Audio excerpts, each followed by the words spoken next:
Hey, you. How are you?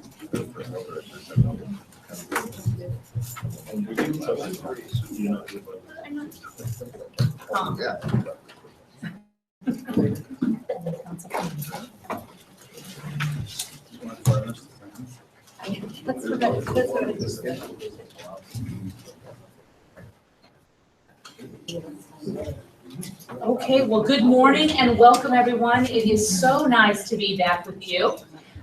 In the time since I have seen you, I had my son, Noah Adam. He is with us now. Not in Sacramento, but soon. He has a onesie that says future president, so I'm very hopeful. So Noah was 2 months early. He spent 6 weeks in the NICU. Wow. And is now home and is gaining weight faster than me, which is shocking. And he is doing exceptionally well. He is beautiful and happy and healthy, and we are very pleased. So thank you for excusing my absence. I was able to listen in and watch a very robust discussion on very complicated and important matters.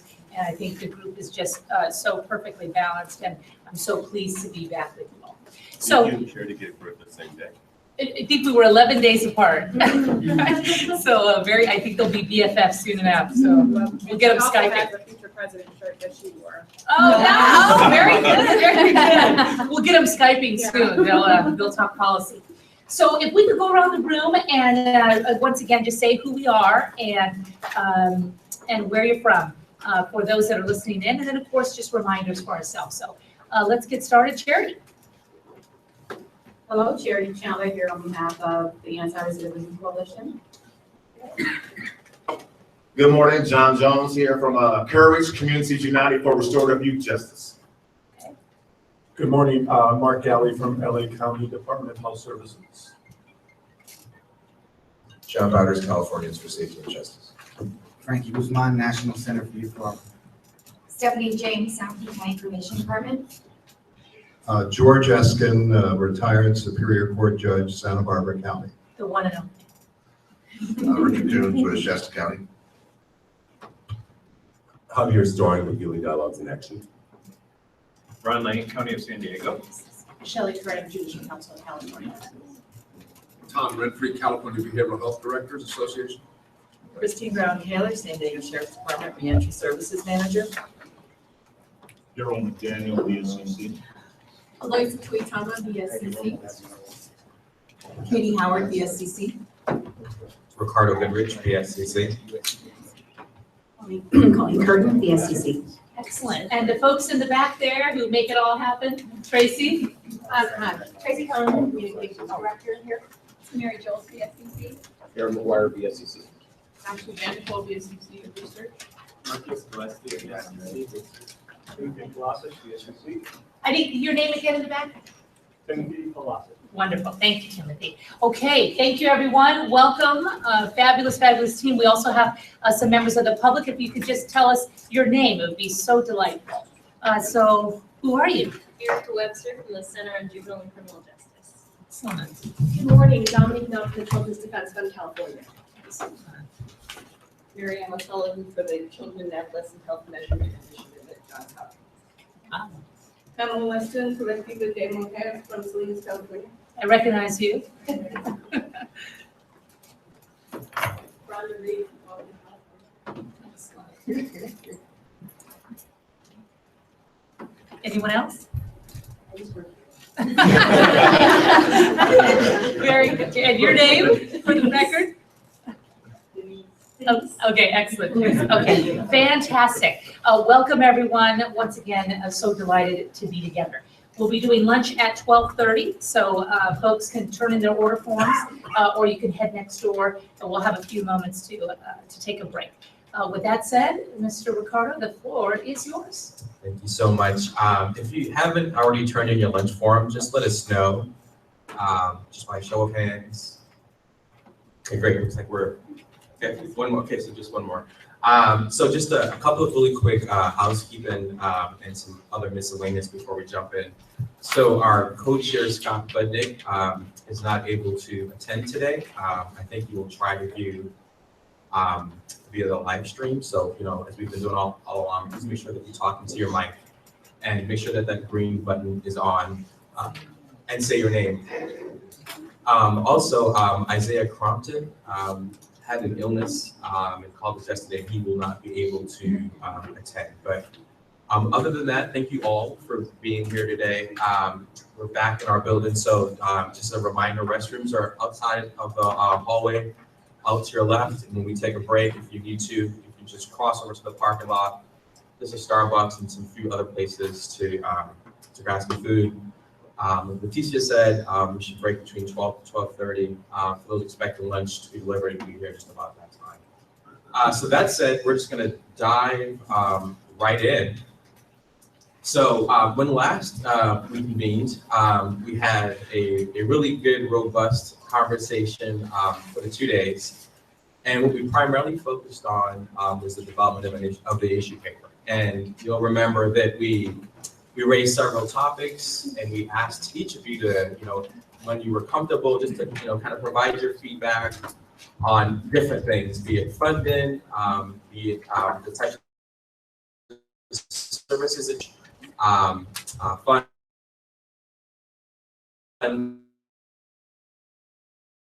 Quite a bit of and for staff to just really listen for the expectation that we use today. The product is less, and if it kind of met your expectations. So is go through page by page, so to speak. Some of it will be very rudimentary. Some of it may have some decision points. And so what we'll try to do is we'll try to flag for you. And I think some of it may occur naturally for you guys. Some of the issues that we still would like to have some more clarity on. And then along those same lines, if you're in the public, we just ran off some more of those copies. So if you want, you can get a hard copy of the fresh proposal that's dated draft there, or you can follow along on the screen. And I'll also add that we will be splitting up the work. So you hear a few different voices. You hear Colleen Burton, you hear Eloisa, you hear Darryl, maybe we can hear Katie chime in. And if it gets really contentious, we're going to go to Aaron.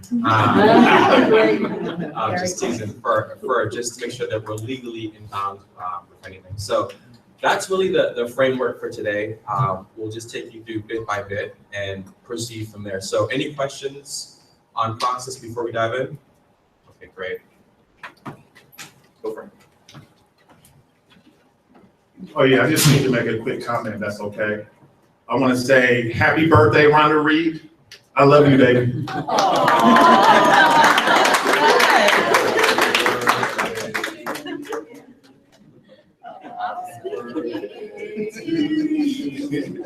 Happy birthday, dear Rhonda. Happy birthday to you. Y'all thought I was joking when I said it was her birthday. I was trying to be I was, John, I'm very impressed. I was certain that was an excuse, but this appears to be true, and you appear to not be in trouble, so.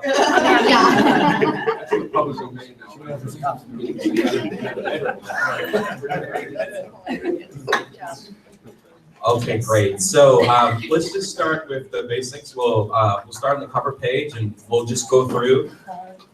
So the RFP, we just titled up front what the grant is. The Proposition 47 grant program, request for proposals. We give you the grant purpose up front. And you'll see within the actual RFP, there's a lot of to be determined, or you'll see date, month, year in a few places. We can go back in and plug in the dates. As we're putting this information up in the public domain, we want to avoid confusing people by having all these dates there. So once this group gets to a place where it's comfortable, we'll go ahead and plop in some of those dates.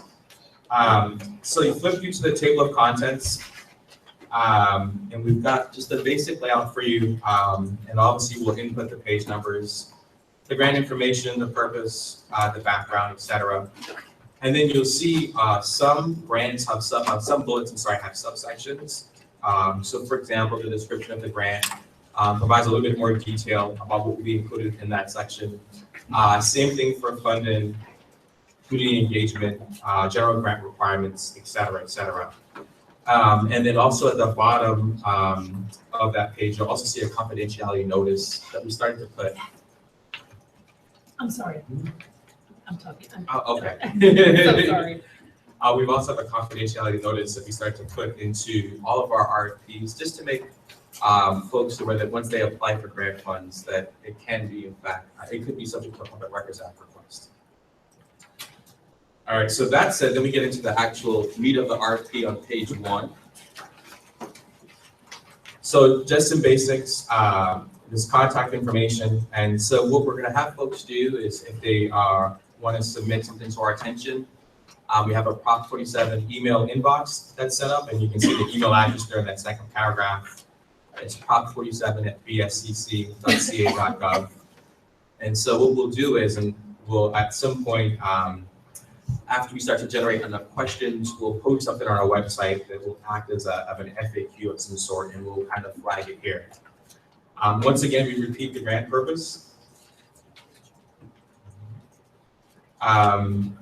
Let's see, then we go into the background of the grant. And it really just reiterates some of the core components of the ballot measure, and then it goes into AB 1056. So any questions on those first couple of sections, the contact information, the grant purpose, or the background? I have a question that's similar to a question I asked at the last meeting. And that is, how are we to deal with inquiries from applicants? It's kind of an ethical. This question definitely comes I up. have gotten many, but I'm anticipating. Yes, I think all members of this committee should anticipate that possibility. And our advice, and Aaron can feel free to add his thoughts if he would like to, but our advice really quite specifically is for you to decline to answer any questions about the RFP process, the contents of the RFP, how it's being scored, where we are in the process. And I think the short and courteous and professional response is, I understand that you're interested, but as a member of this committee, we have to have a completely fair, objective rating process, so I can't talk to you about the grant. How'd I do? Good. Any other questions on that? Something like the Coastal Commission. Something like the Coastal Commission. Something not like the Coastal Commission, Is there some place we can guide the folks that are asking legitimate questions? Absolutely. Yeah, sure. Refer them to that BSCC Prop 47 question email address, saying, that there are staff available to be happy to answer your questions. Here's how you can get in touch. Okay, so someone will respond back to them outside of the website. We're usually typically good about that, and we usually will put up some type of an automated response, and usually within 48 hours or less, usually much closer to less, we'll respond.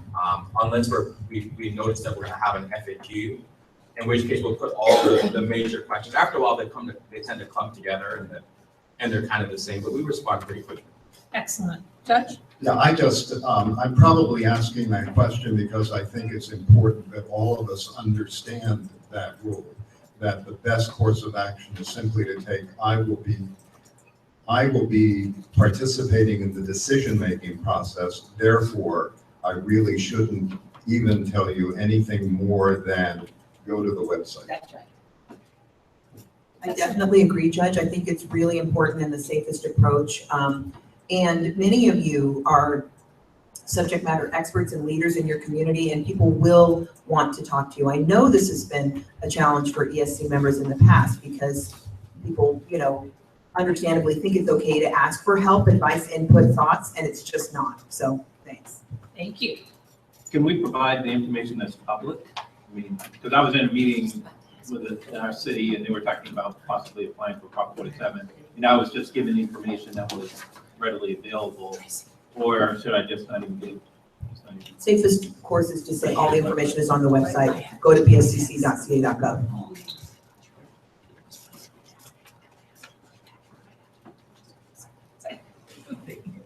This is on the grant purpose. There are very few definitions that describe some of the programs. I would just suggest that, especially around misdemeanor diversion programs, that we look to define that. I think different counties or different jurisdictions think about diversion programs in some very narrow ways and some very broad ways. And I'm not sure if we want to be specific or just define it very broadly, but some people might look at the 5 intercept model. And I think that it would be helpful to be clearer about it. And it comes up again in later pages. But I think the simple way is to have a definition and definition table that we can all agree on. Sure. Okay, John. Piggybacking on that excellent comment, in that very same sentence, we say for people in the criminal justice system, and I think different stakeholders in this community would have probably different opinions of when the criminal justice system begins. And so I just think it's important, because especially when we think of diversion, there are diversion programs that do not require a person to be arrested. And so is contact with a law enforcement officer sufficient to be in the criminal justice system is a good question. And so maybe we either change that language, or to Mark's point, we add a definition. Any other questions, comments? I have a quick one. I think it might be helpful if we can even just start it out by saying pursuant to Proposition 47 or something like that, right, in the grand purpose, because I suspect this is going to be where most folks go years down the line to see what this program is all about. And so 47, I think it might be worthwhile to just include it right at the gate. My suggestion would be to just eliminate the phrase for people in the criminal justice system, because misdemeanor implies a criminal offense. And diversion programs, while there may be pre-arraignment diversion and post-arraignment diversion, and those that don't, that are initiated with a detention, it still involves a misdemeanor offense, and that was certainly at the heart of Prop 47. So I mean, I would say that if we were drafting it, I would suggest that we just as misdemeanor diversion programs. Even though I agree that perhaps you want to define or expand the definition of what that includes, but not for people in the criminal justice system. So we would end, under your suggestion, Judge, we would end that statement after misdemeanor diversion programs. After programs, right. John? I just want to remind everyone, though, that the language of Prop 47 speaks to this exact sentence: mental health services, substance use disorder treatment. And but then in the actual language of Prop 47, it just says, and diversion programs for people in the criminal justice system. It doesn't say misdemeanor. And I know what our intent is, but I just worry about hanging us up on a word that's not actually A in the statute, and B, laws can change, and if something becomes a felony for some reason, I don't want us to have an ineligible program. AB 1056 put it in statute, misdemeanor diversion. So a lot of what we deferred back to AB 1056. You're throwing it back at me, huh? Could we just say diversion programs? Do we have to say misdemeanor? I mean, I would say Prop 47 trumps because it's the law. It is actually the law, and I know that 1056 can't change it, but I would ask us to consider saying just diversion programs and ignore my bad idea. It's an excellent idea. Can we take out misdemeanor? It certainly doesn't limit beyond misdemeanor. It would be inclusive of misdemeanor, and then anything else that we would consider where that falls, within the range. I think diversion programs is very inclusive and broad. Ricardo? So if we do that, so then back to the point that Dr. Gelly was raising, do we still need to define diversion programs, or? I mean, I would say yes. I think so, because implicit in a lot of people's concept of diversion is reentry, right? And I think that's a whole different set of projects and focus, and especially when you come down to putting together a budget and actually creating a narrative and who you're going to hire and how you're going to leverage existing resources.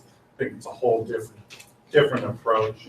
So I think we do need to define it, otherwise people might not say, hey, this is an eligible type of project. And it shouldn't be limited to Penal Code Section 1000 diversion programs. And one comment I'd like to make is that I hope it will work to have the grant purpose stated on what's now page 1 of the draft to be a fairly broad purpose statement, and then other issues that need to be fleshed out in detail. Those details must of course be consistent with the grant purpose and not conflict in any way. But I was flipping through the pages until I found the thing I was looking for, which is on page 10 of the draft about target population. Because the change, I believe that John Bowder suggested, or sorry, someone suggested for the grant purpose, if we delete the phrase "for people in the criminal justice system" in the grant purpose statement, I think that's fine. And when we get to it on page 10, we need to be sure that the committee agrees with, I think, where we landed at the last meeting, that the people who can be served in these grant activities are people who have been arrested, charged with, or convicted of a criminal offense and have a history of mental health issues or substance use disorder. So we can fine tune that as we need to, but the point I'm trying to make here is let's have a broad statement of the grant purpose and then consistent details fleshed out as needed throughout the proposal. Makes sense. Cool. All right, Doctor. Okay. Okay, great. And so I guess I feel I should have acknowledged that Patty, who's sitting at the front, is going to do our best to try to make edits for all of us in real time. So thank you in advance for your patience if we ask you to repeat things a few times, because we want to try to get it right today. Wow, that is awesome. Nice work, Patty. You're fast. Very good.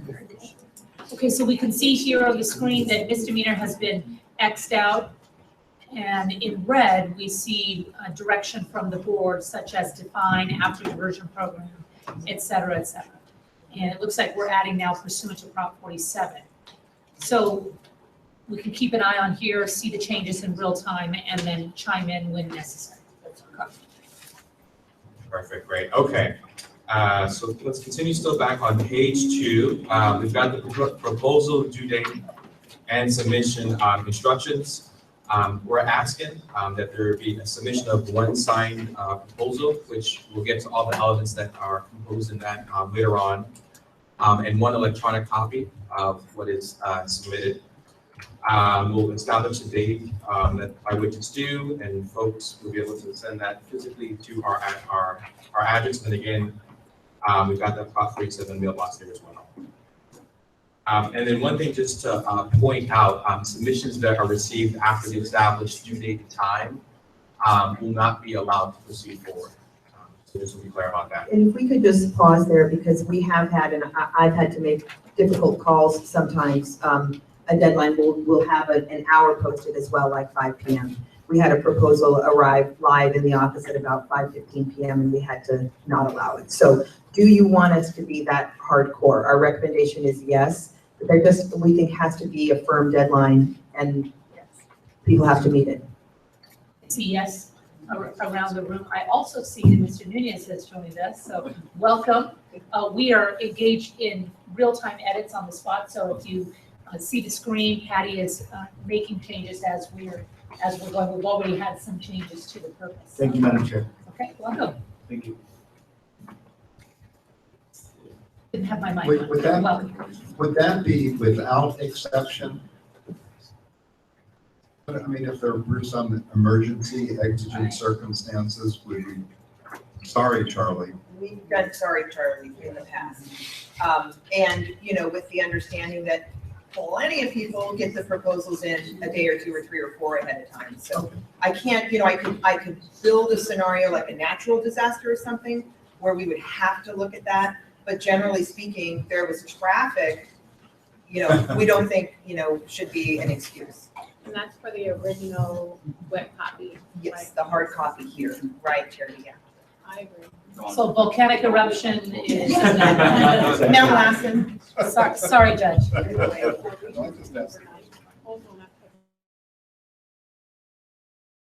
Moving on to page 3, we have the notice of intent to apply. And what this does is it gives us a sense of, you know, roughly how many folks may have an interest in coming forward and applying to the grant. It's non-binding, but it's very helpful for us in terms of planning later on for the different stages that go into rating, and which will directly impact you and helps us to plan accordingly. So, you know, we provide a prompt that states as much. If folks decide to not submit a notice of intent to apply, they won't be disqualified. If they do, they don't get bonus points. It really just helps us to logistically be prepared. Below that section, we have a bidders conference. Typically, the bidders conferences are an opportunity for folks to ask questions about the RFP. So we'll put, quite a bit of work here as a body into developing it. But there'll be those inevitable questions, some of which will be, very clear to you because you designed it, and others maybe a little bit more technical. So they will run the gamut from things that are already in the RFP, such as who's eligible to apply for this grant. Really basic things, all the way up into things a little bit more complex, where folks will think of a program that they want to do, and they'll try to see if it potentially fits the approach. And so as staff, we'll do our best to try to make sure we capture the spirit of what this body's agreed to, what the RFP is intended to do, and provide responses. And then again, similar to our FAQs, we post everything online there. And we typically will have them in different regions. Usually we'll have one in Sacramento at least, somewhere in another region of the state, and we'll extend invitations to those of you who would like to attend. And we'll at some point select those dates and times.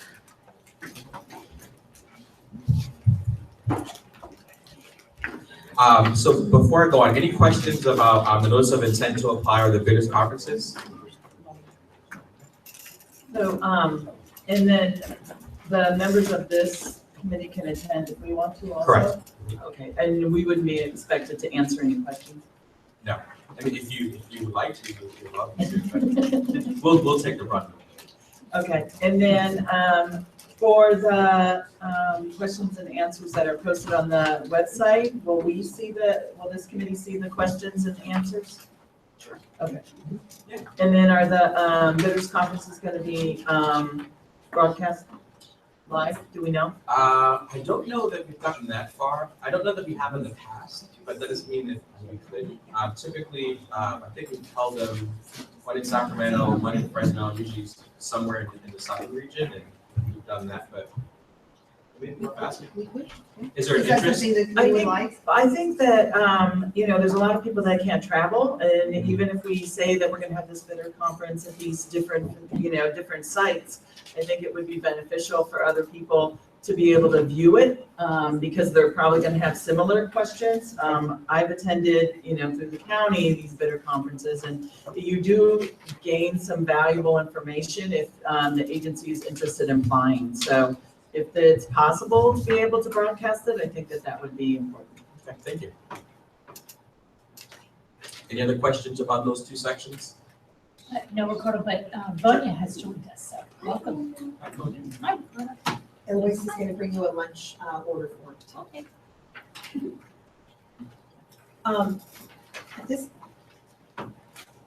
At this point, we wanted to highlight one of the changes from what we had talked through in the issue paper. The staff, we had recommended to you the idea of, in anticipation of a very large number of applications coming in, possibly doing some kind of a two-part screening. So we would have asked for proposals to include a 5 to 7 page summary, including, some narrative and then a budget page and so on. And as we really worked and looked at it from a lot of different angles, we had concerns about that fairness and objectivity component, and realized that if we did a pre-screening and some number of applicants didn't advance to the full reading round, the first concern that we had was the potential for appeals out of that process, that it wasn't fair. Like, you only read my 5-page thing, but my full application was really awesome, and this isn't fair, and on like that. We really do have to think about the possibility of our process being appealed, and we wanted to really work in a clean and fair and balanced way. One of the other concerns that we had was the idea that all of you as raters would have to read every single application in the 5 to 7 page format, and then whatever subset in the full format. So we have come back with an alternative proposal, and that is to limit the overall number of pages in the application, not including the budget component, but the narrative portion itself, to 15 pages, which is new for us. We're used to, and our raters are used to, maybe not excited about, but certainly used to reading longer proposals. And again, we looked at this from every angle that we could think of and thought about, well, will we have enough in a 15-page proposal to really be able to distinguish the excellent proposals from the mediocre, from the not so good? And we think we can. We think if people can persuade us in 15 pages of their program purposes, their target population, what needs they're meeting, and so on, that they can do it in 15 pages. So that's kind of the long explanation. Happy to hear your thoughts, concerns, fine-tuning suggestions, but rather than a two-step pre-qual and then full proposal process, we went with a shorter full proposal process where you, the raters, would read all the proposals. Any questions? No, I think that's great. It eliminates a lot of the fluff that we normally have to read, so I think that was a fantastic idea. Thank you. Very good. Hi, Javier. And I'm not sure if this is where this question should come up or further down, but in the 15-page narrative, somewhere in this document, you're allowing the public agencies to report later which CDOs they are going to partner with. And I'm wondering, I think that for me, that would be a very important piece. And I would want to see it in that first narrative that we get. Yes, a couple of thoughts on that, and I would absolutely invite ESC members to respond as well as my colleagues. Our understanding is that for some public agencies, they will not be able to, at the outset, say, we're going to partner with ABC or XYZ community-based organization, that there has competitive process at the local level for that. So I see Christine from San Diego nodding, Ron from San Diego nodding.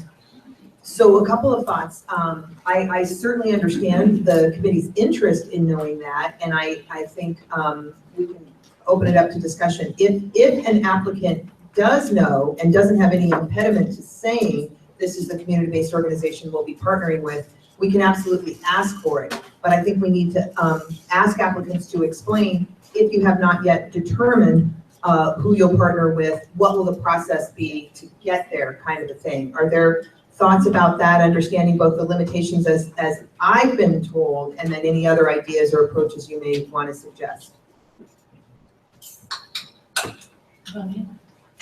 Hi, I would think that if they're going to write a proposal, a 15-page proposal or a 5-page proposal, they should know who their partner is. I don't understand how they could submit a proposal and not know who the partner is. I think it's when the issue of money comes in. So I was looking on page 6 under eligible applicants, and we have said that applicants must collaborate and partner with one or more agencies and turn in a letter of agreement. But when it comes to contracting with an agency and passing through the grant funds, that's where the competitive process comes in for some cities, and that process can take months sometimes. So how can we evaluate it then? If we don't know who the partner is or what they're going to do, can we really evaluate their RFP? So what we've seen in the past is an applicant will say, we're planning to undertake these services, and they can be very specific about the types of services they're going to implement, and we will be going out to bid to find an agency who can perform these services. I think they can still talk about partnering on the collaborative level, and they can name agencies there. It's just who's going to get the money that I think sometimes will come later down the line. Is that? My concern is that I think it's the CDO that's going to be doing most of the work. And I know that in some counties, there are some CDOs that are doing excellent work, but they might have a more confrontational style and don't get along with public agencies, as well as those that are a little more friendly to public agencies and might be left out from receiving money to do the good work that they're doing based on that. Charity, I'm sorry, Vanya. Charity was waiting at the back. She was. Oh, I didn't see you. So there are a few. Sorry, Do you Stephanie. want to go first? Yeah, go ahead. So there are a few things that just stick out. First, if we're allowing them to do their own bidding process, how much time are we allowing them before they do end up picking a community-based organization they want to work with? And then how are we evaluating their bidding process? Are we gonna allow them to select, the quality of the organization or whoever has the lowest contract bid amount? That just really doesn't sit well with me. For instance, are we gonna subcontract, allow them to subcontract with someone that only needs 50,000 versus someone that needs 75,000? That's causes a lot of issue. I would love to see that we're able to see upfront who they're partnering with, because it could turn, the 3-year grant could not even go into effect until a year later if they're not able to find a community-based organization to partner with. Let me just respond to just a piece of that. So, and then it goes back to what Colleen said, it's the money component where really the trigger is. So, I think typically what happens is, so we answer the latter part of your question. We don't tell them how to construct their local process. What we will say, as we've done kind of in this RFP, is here's what the expectation is if you want to apply for these funds. But each city, county, jurisdiction, so each have their own process. For some, it's very quick. For others, it could take 2 or 3 months, which usually means the next time they can get before their board for approval. That's practically what typically happens. It's not like a 6-month or 7-month. It's you. I guess it can be for bigger ones. It can be, yeah. But it depends on how quickly they can get before their board to approve some of their things. So that's part of the rub there. So should we only look at organizations that can act quickly and provide us with organizations they can partner with? Should we exempt organizations that have to go through their own bidders process? I think that's a little difficult because you're, in essence, you're penalizing folks for having a local process where some cities or counties may be more expedient than others, and it's not for a lack of effort or goodwill. It's that they have a local process where they have to get things approved before they can move forward. And I think there are so many differences and so many roles with county government. So, like for instance, in our county, if it's less than $100,000 contract, we can go straight to purchasing. If it's more than $100,000, we have to go to the board. If we can show that we can sole source it and convince purchasing that they're the only community-based organization that can provide these services, then we can bypass the RFP process. If we can't, if there's multiple community-based organizations, then we would have to go to RFP. So I feel like it would be very difficult to put real strict parameters on this, but I think what we can do is make them tell us what their plan is, what they're going to do, and leave it up to them to convince us that we believe in what their process is going to be and that they have a good idea of how it's going to happen. I think if we do limit it, what we'll probably see is community-based organizations getting smaller amounts of money, which I think is contrary to kind of what we want to see. So if we say you can't go out to an RFP process, we may get contracts back or budgets back where they're going, okay, this community-based organization will get 50,000 because I know I can push that through without a long process. Yeah, I wonder if we could come up with criteria for community-based organizations. So we'd have to do a bit of brainstorming. Maybe we could look at the guiding principles and see how they might fit into it. But I agree. I mean, we don't want to be in a position where we are excluding certain jurisdictions from applying for this because the processes that they have had in place. But Bonya, I agree that we need to have some sense of what it is that the local jurisdictions are going to be doing with these funds. So what if we tried to put 5 or 6 things down on paper that would work, that would assuage some of the concerns that people have raised about making sure it's not business as usual, or the folks who are friendly with, local government entities. And again, make sure that the guiding principles and the other things that the ESC has determined as being very important are reflected, not only at the highest level, but also when we're getting down into who it is that's going to be working. Bonya? I think if we allow the governmental or public agencies to come in and submit without naming a partner, without us knowing what their background is and what their area of expertise, then we're encouraging business as usual. We're saying we're going to let this be a money grab. You grab the money and go find a partner later. And then it goes back to what you were saying about what kind of community-based organizations will be the partners. And if we really want to send a message that this is money for the community in the spirit of Prop 47, then we should let that be known from the onset. We should say to the people that are applying, we want to know who your partners are. John? And I definitely want to echo what Vonia just said, because that's exactly what I was thinking. To me, the spirit of Prop 47 signals a shift. And my concern is I don't want us to conduct business as usual. There are already other pockets of money, AB 109 money, et cetera, and not to vilify any organization or entities responsible for helping people with reentry. Well, I think we all can agree that we recognize that there are some problems with the way things are right now. So for me, I think this is an opportunity to somewhat change the narrative around reentry and to be somewhat of a guiding force to let county officials and public agencies know that, hey, this is a way. We have identified a way things can be done. And I'm saying that for a reason, because I'm always leery. I'm really not comfortable of a public agency saying, well, here, we will get to that. Just give us this first and trust us. That has not been working, just to be honest. So I think this is an opportunity to say, I think at a minimum, I mean, there's different things that we can do. I don't know the logistics, but what would it look like, for example, if we allowed a time period? Like if the public agency who submits for the RFP, if they, within 30 days, had a number of CBOs in a room and had them in turn talk about, begin a conversation around what's feasible before we trust them to do that later. I don't think it's too much of an ask to say, okay, you have a public meeting, have some folks sit down and say, okay, this is what we can do. This is our capacity. This is our skill set. And if you partner with us, and et cetera, et cetera. So they do submit the RFP. We'll have somewhat of a working knowledge. I don't want to complicate it. I don't want to put too much of a burden on folks. Well, maybe if we have enough time between when it is released and when it's due, they can go through that process beforehand so that they're very clear in their proposal as to, and they've already done that in advance. That would be good. Okay, Just one last thing real quick, I'm sorry. We've got some folks waiting, Charity and Ron. So John, let me come back. Oh, no, Char- Stephanie just said exactly what I was. Stephanie nailed it. Okay, Ron? Yeah, and I don't disagree with the intent. It's just the sequencing from a government perspective that's the problem. What normally happens, and again, business as usual, is that we get the grant awarded, then we go out and do our own RFP to award our funds to the nonprofits within our government agency. So that's the sequence that we're kind of tied to. We can't contract with someone until we have the funding. Our board or an elected official won't let us say, let's enter into a contract until we've already been awarded the grant. So that's the sequence. So I don't know if there's a way around that, but that's the challenge that I think you're talking about.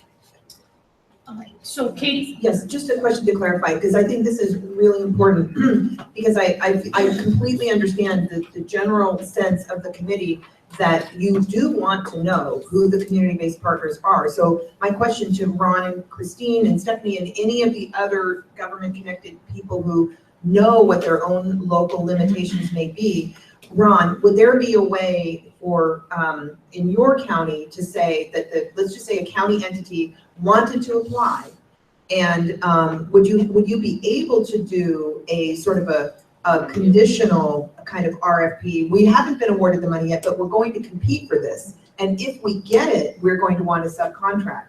Would you be able to do that? I don't know that we've ever done anything like that.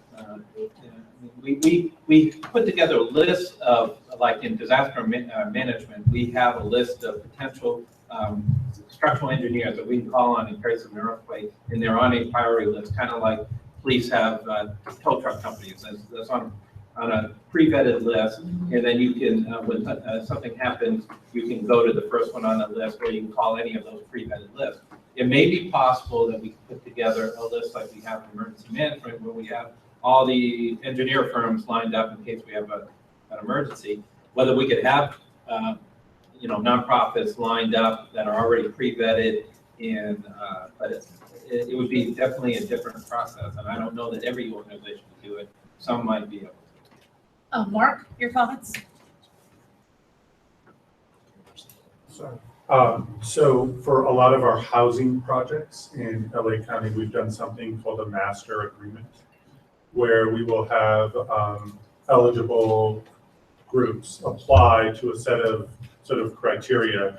And then as we create a statement of work for a specific project, then those pre-approved on the list, so H1 groups are on the list, and then there's this specific project in this neighborhood or this area for these needs, and then that group is able to apply, and that has made things go much, much faster. And so I think, at least in LA, and I imagine other counties could adopt some process where it is 2 steps, and you have a pretty good sense of the sort of universe of folks who would qualify or participate. And that could certainly sort of get us along in the process. The other thing on a recent, the whole person care proposals done through DHCS, they had this concept of downstream providers. So the lead entity was defined, but then some commitment to groups, and I'm not sure how the funding will flow ultimately, if it still goes to the lead entity and down to the downstream provider. But I guess it just reminds me that could the BSCC actually distributes most of the funds to the lead entity and then some of the funds to the groups directly, and that might circumvent some of the contracting processes.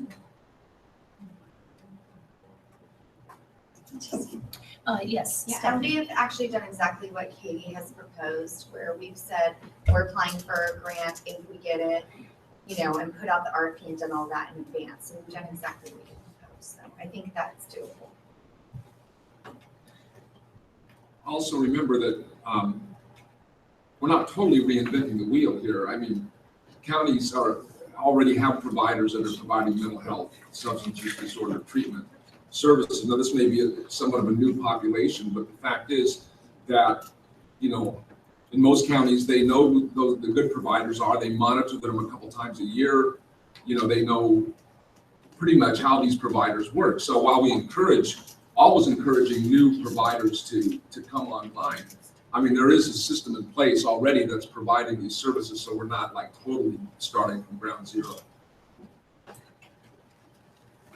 Charity? Out of curiosity, from those that are here with the counties, how do you normally select your contractor? Do you normally go with the lowest bid, or are you actually looking at the quality of the applicant? Because I know in LA County, I've submitted multiple proposals to them, and we knew that if we wanted to win the proposals, we had to be the lowest bidder, and that is going to be a problem with this. Okay, it depends. You hate to say that answer, but I've seen it both ways in San Diego, where they'll have an RFP process and it is not the lowest bidder. So I've seen it have it be the lowest bidder would get the contract versus, other factors that are weighed in on who would get the contract.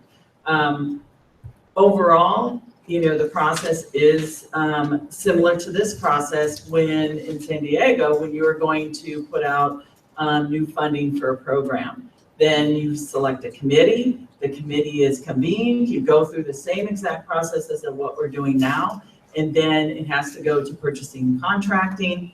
They have to review it and make sure it is fair and equitable so that everybody has an opportunity to apply.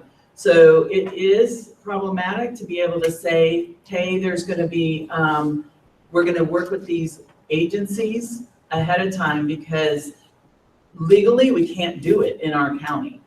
Because you're normally, unless those restrictions are defined as far as, the less than 100,000, you don't have to go to the Board of Supervisors. That's kind of general practice.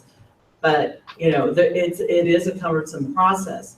I think maybe having the idea of who have you worked with in the past and as a county, who have you, or the entity that's applying, who have you worked with in the past and who are you looking to develop new partnerships with, something like that, because you don't want to have it that it's going to be that a new organization or somebody else that isn't getting county funding doesn't have the opportunity to apply.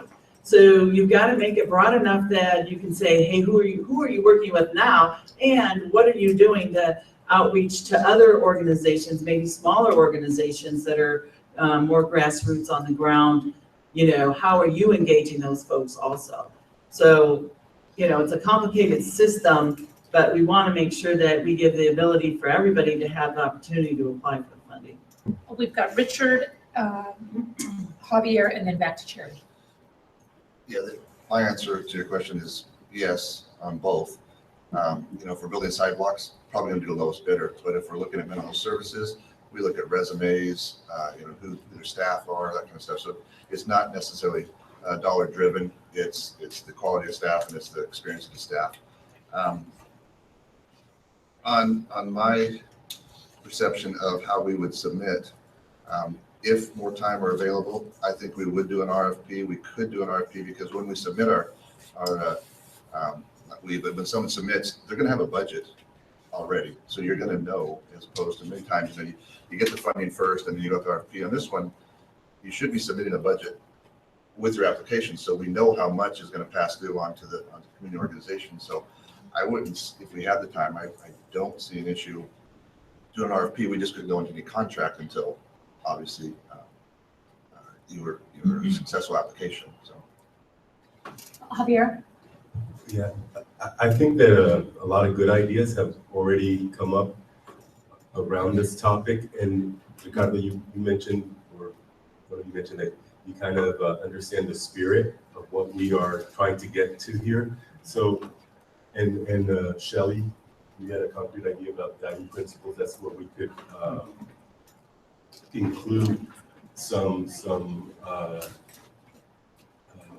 information about what we're really looking for here in CBOs. And I think that maybe we could come up with different areas within the RFP where we're really intentional about speaking to, we want to know as much as possible, right? What is the spirit of the CBOs? What the way that CBOs work that you plan on partnering with? And another specific around this is when I looked through the RFP, I think I saw the term restorative justice mentioned once, and it was in reference to the bill that was passed, not even to Prop 47.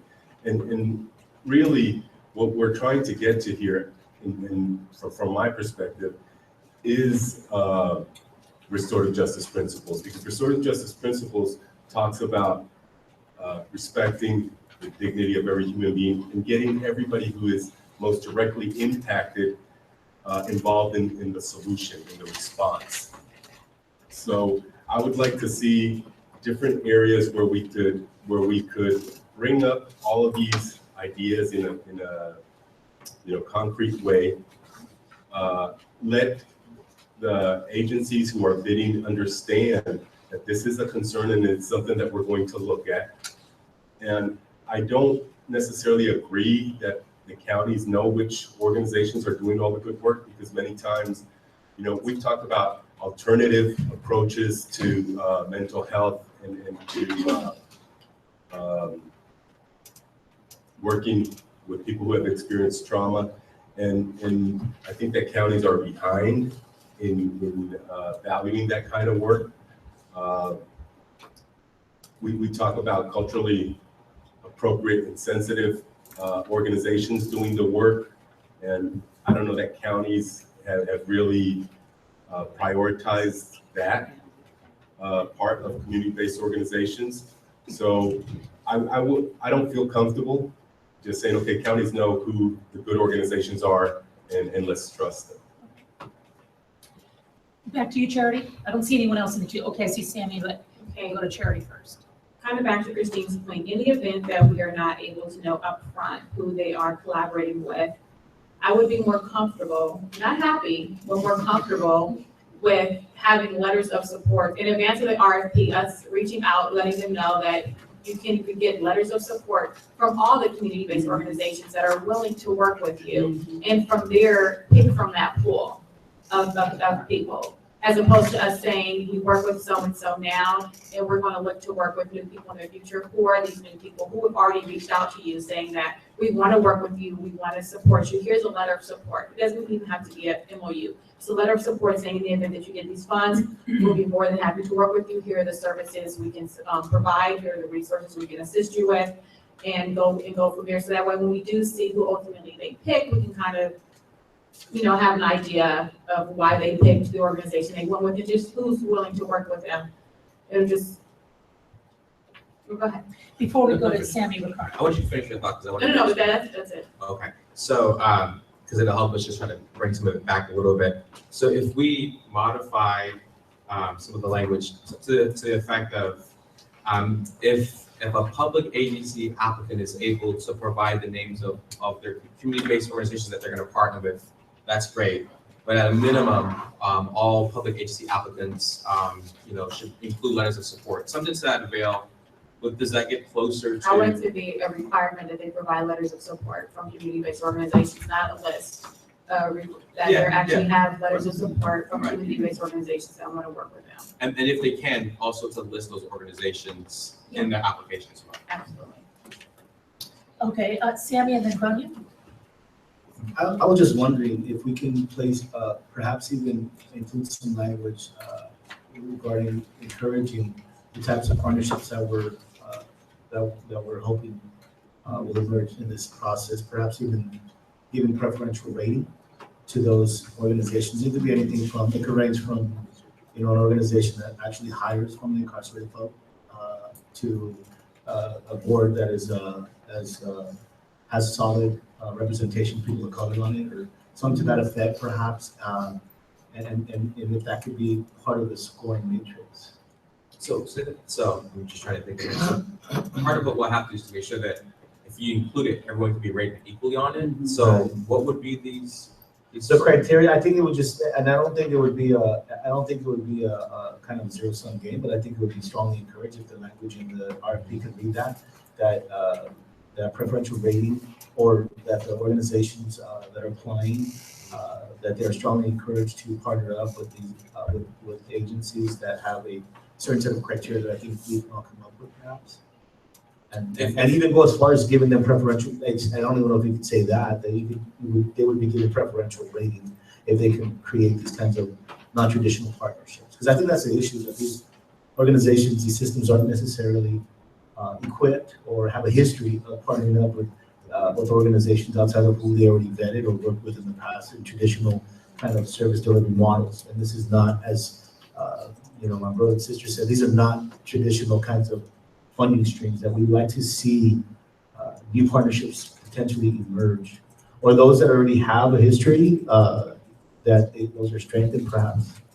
We've got Frankie, Bonia, and then John. Just to Sandy's comment, I think what a lot of people are saying is, I think we definitely should include in the scoring process some value or metric by which to rate people based on who their partners are, right? When we did the Social Innovation Fund, which was one of Budnick's committees, we actually did score people for contracting with organizations that hire formerly incarcerated people. And for those that did not, then we rated them accordingly. But I think that we should consider taking a similar approach on this RFP. Bonia and then John. I just wanted to ask about the bidders conference, and if those are going to be mandatory for the public agency and not for the CBO, would it be easier for the public agencies to be part of it? And could that be an opportunity to express to the public entities how critical it is to the RFP process to name a partner? I've never applied for a grant where I didn't have to name a partner at the time of submission. So I don't understand what why we're doing this differently if we want different outcomes. If we're going to do the same thing that we always do, then the funding streams are going to end up where they always end up at. And I feel that by doing this, that we're allowing that to happen, and then I'm just really wasting my time being here. Okay, John, and then we'll go back to Ron. I got a few quick points. One, I agree with Bonia. I think the compromise we have to make is perhaps extending the period of time to reply to an RFP so that there can be a countywide RFP. And I think that's probably going to be a solution. Second was to Charity's question. I had heard a couple different things. I heard wanting support letters, if that's the alternative here. But at one point I thought I heard you say that their eligible selections would have to come from the support letters, and then I didn't hear that at the very end, so I just wanted to check with you if that was what you wanted. So my thought was that from the pool, because if we're going to grade you based on who gave you letters of support, it would be nice if they picked their contractors from that group of people and not say, oh, these are people we have letters of support from, but we went with a different organization. Right. So I would like, that would make me feel, and thank you for bringing that back up, that would make me feel comfortable, more comfortable, because we know who their options are, essentially. And then my last quick point was, I don't know if it's necessary, but I just want to point out that we have a line in here on page 6 that says public agencies may not submit more than one proposal. We don't have any statement as to non-governmental, community-based, or philanthropic organizations. And I think the goal, obviously, we all share is to make the money available to those groups. And so I can imagine thinking of housing service providers, for example. I can think of one that provides services in San Mateo and Santa Clara County, if those are different lead agencies, right? But I don't know if we need a statement, but making some sort of clarification, or maybe it's not necessary, and someone can tell me that, that a CBO may serve as a provider to multiple lead agencies. There shouldn't necessarily be a preclusion from, the CBO should not have to pick which application they align with. I think it might be important to clarify that. Ron, the other John, and then some comments from staff, please. Ron? Yeah, following up on Vanya's point that we don't want the money going to the same old processes and the same old vendors that we've been doing. I go back to our guiding principle, which is encouraging capacity building, which I know Alameda did a lot of with their AB 109 money. That may be one way to get that into the concept, or at least in valuing of these partners, is to ensure that we put in language that says we don't want you to just put our money into the existing systems. We want to increase capacity, increase the capabilities that are out there in the community helping these people. And that would be one way to encourage bringing in newer vendors that aren't currently part of the process. John, and then staff. Yes, I appreciate Sherry's idea, and I was just wondering, I spoke to her about it briefly. In addition to letters of support from orgs, because in my opinion, like the folks who are already doing business with public agencies, of course they're gonna write that. What would it look like to allow space for other orgs who, A, have not worked with them, or whatever reasons, also have like letters of non-support, to offer like some real critique? Because my concern is, and excuse my vernacular, I come from the city of Oakland that once tried to make Ebonics part of our education, right? But we have what we call in Alameda County a lot of poverty pimps. You know, people who profit off the, misery and pain and suffering of the people. So, and I know a lot of great orgs in Alameda County that does great work, but they don't have that same access. So I'm wondering, can we also incorporate with letters of support, also have folks offer critique saying, okay, whether it's on a public entity or it's against the CBO, to ensure that it's not just business as usual. Back to staff. Or Christine, you wanted to say something before we go to staff? Yeah, just a quick thought I had is, what if there is a CBO that's the lead CBO, and then they can subcontract to a lot of the more smaller agencies? So I just want to throw it out there to see if anybody has any comment about that, because that might be a smoother process, because they have more flexibility to develop, and the funnel the money through. Ricardo, your follow-up on this conversation so far, Katie? If I may, going back to what Sammy had mentioned a little while ago about, could there be a way to give some preferential rating or at least scoring emphasis and criteria? One of the suggestions that the staff are making to you is that you actually score the proposals based on their adherence to the guiding principles. So I really think that, and you could make that 15, 20, 45% of the score if you wanted to. I mean, that decision is up to you. But a lot of this conversation in the last 15, 20 minutes or so has been guiding principle focused. And Javier, to the extent there's more that you think should be built into these guiding principles about restorative justice, about partnerships with new community-based organizations, we can beef up, fine-tune, change these guiding principles until we get them just right, including, collaborative working arrangements with organizations or with people who are themselves formerly incarcerated. All those things, whatever you think should be built into the guiding principles would be there, and then the applicants would have to explain how they're adhering to the guiding principles, and you would score it. So that's a way to kind of tie a lot of important features together in one section of your rating. John, or I'm sorry, Ricardo, were you gonna add something? I have a question that may lead to some fact, at least for us to help us write it in a way that may be a bit more helpful. So, there's been a lot of talk, and it may in fact occur naturally locally about having, the public agencies develop a local RFP process, which many of them already have in place. So we're trying to think about timelines and also from your local perspectives, like what that typically means when you have to go out for a grant. So if we were to require that public agency applicants go through their own local RFP process, I guess our question is about how long does that typically take? What are some of your experiences so that we can put some framework around it as we kind of flesh out what would make the most sense? We've got John was in the queue and then Bo. A couple of things. I wanted to respond to what Christine said. I appreciate the interest in a central CBO managing.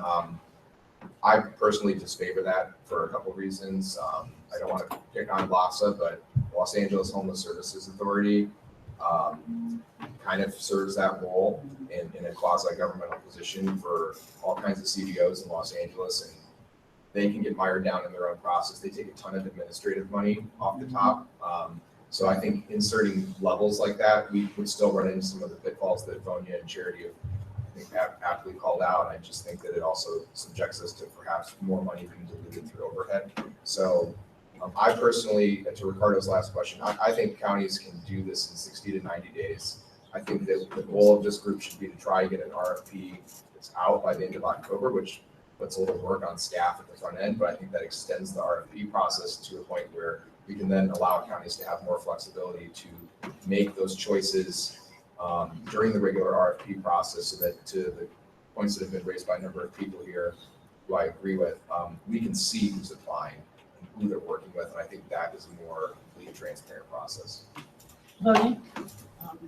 To Ricardo's point, I don't know that we want to tell the counties or the public entities how to do their part. I think, and I could be wrong, but maybe our remit is just that we create and draft this one so that it gives us what we want. And the counties do what they want, but we tell them, we want to know who your partner is. Yeah, no, right. So my question is just more so about time, so that we can build it in such a way that if there's an expectation that we want this information, we want these names, that we can say 60 days, and I think I heard John say 90 days. So I wanted to get a sense of what's realistic so that we would put something in there that reflected that.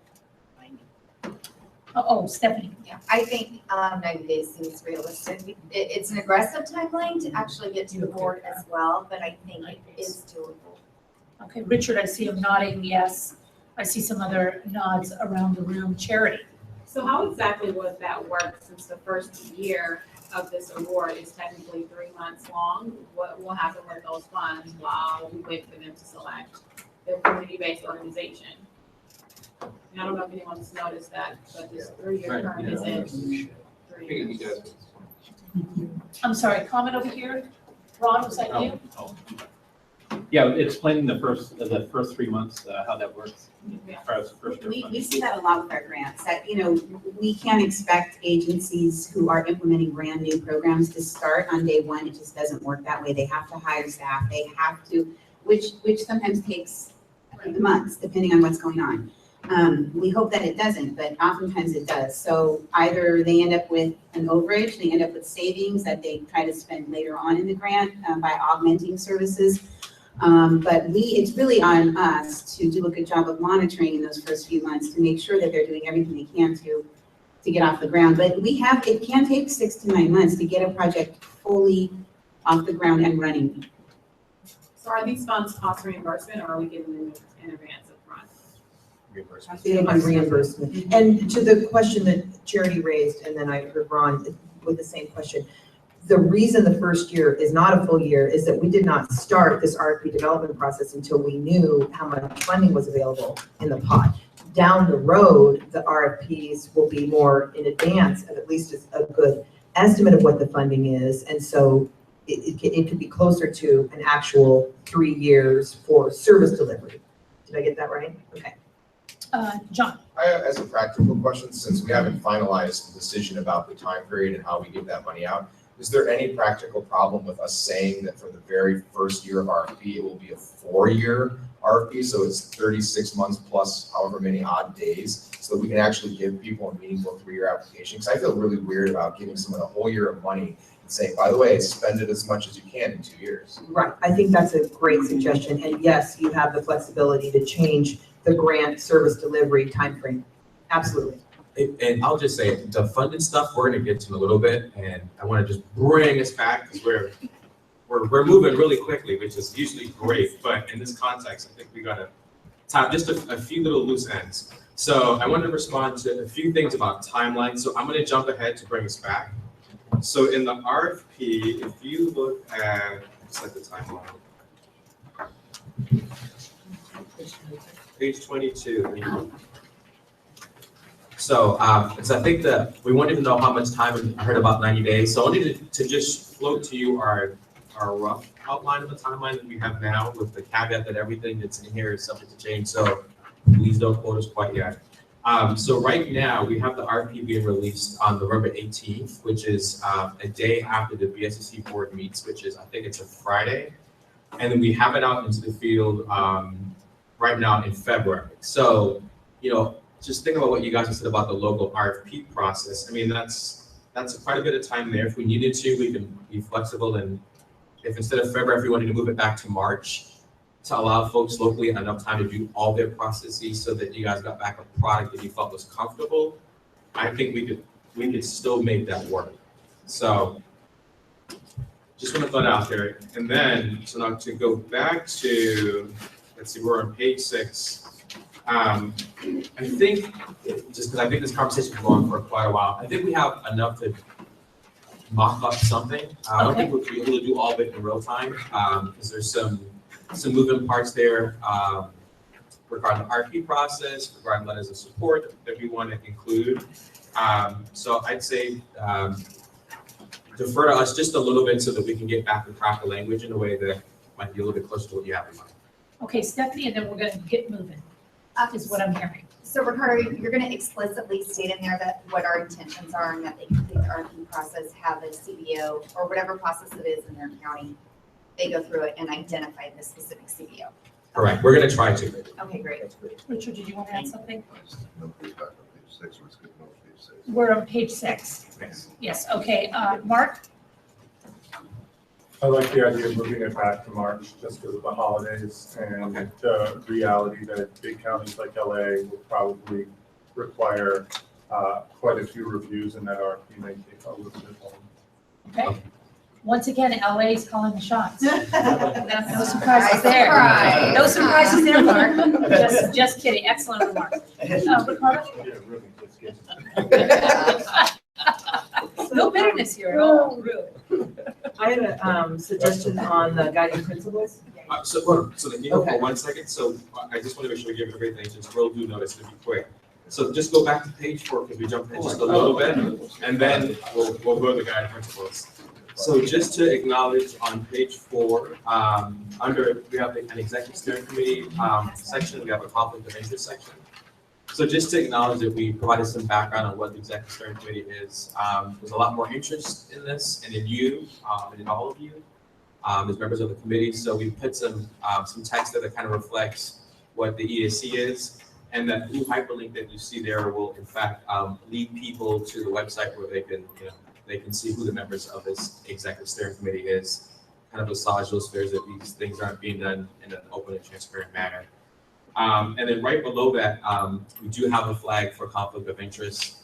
We talked about it in great deal with this committee, but then, just again, as a reminder, for those who are applying for these grant funds as well, and we'll include this in our contracts and all that other. May I make really minor editorial change suggestions?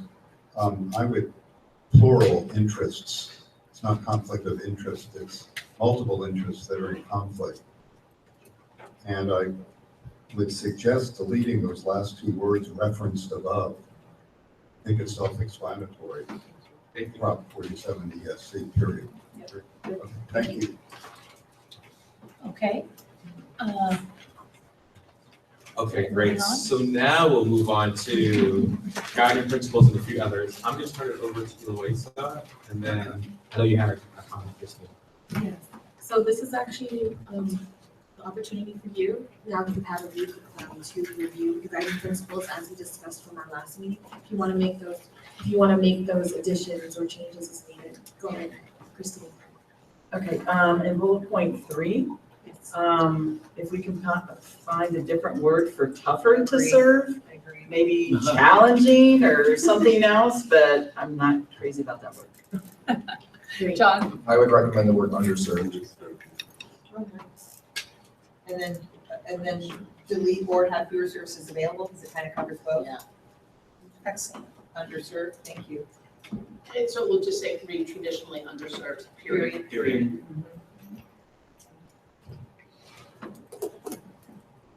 Okay, Richard and then Bonnie? Of course, this was my bandwagon. I'm gonna jump down to number 8, to be mindful of regional equity and geographic diversity. But nowhere in the rest of the grant, because we talked about maybe having a small percentage going to smaller populations. So we're not dictated by larger populations. I didn't see anywhere else in the grant that it's going to.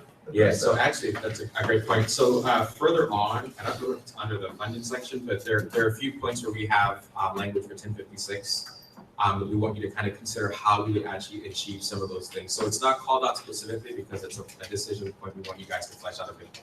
Okay, thank you. Got it. Yes, sure, sorry.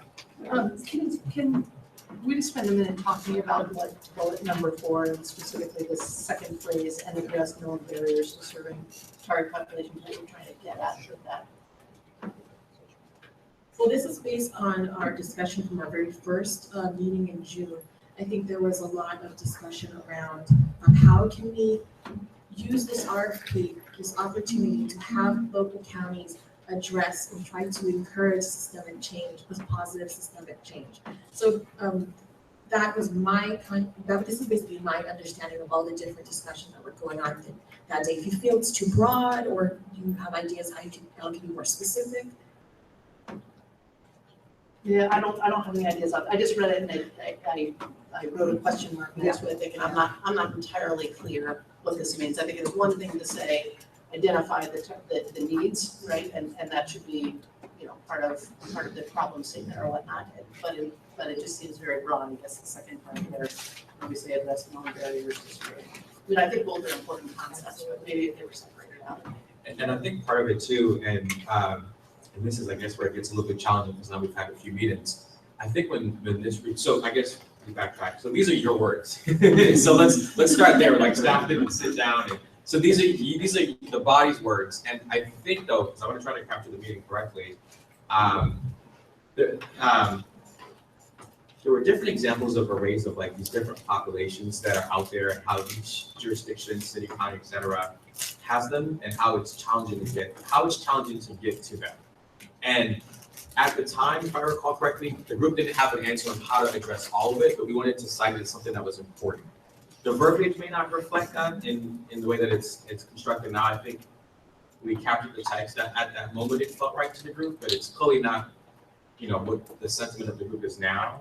And obviously it can be modified, but back when the group met, that felt appropriate, I guess what I'm trying to do. I remember there being discussion amongst the group members that you all would identify what those barriers are, and then we came back around to have the applicant identify what those barriers are and speak to them in the proposal as a way of,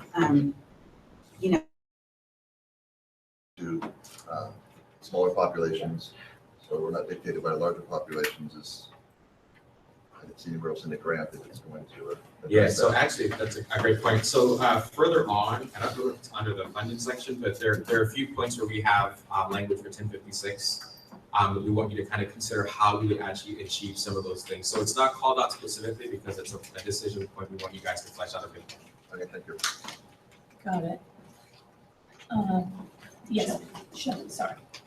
Can we just spend a minute talking about what bullet number 4 and specifically the second phrase and address known barriers to serving target populations that we're trying to get at with that? Well, this is based on our discussion from our very first meeting in June. I think there was a lot of discussion around how can we use this RFP, this opportunity to have local counties address and try to encourage systemic change, positive systemic change. So that was this is basically my understanding of all the different discussions that were going on that day. If you feel it's too broad or you have ideas how you can be more specific. Yeah, I don't have any ideas of, I just read it and I wrote a question mark next to it thinking, I'm not entirely clear what this means. I think it's one thing to say, identify the needs, right? And that should be, part of the problem statement or whatnot. But it just seems very broad. I guess the second part there, when we say address non-barriers to screening. I mean, I think both are important concepts, but maybe if they were separated out. And I think part of it too, and this is, I guess, where it gets a little bit challenging because now we've had a few meetings. I think when this, so I guess we backtrack. So these are your words. So let's start there. Like staff didn't sit down. And so these are the body's words. And I think though, because I want to try to capture the meeting correctly, there were different examples of arrays of like these different populations that are out there, and how each jurisdiction, city, county, et cetera, has them, and how it's challenging to get to them. And at the time, if I recall correctly, the group didn't have an answer on how to address all of it, but we wanted to cite it as something that was important. The verbiage may not reflect that in the way that it's constructed now. I think we captured the text that at that moment it felt right to the group, but it's clearly not, what the sentiment of the group is now, and obviously it can be modified. But back when the group met, that felt appropriate, I guess what I'm trying to do.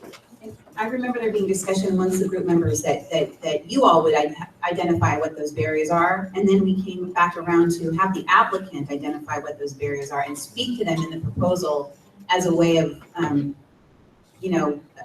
a way of persuading you all that there is a need and how they're going to serve those populations. Sonia? I think I remember some of this discussion, and maybe, I don't know, but perhaps saying that lead public agency applicants who have identified and are addressing known barriers to serving target populations might be the spirit that was intended at the time. Stephanie? I was actually going to go on to a different one, so we can finish this conversation first. Got it. Oh, Javier. It's like, Vaughn, can you just repeat? We're trying to capture. Could you please repeat it? Yeah, I think that one of the principles was to have lead public agency applicants who have identified and are addressing known barriers to serving target populations. Thank you. I'm sorry, so that would mean that there is a preference, it doesn't sound like a complete sentence, so what are we saying? She wrote it down. Okay. So we want to have lead agency applicants who have identified. not have, just lead, a principle is that's for us to recognize and encourage lead public agency applicants who have identified and are addressing known barriers to serving target populations. Okay. Okay. Javier. I want to encourage us to consider using, although these guiding principles that we have right now touch on a lot of restorative justice guiding principles, I want to encourage us to use the term restorative justice and define restorative justice. And I had offered a definition for restorative justice at one of our past meetings. And the reason that I am suggesting this is because when we define restorative justice as a model that includes everybody, we are encouraging organizations that make that include everybody who's directly impacted. Because many times organizations that work only with formerly incarcerated, which we need them, but separating that from organizations that also work with survivors of crime and families is contributing towards the stigma of this population is so different. So I like organizations that approach it from a restorative justice perspective. And I will read again the definition that I suggested at the last meeting and see if folks are okay, not okay, or they want to add. And I put this together from a couple of different definitions. It says restorative justice is and I can send it to you right now, Patty. I can email it to you. And where I'm referring to including this is at the very end where you have the definitions of recidivism. And so, yeah, so in bullet 2, we'll include that, but we can't just put restorative justice because there's so many different understandings of Right, what I would say restorative rites of justice. passage too. Right. Yeah. So, just for the group to consider, restorative justice is an evolving response to crime that respects the dignity and equality of each person, builds understanding, and promotes social harmony through the healing of victims, offenders, and communities. And then it could go on to say, restorative justice provides an opportunity for victims to obtain reparation, feel safer, seek closure, allows offenders to gain insight into the causes and effects of their behavior, to take responsibility in a meaningful way, and enables communities to understand the underlying causes of crime, to promote community well-being and prevent crime. John and Bonnie? I support putting that in the definitions if we don't use the word offenders. Right. And I was just gonna say, I think that was a great definition, except for the word offenders. But I don't see that it fits under the guiding principles, but maybe mentioning where in bullet number 2, where it says encourage culturally competent services and approaches, we could put in parentheses or mention restorative justice, rites of passage, or whatever other culturally approaches to changing the trajectory. Okay, Javier, I think people like your definition, but apparently you've offended a couple members of the board. So, Shelley. I actually would like to include, just if we could, Javier, if you could read it again, I think it was the second sentence and the word starts out with restore. Could you just read that one sentence and maybe we could include that as a bullet? The second sentence reads, restorative justice provides an opportunity for, and maybe you want to say survivors, to obtain reparation, feel safer, and seek closure, allows those who have committed wrongdoing, is that better than offender? I'm sorry, maybe it was the first sentence then, where you Okay. said restorative justice. Is an evolving response to crime that respects the dignity and equality. What if we were to start, sorry for interrupting, but what if we were to start with and just use the one sentence that we said, respect, so it wasn't restore, it was respect, could you read it from respect to the end of that sentence? Respects the dignity and equality of each person, builds understanding, and promotes social harmony through the healing of victims. It's a definition. Those who commit wrongdoing and communities. Yeah, so I would move, or whatever the appropriate thing is, to include that as one of the guiding principles, starting with the word. What do you like, John, in lieu of? I know I was walking by, just the part about wrongdoing, I have a strong issue with for a number of reasons. But I'll be laboring the fact that a lot of folks are actually innocent, as well as trauma. You know, I think we criminalize folks who respond to trauma the way they do. This idea of a docile victim, I don't really ascribe to that theory because it's not my job to tell people how they're supposed to respond to their trauma. So when we say wrongdoing, what term would you use for somebody who did commit a wrongdoing? Well, Once again, just give them what you would use instead. Yeah, I would just say someone who's been in the system, for lack of a better term. Because I can't like to say wrongdoing, that to me, systems involved, that's what we say, systems impacted individual.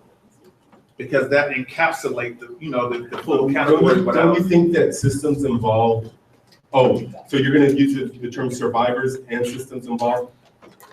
Yeah, to be a survivor of the system, absolutely. The system is traumatized. So we're specifying, I'm trying to. Javier, I know, John, I think that do we need to specify the individual who has committed an actual crime, often engaged in incredibly harmful behavior, but needs to be included in part of this restorative process? I mean, you know, not to be too generic, I mean, there are specific categories, if you will, of folks that, you know, have partaken in certain behavior.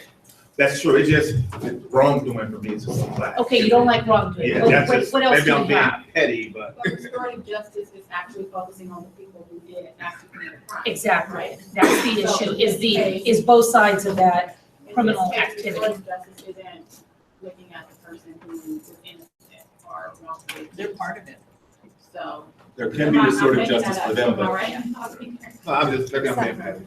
Well, no, you're not being petty, you're being sensitive, and I appreciate it, but in the restorative justice process, we're talking about a criminal justice system that it gets triggered when a person does something, usually that they shouldn't have, and now we've got to deal with the ramifications of that to the person that it was done to, or the family that this was done to, et cetera, et cetera. So, insofar as restorative justice is talking about a system that persecutes, categorizes, and then, tries to reach finality or make people whole, that's its relevancy. So that's where I think we should be specific. Ricardo? So Javier, if you send us that language, when we get a break, I will pull it up, we'll throw it on there, and then that way we can kind of fine tune it. I just don't want us to get stuck just on this right now, because there's some other principles, just in case folks want to keep going on that. So are we doing restorative justice? Are we including that in one of the bullet points? Ricardo says yes? Yeah, that was a request. So Okay, yes. Shelley? And then we'll come back to you. Shelley, please? Sure. One other thing, and Vonia, maybe if I could get clarification from you on this. I wonder if maybe my hang up with the original bullet that I brought up, if we could leave public agency applicants who have, and then just say, identify and address known barriers to serving target populations as the guiding principle. So then we can go just beyond the lead public agency. Oh, very good. I like that personally. Vonia? Sure. Not specific to the lead agency. Right, okay. So back to identify and address. Yeah. Present tense, okay, that's great. You're okay, Vonia's okay with that? Stephanie? And I was gonna recommend something very similar to the second from the bottom bullet, and take away, consider various ways, and just start off with collect, and then add program, collect program data, and measure, evaluate outcomes, as well as publish and share. Richard's been waiting, and then back to Vonia. And I hope this doesn't start a whole long discussion. But just looking up, just pulling up real quick, National Institute of, what is National Institution of Justice, under restorative justice, one of the bullet points, and what I would worry about using that word, is the offender must take personal responsibility to the victim and the community, or you're gonna get a lot of agencies, I think, that are gonna jump on that right there, and now it's gonna be punitive. yeah, that's why we're gonna include a definition that we're comfortable with. Okay, that was my concern. Justice. Okay, good. Emphasize, those are kind of weak, and if we maybe we could that's what we want to see, so instead at every level, just very good. Yeah, thank you. Those little light words like that actually have something happen. Further clarification, I'm going to happen. Very good. Where we've now reframed it to say identify and address green target populations. My recollection of the committee's discussion on that is that it had a feature and a flavor of innovation in here somewhere, maybe not even this one, but I didn't see the word innovation in your principles, and I felt like innovation was very much in the room. Yeah. I remember it was in there. What did you guys do? Right, John? To back up this. John? Oh, yeah, and I think bullet point 1, 2, 3, 4, 5, the first word emphasize, for me, I feel more prioritized. And I'm saying this because I'm really not too concerned. My primary concern isn't making it easier for folks who apply for this, because the folks who are benefit for this funding and programs already have it difficult enough. So I find a lot of times in these spaces, we find ways to make it easier for grantees, as opposed to really just keeping first and foremost who would truly benefit from this. So for me, the spirit of this is prioritizing that the folks who would benefit, it's all about them, more than the public agencies, even more than just the CBOs. I don't know if am I, okay. I'm looking at Good folks' direction. faces like. A good direction. Okay, Ricardo, are we gonna, move? Okay. Excellent discussion. Let's move along. All right, moving on to page 6. We touched upon some of these issues earlier, but returning to them, discussing eligible applicants. We just directly quoted the language from Proposition 47 that defines eligible applicants as public agencies. We have language that public agencies are limited to not submit more than one proposal. John had a suggestion to clarify that CBOs may serve as a provider on multiple proposals. I didn't hear any opposition to that.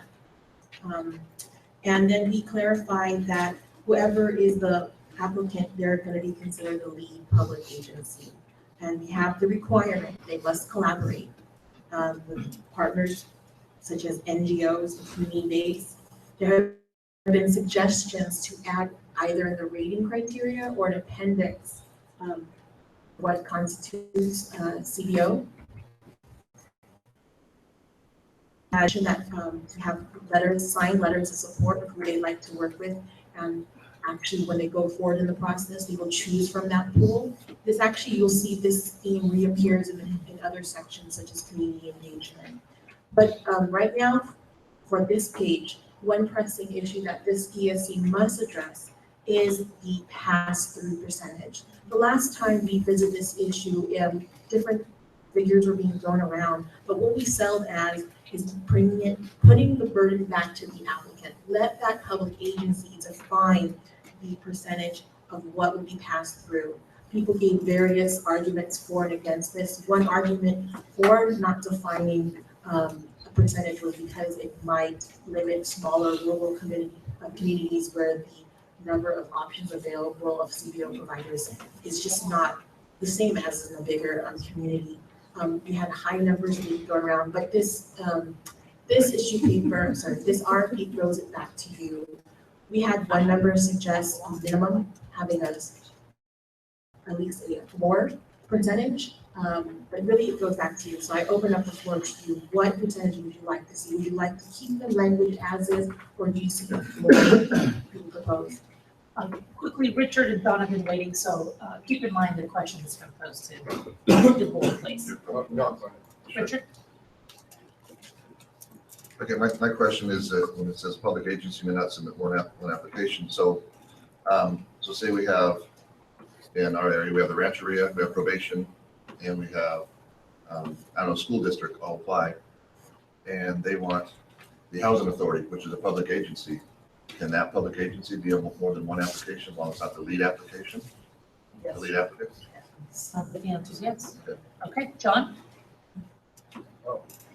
That made new questions for me because it doesn't say the lead agency, it says public agencies may not submit more than one proposal. So to me, that's like circumventing it. If we were to say, oh, LA County wants 15 proposals, LA County will just not be the lead applicant on everything and they'll have every one of their county departments submit. I mean, it's circumventing the rules. So I would say no to that. Sorry, I mean, that's how that was where I was going. Yeah, I think that that's a no. I mean, for me, I saw staff say yes, but I personally no on that one. And I guess for me, the issue on the floor, the percentage, the question is a good one. I know Scott talked a lot about, we could kind of just, you're over here in the corner commiserating, like, we could evaluate it when we see it, but I mean, is there some value to putting a pin in the rural issue for a second and putting that aside?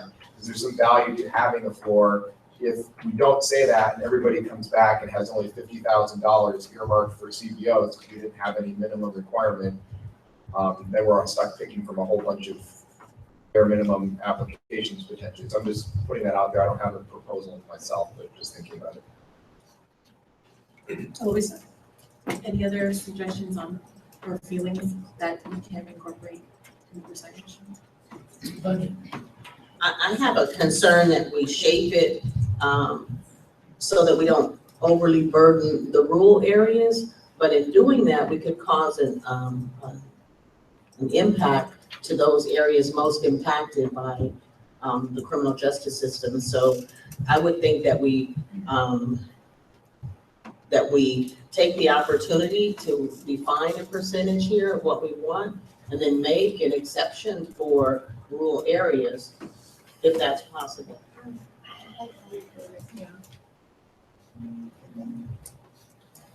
Great. Okay. Well, I'm like trying to talk about definitions over here. It would seem to me that you could put a percentage in, a high percentage if you want to, and then maybe not say, and then a general exception could be allowed. If your application for some reason is not able to meet that percentage, explain why, and then you guys would be able to decide from there. So regarding the public agency question, I personally don't have a problem with the scenario, John, that you raised, because ultimately, different departments are gonna be doing different things. But I understand your point, and ultimately, it's this body's direction that staff is receiving. So can we get some response back? Sure. And get some clarity for these folks? Sure, absolutely. A couple of thoughts on that, and you guys can remind me where it is in the draft, but one of the things we know is potentially a dynamic issue in these Prop 47 grants is that there will be impacts on public service providers, public agencies in the county if there are, and sort of looking at Tom here, a whole bunch of increases to behavioral health are just going to be a feature of perhaps multiple applicants within a jurisdiction. So that's where my head was.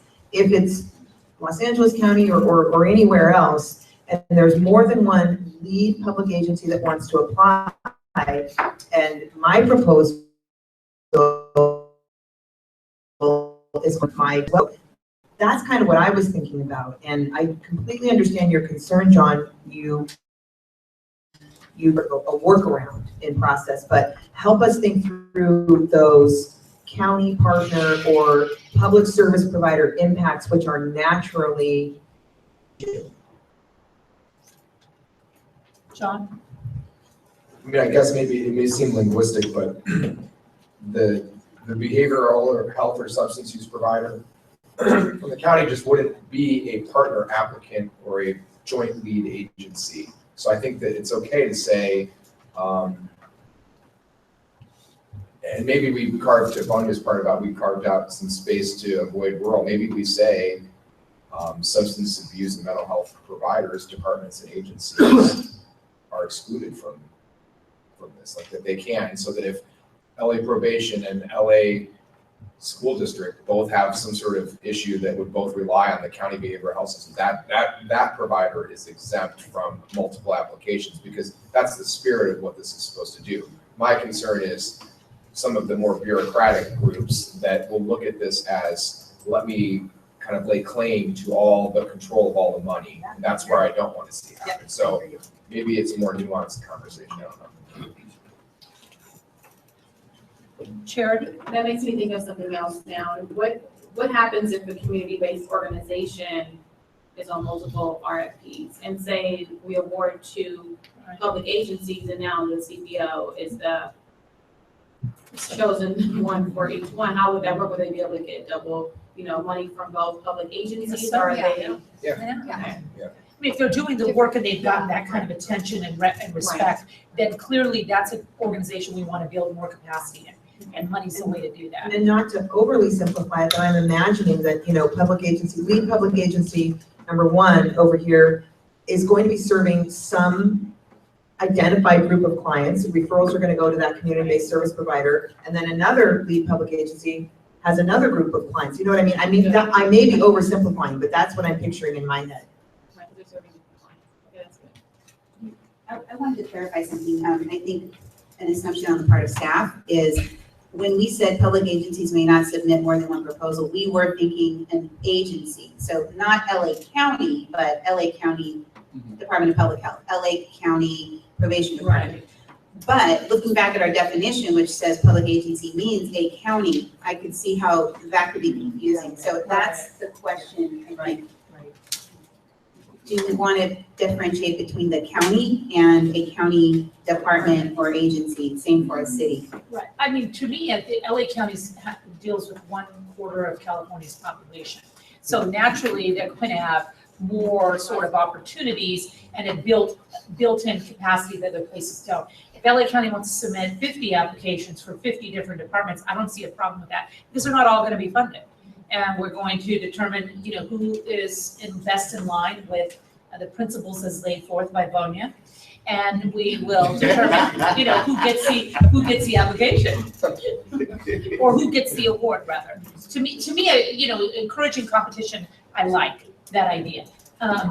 End of the table. Yeah, well, that's just why I thought this definition was, expansive enough. So, for example, LA County, like with Prop 36, it was the original Prop 36, it was the county alcohol and drug department, that actually applied for or got that funding. I mean, and here I don't understand why if it's a behavioral health service, LA County Mental Health or LA County Alcohol and Drug Services would, each one could apply, but you might also have an LA County Housing Authority that would apply for some of the funding to do like housing. I mean, it would just, I think this is broad enough that it would allow for that. Just what you're saying is that each one of those agencies could only submit one proposal. So how do we state, so Tom, I think, oh, sorry, it's okay. So how do we state, even if we don't land it, but just so that this body can all read it, something that we're trying to convey, because I think what you're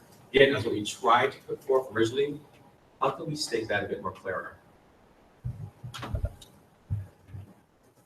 I don't know that it could be stated clear. When you define public agency, could be a county, or it could be an agency thereof, an entity that is a legislative body, a local agency, a housing authority. It seems like it's already stated in this definition that agency could mean any of these. I don't know how I would improve on that. Vonia, then Mark. He said it, he brought up my point, thank you. Okay, very good, Mark. So I think another element that comes into this when we think about how many applicants can come out of one area, I'm certain that in LA we'll want to have a very collaborative approach to this work. And it makes me think that the $2 million ceiling on funding for one application deters that for really big places, right? So that seeing that would force us to say, hey, if we're a quarter or a third of the state, then we need to make sure that there's at least 3 or 4 applications that, really have a good chance of being awarded to feel like we're having the benefit of these funds in LA County. So I think how we craft this piece needs to be considered with how we think about the funding limits. And I know we would certainly, out of LA, it'd be nice to have an opportunity to bring together not just the drug and alcohol that's in public health and the mental health that's in its own department and the diversion efforts that's in my department and the sheriff. It'd be nice to just think about how these work together when we define who can be part of more than one application. Thank you, Mark. Okay, so enough direction there? Yes. Okay, excellent.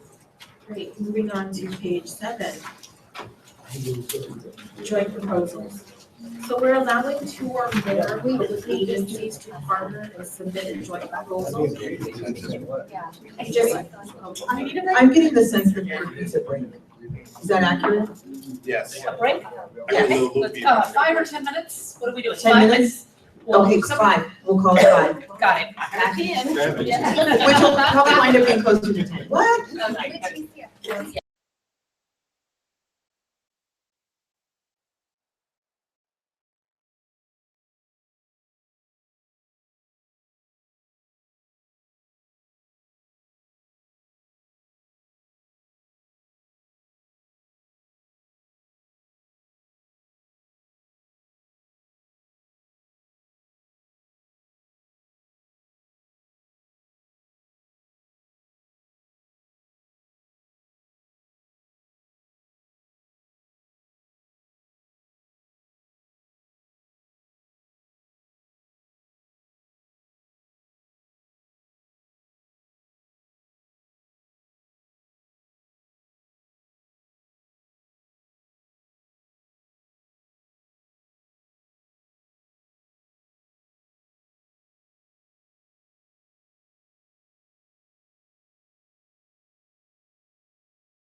Red eyes. You're learning,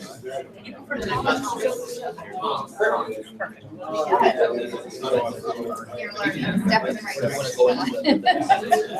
right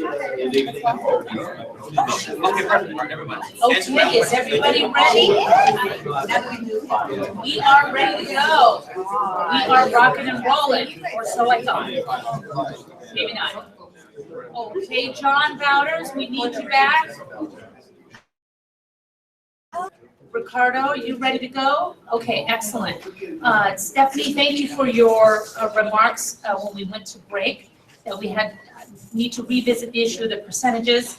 And so we have consensus that that's our next area. And so we're ready to get going. We have a couple board members coming back in, committee members. And so Ricardo, once again, the floor is yours. All right, so no problem. Let's revisit the issue of the percentage pass-through. I would like to start listing their position and their principles for that. Say that again. Does anyone have a specific figure for the percentage pass-through, and do they articulate their reasons why? John? Turned off my green light, you see.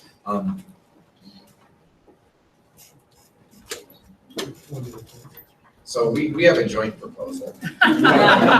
This is dangerous. No subcommittees, no subcommittees. Break. Okay. So. Making me nervous. I don't know, I saw Carol talking, but I didn't hear what you said. So it's, we looked at page 12, so we think this is the best way to link it, might be to page 12. Not ascribing, we don't have an opinion necessarily as to whether it goes to A or B, 1A or 1B that's been proposed here, but just thinking about the difference between rural and smaller county needs, which we heard some really good points about earlier, and then some of the larger counties. We think that having a minimum percentage that would be pegged differently for smaller and larger applications is appropriate to reflect the difference in the types, the sizes of the jurisdictions or counties that are applying. And so we wondered if it made more sense to have a minimum of 50% for larger applications, but then to incentivize a higher percentage by offering additional points if they reached a separate threshold above that. So like maybe there's a few extra points for hitting 65 or 75% to encourage people to be more competitive, and they always go for those points that tip them over the top. But maybe if we added a few points and said if 75% of your funding went to CBOs, you get these extra points, but have a floor of 50, and then perhaps have some other number, and we're just throwing out numbers, but just I'm more focused on the framework, but then having that same structure at some notch down level for the smaller applicants. Okay, anyone else? I appreciate John's rationale. My floor I would think it would be more like 70%, because to give 50% to a public entity and have a CBO do the work is to, it sounds like an awful lot. Yeah, so again, I'm not arguing the percentage, I'm just arguing the structure. So I I'm love the not, structure. yeah, I'm not advocating a particular percentage. I'm seeing nodding heads on the structure. Okay. Any other? Still not hearing any percentage. Judge Eskin? What would be the demarcation line between smaller and bigger? Well, it's based on the amount of money that the public agency applies for. I'm looking at the rationale on page 12. That's just how, it's not necessarily the case. It's true, like an LA County could apply for less than $500,000 and Shasta County could apply for $2 million in theory. It's just not likely to be the case for capacity reasons and also the demand. So I'm thinking that this aligns slightly more likely with the urban-rural mix division that we've talked about before. And without calling it explicitly those things, I think it will, in a de facto sense, perhaps do that. The negative consequence obviously could be is that if we have a low percentage for category 1, we could get a lot of small applications, which may be counter to what we're doing. So that's the con I see in this proposal. Okay, thank you. Judge, you had follow-up remarks or? Yes, I said thank you. Oh, excuse me. Okay, we have Ron. I second Vanya's 70%. Okay, Stephanie? What did he just second? 70%. 70% for the smaller part. For the smaller one? Well, the only thing that I think, and I think 50% is significant compared to any other grants that we've seen previously that I'm aware of. I would hate to have it so high that county government agencies decide it's not worth their time and effort. So I agree with John's suggestion of we could give them additional points if they go above and beyond, but I would hate to see government agencies just opting out of applying if it's not gonna be. And I don't think that they just give the money. I think they still need to have a budget that we're gonna score that shows what are they gonna do with the money that they're getting? Is it gonna go directly to, mental health services that are gonna be provided by the county or housing that's gonna be provided by the county? So I think we take that into consideration. I don't think they should just, get the money for not doing anything. Sherry? I think a larger percentage will weed out the public organizations that aren't serious about creating change. And that we are willing to funnel it to the community-based organizations that are actually going to do something with the funds. So I'm okay with that. Okay. Lisa? Okay, so what I'm hearing is a structure where for the large pot, it has been suggested 70%. There's been no offer for what the percentage would be for the smaller pot. And I have a question of would we retain Vonya's suggestion of having a general exception and justification of why they can't the minimum pass-through? Just for clarification, I believe that was your suggestion, wasn't it, Ricardo? Okay, well, yeah, it came from over there. Yeah, I understood the explanation as to why they can't meet whatever threshold we come up with the smaller counties in mind. So if we're gonna have a dual structure, or either we expect the larger money to be 70%, no exceptions, or we make an exception because we understand smaller counties may not be able to do that. I don't know that every small county is similarly situated in terms of their CBO presence, but I do think we should probably have one rule and an opportunity to explain why not, as opposed to making a lot more confused and complicated than it needs to be. I just want to add something really briefly for just a point of reference. I see Chad, I won't take too long, I promise. I wanted to look at some of our other grants really quickly, just to see what we traditionally have given out. So the most recent grant that we did was called Strengthen Law Enforcement Community Relations.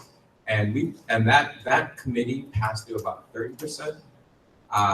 We have a CalGrip grant that focuses on gang issues, and that about 20% is passed through. Now that one's by statute. We have parenting grants, and I think that's about 15 to 20%. So all that to say, and not to dissuade you to pick a particular number, but the usual pushback that we hear is for the public agencies themselves still do quite a bit of work. And for them, it does become a bit of a question of if it's worth applying for, if a significant portion in their mind, whatever that number or percentage ends up being, doesn't go to them. So just food for thought for you as you think about that other pot and how you might want to allocate that. That's actually exactly what I was going to get to. The exception would be is that public organization can show that we are going to be doing a significant amount of work. And this is why our organization needs more than we'll say, like for housing, for instance, if they're going to be providing the housing, then it makes total sense for them to get a bigger pot of the money. But when it comes to this particular grant, I'm foreseeing more community-based organizations doing the work. If there's an exception to that, great, we'll look at that. We won't lose points for having an exception. But with this particular grant, I do see more community-based organizations doing the work, and I would love to see the bulk of the money going to the people that's actually want to put forth the work. Right, indeed. Stephanie and then John. And I may be the lone person with these thoughts, but I'm gonna say them anyways. I agree that we want the money to be at the community-based organizations, but I think it's clear when you look across the state, there are some counties and public agencies that do more with community-based organizations. So they're already working, but I think what we want to encourage here, hopefully, is to start doing a better job in some of those communities that aren't engaging community-based organizations at all. And and getting some of those services provided by and to the system involved people that are in those communities. And I'm afraid that if it's too high, you are going to just prevent the counties that are already doing it, like Alameda, you guys do a fabulous job working with community-based organizations. They're going to still apply, but we're not going to see some of the other community-based or the other public agencies in different counties and jurisdictions work. John? So, I appreciate everything that's been said. I really appreciate your comments. I would, for a couple of reasons Stephanie gave, and another reason, I think there's two choices that we're looking at fundamentally. One is, do we create a really high standard and then say we'll make exceptions? So here's the thing, if we get an application and we have a threshold of 70% and someone gets to only 40 or 50%, okay? And they write into their application what the exception is.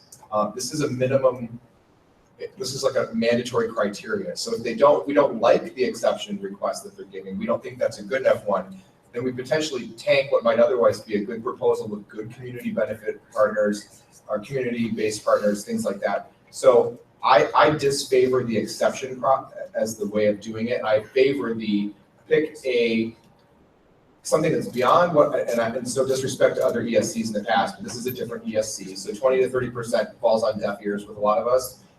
So I will go back and I will actually recommend 50, but I will say, let's do something to incentivize beyond that and make it competitive so that people want to get to 70, just because I fear that if everybody has to write a petition as to why they need to be exempted, that we'll be in this really evaluative phase of trying to decide who we like, and that's part of our job, but in a way that could potentially just undermine an entire application on a single criteria. And so I will re-suggest, even though I didn't have strong feelings at first, I will re-suggest 50% as a floor with incremental point allocations for 60 and 70%, where you get additional points for 60 and then even more for 70. Okay, I'm hearing 50, Bonnie is saying 70 is still fair. Is there a middle ground between 50 and 70? And, other thoughts? I guess there was a literal answer to that question. Okay, Bonnie. I think, okay, because we're talking about money that was earmarked.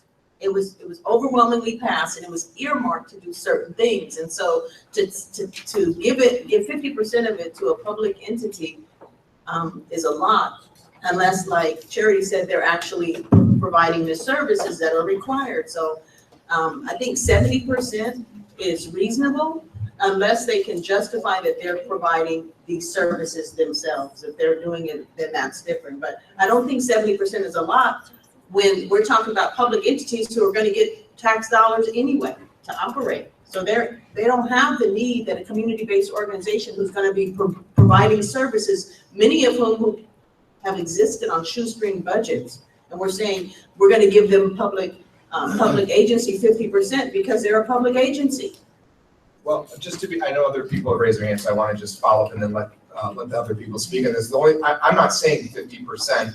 I realize that's what it looks like, the other half of the 50%. What I'm hoping is with all the people who want this money, that by having incentives beyond 50, that we will actually see many applications be 60 and 70%, because I don't think everyone's going to just say, I'm going to sit pretty at 50. If I know there's an additional 10 or 15 or 20 points in my application to do more, and that gets me over the threshold, and we can still set what the floor for a good application is as to a point total. I think we can write that in a way that makes it hard for someone to look and go, how am I going to squeeze the minimum number of acceptable points out of my application unless I go higher? And so I think that, to me, that balances the two. I totally appreciate what you're saying. My goal is not to shed money upon government agencies and not community-based groups, but I do really appreciate also the local government need to get interested in it, and we want them to be interested, because that's the only way community benefits, I keep saying benefits because I just did a community benefits agreement yesterday, but it's the only way a community-based group may actually benefit locally. Is the county thinks no deal, we won't get them in the door. So that's why I'm trying to make that balance. That's an excellent point. I think we have Shelley, is that right? And then Charity, and then Richard. Yeah, the only thing that I would point out or remind folks of is that we're also going to have an opportunity to look at budgets. So if someone comes in and says, 50% of the money is going to staffing at this local agency, when we're looking at the budgets and we're looking at the budget narrative, we would look at that and think that's no good, we don't need that. But if 50% is going to housing, because housing in Alameda or San Francisco or Los Angeles is so expensive, and it's gonna be the government entities that are running those programs, I wouldn't want to shut the door to that. So I think we do have an opportunity to get at that, and I mean, we'll get there later on, but as I was reviewing this over the last couple of days, I think we should put much higher stock and much higher scoring in the budgets themselves, which is when we will be able to get at that exact point, Tonya, that it doesn't get lost in this bureaucracy of, we just have extra, just adding staff to local government, but really making sure and holding folks accountable that the money is going to the services that we need. Thank you, Shelley. Charity, Richard, we're gonna go Tom, and then Mark. Yeah, I totally agree with Bonnie, and if it was up to me, community-based organizations would be able to apply themselves without having to rely on a public entity, so that alone just drives me nuts. But in the event that we did go with incentivizing organizations that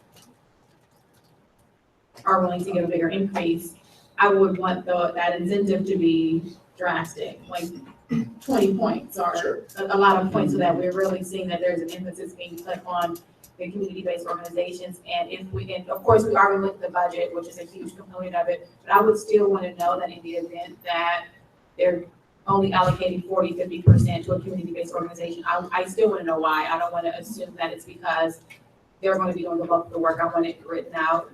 These are the services we're providing. This is how we plan on allocating the money. So just having them give a brief description, it could be 250 words. It could be something very brief. I would want to see that, and I would take the additional time to read what the public entity is planning on doing with those additional funds. Awesome. We're gonna go Richard, Tom, and then Mark. I want to throw my support behind John. I agree that 50% sounds low, but it's a minimum threshold. When we apply through programs through CDBG, it's 51% you have to meet for that target area. I've never got a grant 51% ever. If I'm not in 80 or 90%, we don't get it. But the other side too is the organization that is going to be monitored and is going to be reporting and is going to be responsible is that public agency. So if you're saying, 20%, I can't hire staff to monitor and do that, and we're out. So we got to make it. With the 50%, it gives you that we'll push it as far as we can, where it's still worth getting in the game. I don't want to eliminate agencies or areas that by default they just say we can't do it. Then that's really not serving the purpose either. So if we could have a sliding scale, I'd be in favor of. I think we're clearly going to lean towards those organizations and relationships that heavily fund CDM. I mean, I can't see it being any other way with this group. Tom, and then Mark. Well, I don't have a problem with any of these numbers. I think the focus on getting the money to the community-based agency that's doing the work is really important. But I think the reason that we're having a hard time coming up with the percentage is because there's such diversity across the state and even within counties. I mean, with large county behavioral health services that contract out almost all of their services, having 70 to 80% of the money goes to the community-based agency. But I don't know whether that's the same for if the county runs a housing authority. That would probably not be the same situation. And I know small counties up in Northern California, if they put out an RFP for a substance abuse program, they might get 1 or 2 responses, and that leaves the county then responsible for having to fill in the gaps where they can't get a community provider up there to actually do the services. So the percentage could be different. But I think basing it on budgets and having the applicant explain, why they're allotting so much, whatever. I mean, I think we're really going to have to make this sort of an explanation within the application as to why, rather than set a hard and fast percentage. And just because it piggybacks, and I think both of you are at the risk of jumping ahead just for a really brief second, on pages 31, 32, 33, 34, there is a budget section that's built in that includes the budget tables that Shelley referenced earlier, about seeing how that money is accounted for. We can come back to some kind of plot some of those percentages in, but the table is exactly that. those will be some of the generic line items that we'll propose, and we'll talk through with this group a little bit more to see if that's appropriate. And then you see there's a budget narrative, and there's some prompts above it that they have to, provide some narrative detail to the point. So just to kind of acknowledge that a lot of things that you guys have been saying are built in there. It doesn't address all the different, factors that you've raised about, for those smaller cities, counties, jurisdictions, et cetera, that percentage, that whatever that figure is still going to be, a very real thing for them. But either way, know that there's context that they're going to have or narrative they have to respond to. Mark, and I think we'll move, so long as we don't need a direct response. Yeah. So I echo what Tom said. I think that the notion that we can just settle on a percentage is going to be difficult because there's going to be a moving target for some of the people. And I think to Richard's point, we're going to look at these budgets and be able to say, hey, this project needs so much staff. And if that's 25% or 35% to get there, we're going to be able to acknowledge that in the budget. I also think that we're probably underemphasizing the leverage notion that comes into this grant. And I would say that for bigger counties, we need to be able to demonstrate, because we have more to leverage in many cases, that some of those direct services that are already being provided, how do we use this money to make sure that they're more accessible to the population, not necessarily pay for the provision of them. Similarly around housing.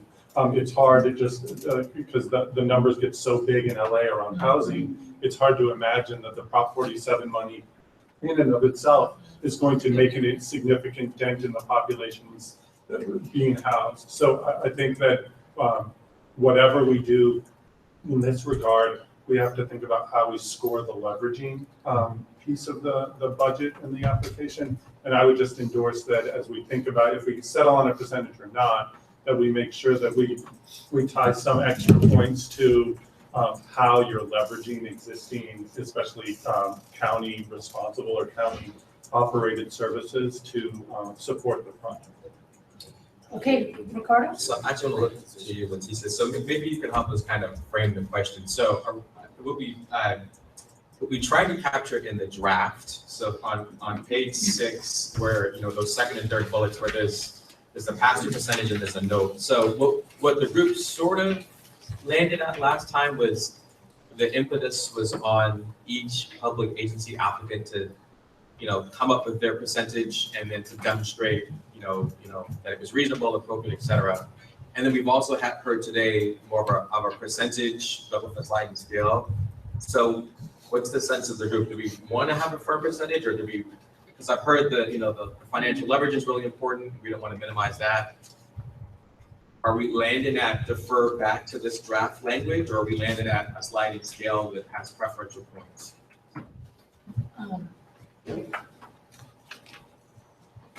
I like the minimum floor myself. Yes, Mike. I'm in favor of a minimum floor with an explanation, because if we are gonna allow explanations, and let's say there is a county that for whatever reason, can't meet the 51%, and we consider that to be a legitimate reason, they are not gonna be eligible for the plus points. And so for that reason alone, I just don't think it's workable. Yes. I like the idea of the floor, whether it's 50 to 70%, and then that with the exception that if you're a county where it's really talking about behavioral health services and housing. So if you're in a county where behavioral health services and housing are provided by a government agency rather than a nonprofit, then you can get an exception to the floor. But otherwise, those are the only two things I can think of as a reason why you wouldn't slide, because I believe our target population that we're trying to deal with here, the community-based organizations are the ones that are services that we need to provide, and they're the ones providing it. So that was the first thing I do. Charity. But I agree with the minimum floor with additional points, and I still want your exception noted. So if we can incorporate all three of those together, that would be great. Okay. John? She doesn't want much. May I ask a clarifying question? Sorry, John, may I jump in? So what's really important is that we have objectivity as you're scoring, right? So I think what you're talking about is you would have a floor, a requested floor of 51% being passed through, more than 50% being passed through. But you would allow an applicant to demonstrate that they haven't made that 50% for reasons that you're comfortable with, because you still see a whole lot of direct services. So I'm not sure exactly how we would write it up. I think we can. They could still get that 50%. They've met the standard because you see there's a lot of direct services being funded. And then beyond that, there's this upper level for higher scoring for greater pass-through. Do you think we could do that, team? Okay, John?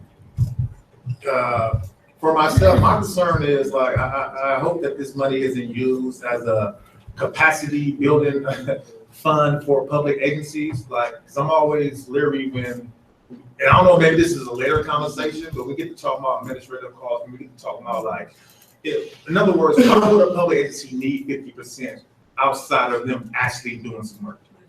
This shouldn't be right. That's where the director. I think that's right. Right, so I just want to just echo that for a reason, because for me, I hope this isn't used to say, okay, we have been doing this, we're going to use this money to bring on somebody else to help us. To me, that's not the spirit. It's kind of productive. I agree, John, and generally speaking, when the government does something, it is always significantly more expensive, good, bad, or otherwise.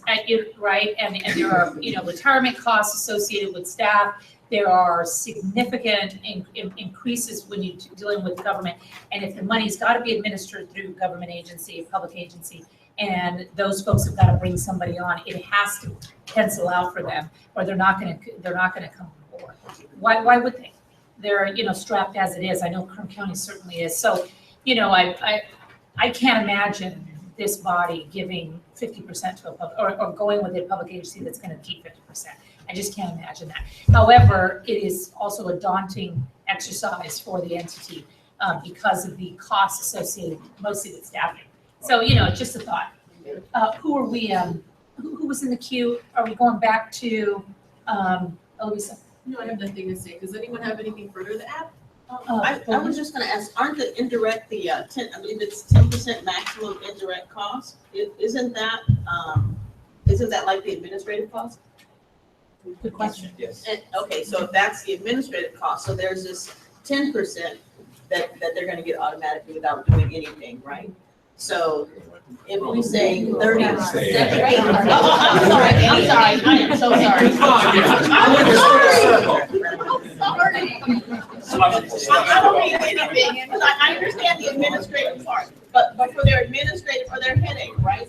Yeah, they won't be providing a direct service, so they'll still have, even if we set it at 70%, they'll still have 20% that might incentivize them to go ahead and apply for the grant. And most of the time, the departments that are vested, like mental health and other ones, they want to do the work.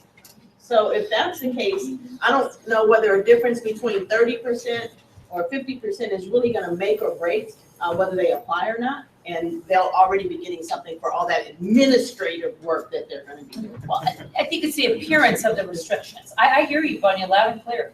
I don't think they need 50%. I'm not gonna support, an agency that's asking for that.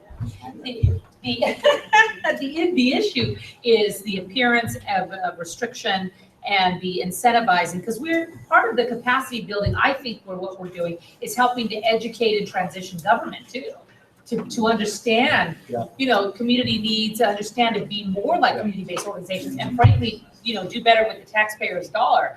I would like to see that. So part of that is the balance of that relationship, and so I like the idea of enticing some of these agencies to be partners with community-based organizations. And so I just don't like restricting or giving them a sense of restriction, because government can sometimes just not get it, it's business as usual with government often. So they just don't always, they need to sometimes be enticed. I understand that's not right in the moral sense, but that's, our practical realities often.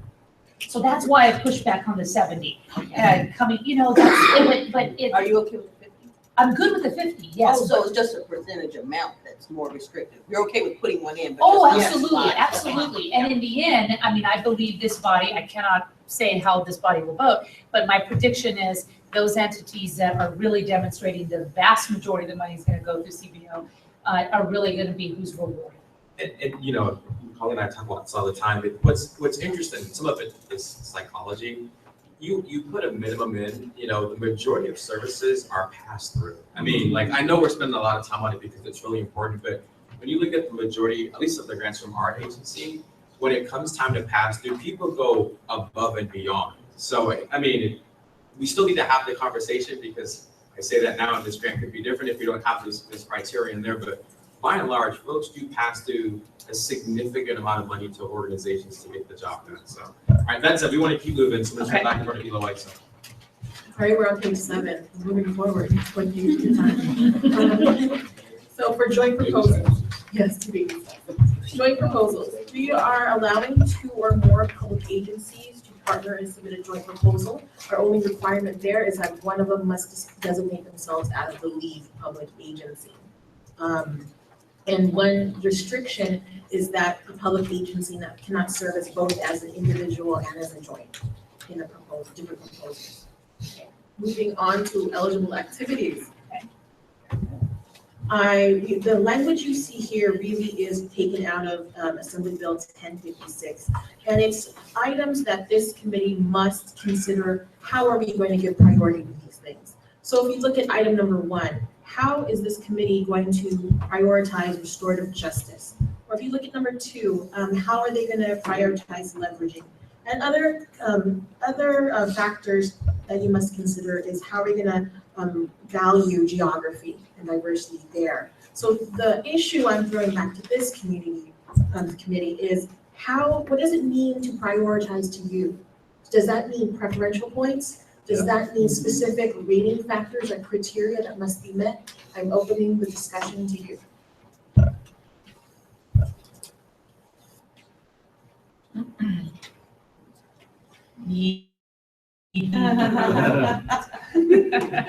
I know I do. Okay, we have Samuel, and then we have Shelley, and then back to John. Yes, preferential rating. All right. That's what it means. I think that should be part of the grading matrix. Shelley.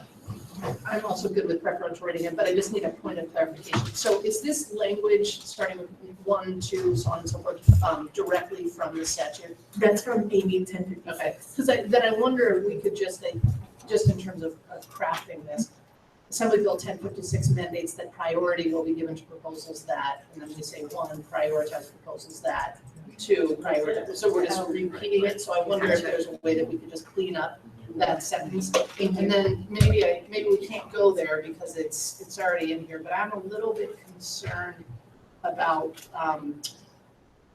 number 4, where we talked about leverage existing contracts. And I know we need to leverage existing contracts, but does that give the impression that we want them to continue with the contracts that they have in place now? How much room does that give to go outside? And I don't, maybe our hands are tied because that was what was in 1056, but I just want to throw that out there. It's something that jumped out at me. We read it more broadly as in community engagement, where there are existing relationships, whether with other agencies or CBOs, what existing relationships they can expand or build upon. But if there's a different perspective out there that this community shares, we can definitely incorporate that in the RFP. Okay, John, and then Sonia. So I have 2 comments. I want to respond to Shelley's. First is I agree with Sam. I think when AB 1056 was crafted, the objective in mind was to give preferential points. We wanted to increase the point possibility. That was specifically what was in mind with the crafting of that bill, just for everyone's benefit. And then to the good question about number 4, I appreciate staff's perspective of it. Like it's the vision of that particular paragraph was to promote the good relationships, not the status quo. And so this language is broad enough to do 2 things. One, if people think it promotes the status quo, it could get as little priority points as we want to give it, first of all. But if we want to say that prioritizing and leveraging existing contracts, which is with CBOs and people who want to see do that, we can evaluate that in a way that allows that to be promoted. So there's flexibility there. Sonia? Oh, I just wanted to add that earlier we were talking about where innovation would fit in. And while this might be codified and we can't change it, we might be able to actually add a component about the value that we place on innovation or new partnerships. Okay, moving along. Yes, I'm going to jump to page 9, which is just a chart for your information. I'm sorry. Okay, I'm so sorry. I thought we were gonna go down the list in terms of the, sit down under number 3 sure. for priority proposals and starts to give an explanation of the type of services. Okay. And I think it's kind of limited. In my opinion. I think that there should be consideration for alternative modalities of mental health services and healing services that are Okay. culturally rooted. I also believe that, offering these services out of a community-based kind of treatment model, a lot of our folks are going to want to go to the traditional institutions that are providing mental health services. I know that from my own personal experience, but they'll come to a CDO to receive the same type of services that is more, culturally rooted, culturally relevant, and within, so that we're not going. They even call mental health in our community like 1022 California Street. Because there's a certain still stigma associated with that, I think. Absolutely. So just to be more effective, I think that, or a combination thereof, but perhaps that would also encourage partnerships with mental health services to provide those See them as services. more credible. Absolutely, especially with this population, absolutely. Right. John? Just to that, we specifically didn't put a definition for mental health services in 1056. So while you can't change that particular provision, what we can do in this RFP is say mental health services include trauma-informed cares and other acceptable practices. I'm not the mental health expert yourself, Tom. Other people here are, and so I'm not going to say what those are. I would just say that to your point, if you feel that that's a restrictive term, I think we can still make what it means for this program better.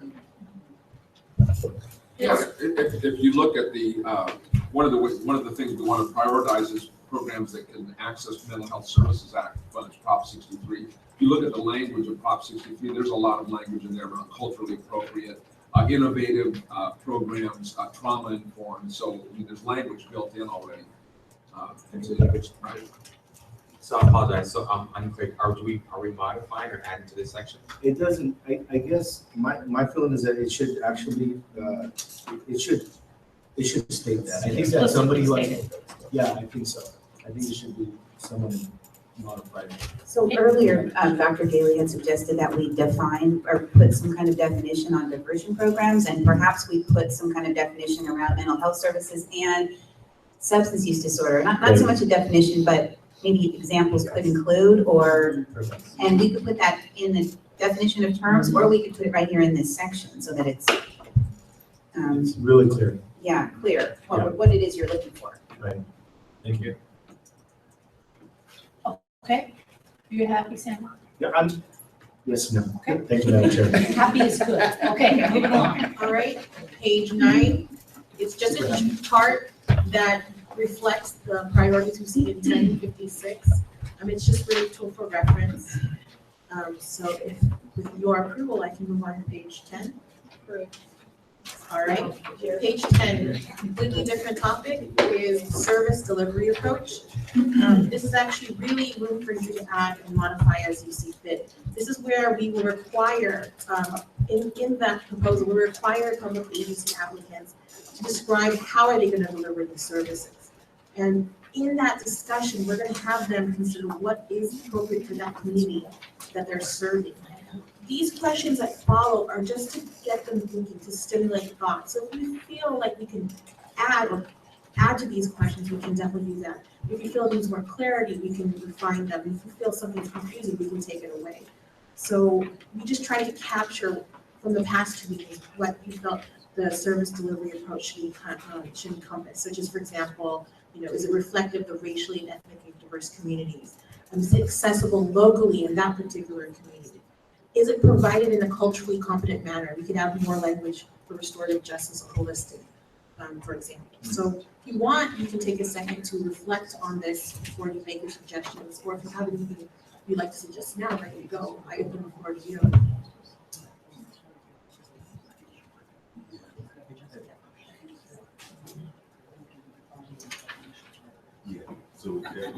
Okay. All right, we can come back to this. If you get a revelation during lunchtime, we can come back to this. Very good. One. Doctor. So as I read this, I thought that it'd be nice for folks in their service delivery approach to sort of contemplate how the lives of participants would change. Just being able to, you know, through this, 300 people, right? I think it's important because we often create programs or write a proposal and we don't think of the end game and the impact on the folks who are in it. You could simply just sort of how should the lives of participants change or improve because of your effect. And that question ties in beautifully to one of the guiding principles of how we can keep it client focused and keep it focused, holistic and centered. So any other suggestions? It's the good one that Vanya pointed out to me. I had nothing to do with this. No, just under the bullet points where you have definition of trauma-informed care, recidivism, that you would also put and restorative justice. So are you still at service delivery? Are you looking for Well, okay, so that was mine, and then Bonnie's gonna give you hers. I was just asking him, I wasn't telling him, I was asking him if this would be, under service delivery approach, that maybe the restorative justice lens be included here, and then not go into the definition of what it is here, but include the definitions in the other page. That's what he told me to say. Yeah, no. I think we need to remind Vanya that, tribal council votes at lunch today. Here, you know, when staff were reviewing this, for the, 20th time, we realized that we had left out restorative justice from this bullet list. And going back to the 1056 language, we actually proposed the very last bullet. How does your project take steps to advance the principles of restorative justice and reduce recidivism in your community? Those two are linked together. If you go back to 1056, you go back to page 7, number 1. Prioritize proposals that advance principles of restorative justice while demonstrating the capacity to reduce recidivism. So we grouped them in that bullet there. I think whenever there is an opportunity to include the term, we should. And then to the second half of that, so at some point in the appendix, I did take the definition that you provided us and it's added in there. So at some point, we'll revisit that definition with the full group. So we'll just add in what Colleen provided just now. Sam. I hope this relates, and kind of to reiterate what Dr. Mark was mentioning, I think what will you do, and how well will you do it? How much will you do, I should say, and how well will you do it as indicators of success with the actual individuals that are going to be serving this project? I think like a performance measurement that can actually be, used in the evaluation of the effectiveness of the program. And that's something It's evidence-based. Yes, we're gonna talk about all the different approaches and rating criteria, but that's something we can return to when we get to that section. Okay, very good. Ricardo, it is 11:50. I presume we're going to keep moving. Keep moving for non-consumer elections. Got it. Please, thank you. Okay, Elisa. All right, moving on to the next section, target population. Actually, many issues for you to consider in a short half page. But if you look at the definition, the first definition you offered, it is this RFP must be designed to serve people who have been arrested, charged with, or convicted with of a criminal offense and have a history of mental health or substance abuse disorders. This really was trying to capture a blending of both Prop 47 and AB 1056 that you pointed out, all of you pointed out in our last meeting.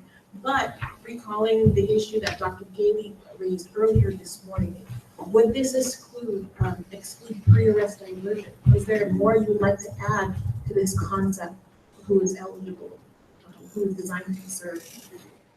Well, not only that, it's limiting it to people who have a history of mental health or substance abuse. So I don't like that at all. It's saying that people who don't have have mental health issues or substance abuse issues can't qualify for these funds. Is that what it's saying? Ron? Well, I was just gonna say, I think we need to limit the population, the target population, the way it's described here is almost, it includes a whole bunch of people that are not part of the real Prop 47 population. So I'd like to see something in the definition that says we give some preference or we're really targeting the people that have been affected by Prop 47 because we already have SB 678 and AB 109 and everything else, that funding that goes to a lot of other populations, but we're talking about, like you were just saying, people that aren't, that are adult conversion and other programs that aren't getting services through these other programs. So I do think actually trying to target the actual AB, the people affected by Prop 47 is something we want to say. At least it might. Right, I don't, we cannot be all things to all people. We have to remember that and remind ourselves of that. That, you know, we want to track our results, progress, and have, you know, indexes that are reportable. Yes, Tom? Well, maybe this is a question for Aaron, but aren't we kind of limited by the actual language of the initiative and the legislation in terms of the population? We are. So the legislation specifically provides that the funding is restricted, that eligibility to propose is designed to serve people who have been arrested, charged with, or convicted of a criminal offense and have a history of mental health or substance use disorders. That's the language from the statute. Which is a large population. Right? It's a huge Plenty, population. Yeah. plenty of work. Vonya? I remember us having a conversation about how we were going to determine if there was a history of mental health and or substance abuse. And so we were going to be broad with the definition of how it could be substantiated. This is broad, but it doesn't say anything about Prop 47 specifically. And so if we were going to do anything, maybe we might want to say people who have been impacted by offenses, Prop 47 offenses. And we can't really base it on how many people who have received the service yet, because there are many people out there that have not yet received the service. Yeah, that's what we're trying to reach, so. We have John at Charity. John? So some context for our discussion. The ballot initiative, as staff already mentioned, the ballot initiative spelled out that it was intended to serve people covered by offenses such as those covered by the Safe Neighborhoods and Schools Fund. It does not mandate that it be those offenses, but it be that ilk, if you will. And I think that there's a lot for our benefit. We don't want to say Prop 47 offenses specifically for several reasons. One is that, for many of us know, district attorneys have thousands of options for how to charge people. And what we don't want to do is to actually very narrowly limit it and actually lead to a new practice unintentionally of, first of all, DAs charging people with different things, right? And then us not having people get services because we prescribed. So I would not put anything that limits it to Prop 47. But the other vision of it was simply that there are people who, especially with the mind toward diversion, are maybe engaged in a lifestyle pattern or, you know, are in a place in life where that will be where they are at some point. But diversion, because they are picked up for something else repeatedly that's not quite a Prop 47 offense, that is the chance we have to access them to services to actually prevent people from coming into a path that is so hard for so many people in this room who work in it, who have experienced incarceration, know, having a record, those things. We want to actually get them while we can. And so I think that this is I'm going to speak just from my personal perspective. I think that this definition in the target population is actually well constructed. It is a combination. I appreciate staff working with me offline a little bit about that, to include arrested, charged with, convicted of, to be expansive in that regard, and have a history of mental health issues. We can't avoid that last half of it because it's in the ballot initiative. It's required. That's the purpose of the money coming to the VSS in the first place. So what we did do is we liberally defined what mental health issues and substance use disorders are below that, in such a manner that as many people as could be served by this money can be, if they have that relationship with the criminal justice system. So I would advocate against inclusion of more specific language to Prop 47. I would ask people to support this. Okay, Charity? Unless we absolutely have to limit it this way, I don't like the idea of just going back to my point, limiting it to people with substance abuse or mental health issues. There were plenty of people that were arrested and were released through Prop 47 that did not have mental health issues or substance abuse issues. For instance, the drug dealers that dealt the drugs, we can't assume that all of them actually did drugs also are having to, I sold drugs when I was 14 and didn't do drugs. So we can't make that assumption and then not allow certain people not to get these services because they don't have mental health issues or get drugs themselves. So is there a way where we can word it to where it does benefit people that were released through Prop 47 but did not have substance abuse or mental health issues? Because that just doesn't seem fair. Tom, can you respond, please? Well, my response is I, as much as I would personally like to get that to be the case, I don't think we're gonna be able to do that under the limits of the initiative. I do like the more expansive, definition, the 4 points that I think, John, you brought up at the last meeting. I think that does encompass, as broad of a population as we can possibly try to serve. It doesn't meet all of charities, concerns about someone who doesn't have one of those issues. But in light of the parameters in which we're, allowed to operate, I think this encompasses as many people as possible. I did have a question on the last point. Someone who's been regarded as having an impairment Or disorder. Or disorder. That's Can pretty you explain that a inclusive. little bit? John? Oh, I just wondered what the last bullet has been regarded, someone who's been regarded as having an impairment or Yeah, disorder. it was basically, it's taken from the Americans with Disabilities Act section on reasonable accommodations for people with disabilities. And in practice, as an attorney, I can just say that it's for people who do not have a record, they refuse treatment, people who have serious untreated psychological needs, but are regarded by mental health professionals or county social services. I don't want to say anything criminal here by labeling somebody, but somebody who comes in with very obvious unmet needs and just is reluctant or refuses services, but we know that they can be served through a program. We don't say, well, they didn't agree to this or not self-reporting, or they don't have a record. We could divert them into that service anyways. So that's why it's there. It's not, I didn't make up the word regarded. But Judge Eskin. But regarded by whom, John? I think Ex-boyfriend, it's ex-girlfriend? yeah, I think that it's, you're taking on the case already, Judge. It's regarded by thank you. It's regarded by the provider is the way I would read this, just as it is under other laws where if the service provider, in this case, the public agency and their CBOs, meets some person who's coming through a probation or pretrial service, and they regard them as being a person with that need, it would give them the flexibility to offer the diversion program to them without being outside the parameters of this program. Do you think it's helpful to qualify it, to explain by whom, not some neighbor or some antagonist? I'm a liberal constructionist, so I don't like to put, I appreciate what you're asking. I think that's good law, but I also think that if family members were to say, we know that this person is untreated, they've resisted our efforts and our services, that gives the county or a provider leverage to offer something and not be the familial face, and the family is reporting that. I think that's a helpful thing sometimes, so. Okay, we're trying to wrap this up in 2 minutes. We've got Stephanie and then back to staff. So it would also be regarded by probation, Right. enforcement, Yeah, I would family, think so. anyway. Ex-boyfriend, ex-girlfriend, right? Kate? She's crazy. In terms of the target population, I absolutely agree with Charity's observation that there are thousands of people in California who are affected by Prop 47 and who may not have mental health or substance use disorder issues.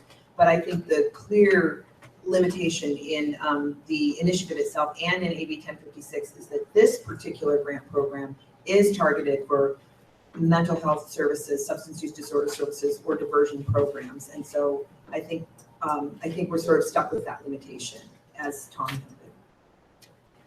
noted. Okay, and we are moving for.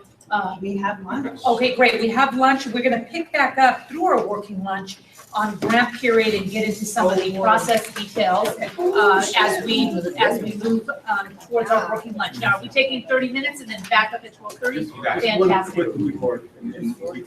Okay, I understand the point that you just made, but target population, you don't there's no language about diversion. It's all mental health. But this is the target population that could go into a diversion program. The diversion program is the what, and this is the who. Does that make sense? Okay. We'll get stronger. Okay. Okay, At least that's ours. we'll be back on the record at 12:30. Thank you. Nice job, everyone.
I think we had a very productive time, and would welcome back the members of the public. Hello, everybody. Good to see you again. Glad you're back. And it's really been a very productive morning. We're going to get moving right along to some process issues. And I know we've only been through 10 of 40 pages, but really, we are asking if you could consider please staying overnight. We'll pick back up in the morning, and we'll have lots of chocolate. So, no, I do believe we're moving on the process issues. It should move a little more quickly, but I appreciate all the substantive conversation. So, Ricardo. Perfect. So actually, just a really quick intro. So Colleen and I are going to kind of tag team this section with more of an emphasis on Colleen. So when we last met, we spent quite a bit of time on the grant period and on the grant funding. And so we're really going to kind of start with some of those issues. So there were a lot of different ideas that the group had, and I think it's one of the few issues where there wasn't really a consensus on how to kind of approach it. So the instructions to staff really were craft something for us to respond to. So we just want to kind of acknowledge upfront that some of you may like it because it's consistent with what you want, and others there was not that consensus there. And so, we'll kind of open up those topics there. So we'll do our best to kind of present the grant period and some of the funding options to you. I would just kind of point you back to some of the comments that many of you have made already, whereas as we make changes, think about other things that we've done in the prior pages and how those things maybe link back in. So with that, I'll turn it over to Colleen. So I think the first question, the fundamental question we have to answer is how long do we want to fund these projects for, each individual project? The funding we can sort of deal with separately, but do we all agree that we want to stick with a 3-year grant period? Or I heard earlier, maybe we want to consider 4? Can we open the discussion there? What are people feeling? And I will point out, the first year is very much abbreviated as we have laid out here. The first year will commence June 2017 and August 2017. That first year is quirky because we're going to give the money out right when we get it. We're going to get the second year allocation immediately after that, just 2 months after that. So those first two pots of funding are going to go out almost at the same time. Beyond that, it will be on an August 15th start date every year. So this first year will be quirky, but beyond that, we'll move into the cycle that you choose, be it a 3-year or a 4-year. So when you say 3-year cycle, I'm assuming what you mean is that an application will be funded for a total of 3 years. They would not receive additional monies potentially until the end of that 3-year cycle, if we went with the 3-year cycle. Correct? Yes. Okay. John? I'll just renew my prior suggestion that I think that for the very first funding period, it should be for 4 years, understanding that the 4th year is this very abridged 2-month period, and that it should then be a 3-year cycle for every year after that. John, why do you say that? I expect that question. I say that because I just think that there's a couple of things here. One, that's a lot of money for the first year to be crammed into the other 2 years. And so when we're asking people to put a budget proposal together, I think it will it may skew our evaluation of things, because there's going to be basically conflated on that. It's going to be hard to filter whether people are actually saying, I'm going to do essentially in 2 years with this amount of money this, or whether they're going to say 3 years and we have to somehow evaluate the capacity to catch up. I don't want to be in this questioning, like, can you catch up with your capacity? We'll serve 100 people a year. Does that mean they're going to really serve 150 people in 2 years? So I think because it's a very negligible period of time to add to the first cycle, this 2-month period, and we're going to have this initial ramp up of capacity with staff anyway, I feel like it's probably better to just have the initial RFP period be 4 years for the technical purposes, which is essentially 38 months. Okay, there's some persons I see Charity. So are we not starting the grant in August because we have to give funds out during the 16-17 Yes. year period? Okay. Makes sense. And your thoughts on John's Well, proposal? I personally, like I said before, prefer a 2-year period because of the evaluation piece. But if we're able to evaluate after 2 years and allow a 3-year term, I'm okay with that. are 4 years in this. Yeah, 4 years seems long to Yeah. me, Well, but I'd like to. technically it's not. It's really 3 years and 2 months, it's not 4 years. Yeah. 3 years, that's the point.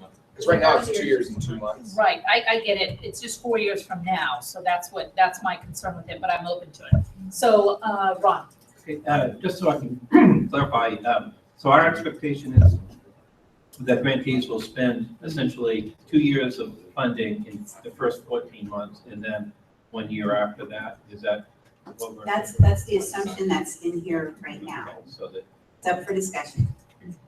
But yes, that's the way it's designed right now, that the first, they're not First expected to 3 spend years the of whole amount money. of money in their first year in the first 2 months. They can spend it anytime during the grant period. That's So correct. in theory, they can, okay. So we're looking at, under this scenario, the first 3 years of Prop 47 funding would go to one set of grantees who would have 27 months to spend it.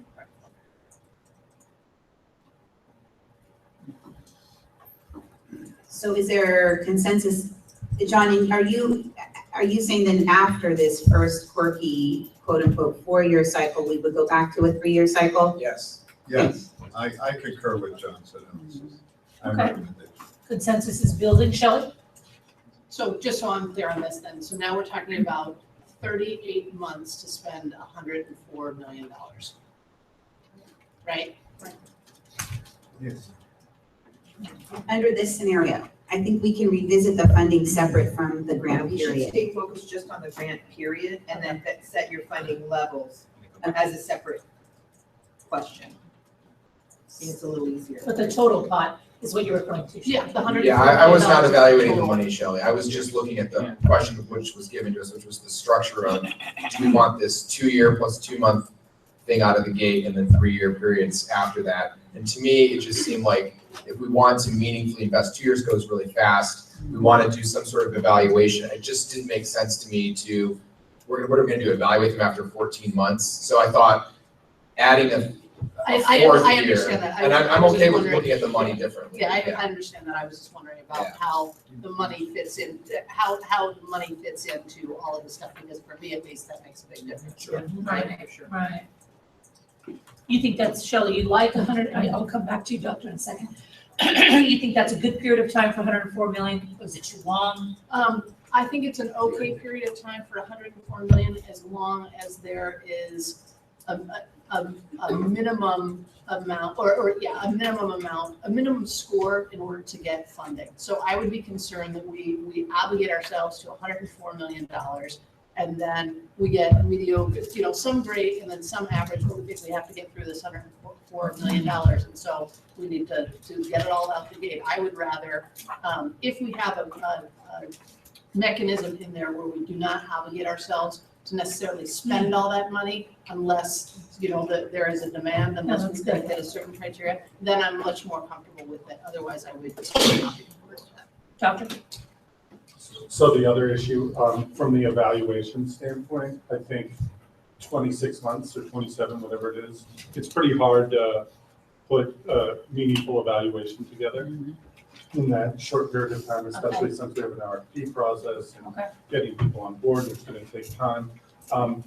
The concern that maybe it's a little too long and we've committed ourselves to this group of applicants or these projects, is there a way, and I've seen it done in other RFPs, that there's some back and forth in the final year on changes to the project to allow it to be meaningful, right? So there seems to be an interim evaluation step in this as well. And I think that, I'm not sure who would do it, but have some communication with the applicant on corrective actions or changes so that that last year, if we're gonna take a 38 instead of a 26-month view on this, there's a chance to make some tweaks in the last year of the project.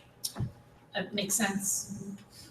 And you guys are really, the reality is your staff will be in communication and in real-time evaluations of many of these organizations through the next few years when the rest of us are not really meeting and following the progress of these groups. Is that right? Yeah, so, and just not to spend too much time, but just to provide just some insight on how the BSCC, how we kind of monitor our grant programs.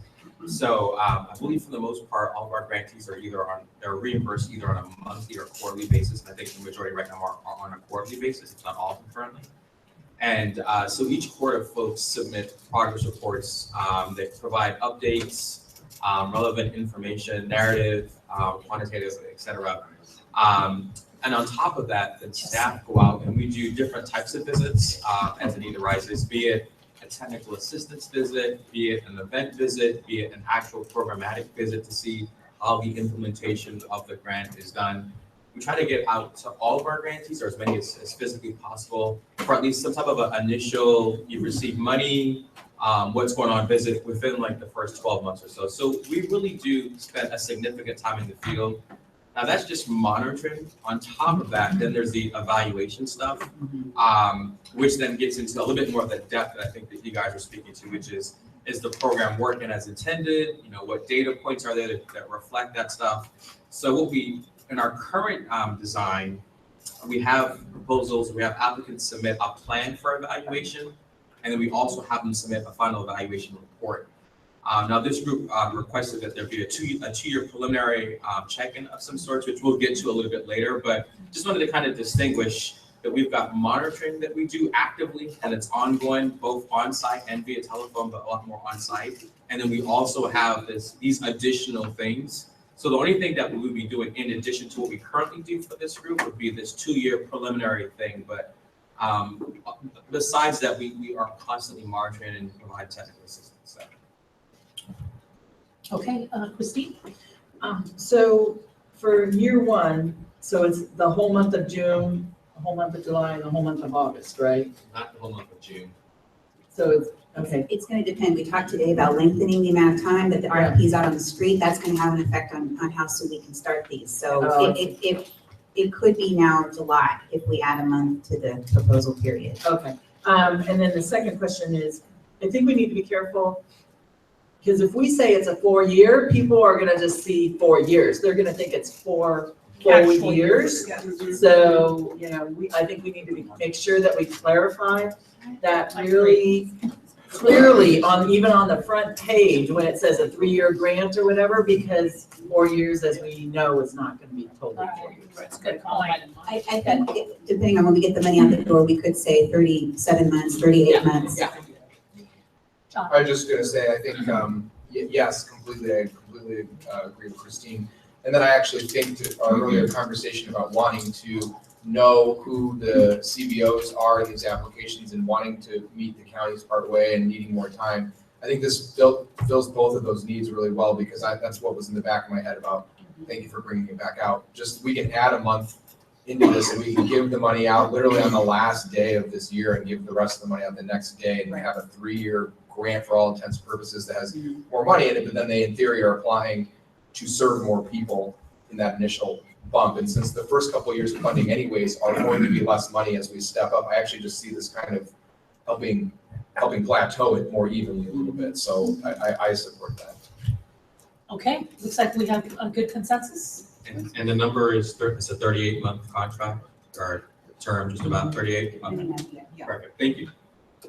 Kind of like a new baby. How old is your baby? Yeah, 512 weeks. That is totally obnoxious. I cannot do the numbers. We can also, okay, so let's And so you can see we have language in here. We have all the contingency language that the funding for the second year and third year will be contingent on the following factors. And so we'll change the rest of the language accordingly. This next section, grant period, I think we're done. We may have to revisit it when we get to the funding, but I'm going to move on to work plan.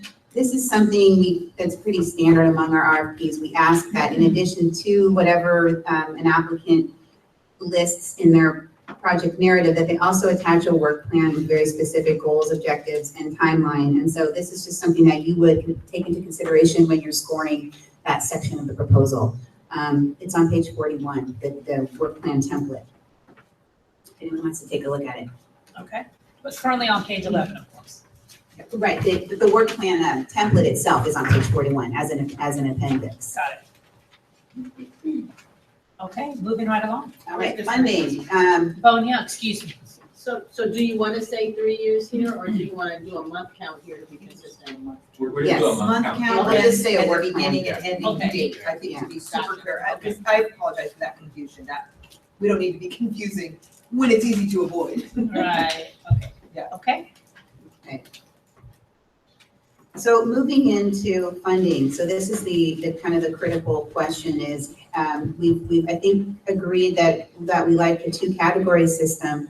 So applicants wishing to apply for up to whatever amount would be like the smaller category, and then applicants wishing to apply for a higher amount would be the larger category. So I think your job right now is to decide what that maximum threshold should be for the 36-month project for each of those categories, for the small and the large category. And if I could just add some additional background in, again, as we have referenced, you gave us a lot of leeway in, trying to meet as best we could the spirit of your discussion the last time. And one of the jokes, because I think I'm so funny, is I didn't want to be in a situation where the committee collectively roughly felt like you had asked for a roast beef sandwich, and then we came back and said, here's your Caesar salad. So hoping to avoid that.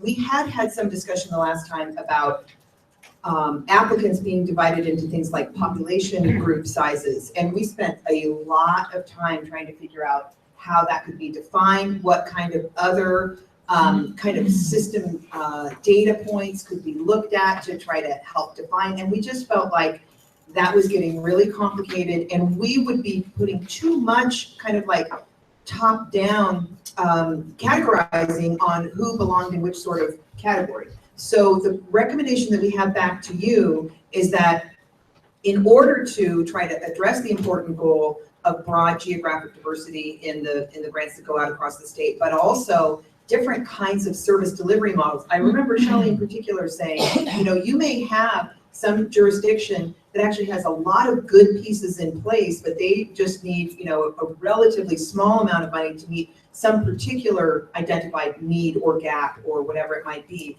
So with that and a lot of other of your input in mind, top dollar amount. So it's a bit of flexibility. And if you felt like, well, no, I'd rather do $3.5 million in the small pot or $2 million in the small pot, that's your decision. And I was gonna just ask on the funding paragraph, it says these savings is in annually. Is there a word missing in that part? I thought I noticed something. Yeah, it should say What appropriated page? after the top paragraph there, the second line. After the word annually, it should say appropriated. No, after savings, What page are we on? That's a different, that's a different after thing. annually. Yeah, I wasn't talking about that one.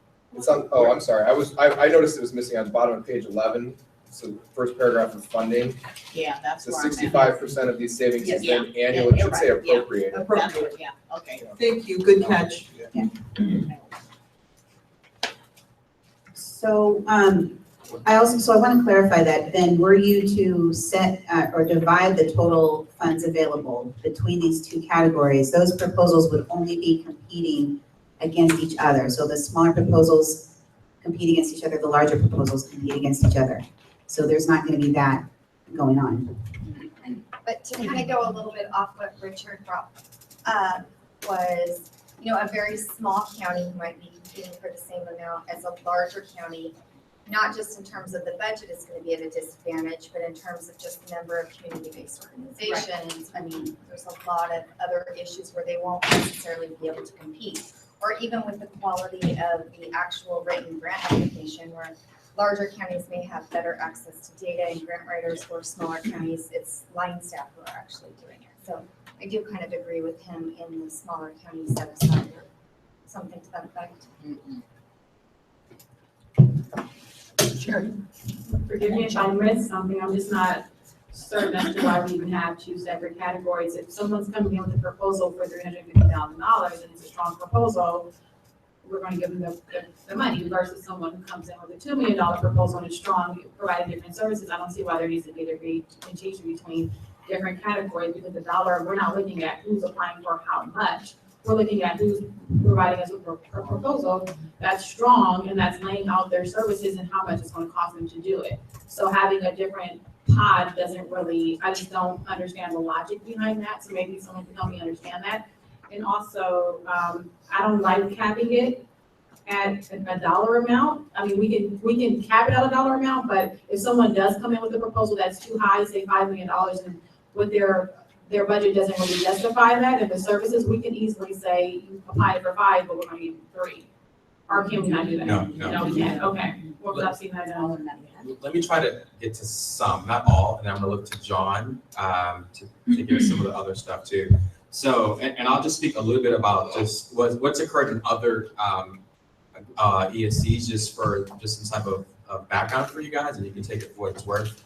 So, for some of our ESCs, so our most recent ESC that I think Colleen and I led, that executive steering committee took the approach that they wanted everyone to compete against each other. So their belief was that if the rating factors are clear, and if everyone's applying to the same rating factors, which we'll get to later on, that there wasn't a need to distinguish between pots, whatever they be by population, small, medium, large, or any other type of criterion. So we did that, and in that particular grant, we got a lot of great geographic diversity. And it just happened naturally. In some of our other grants, our Edward Byrne Justice grant, that they did do a set asides of small, medium, and large.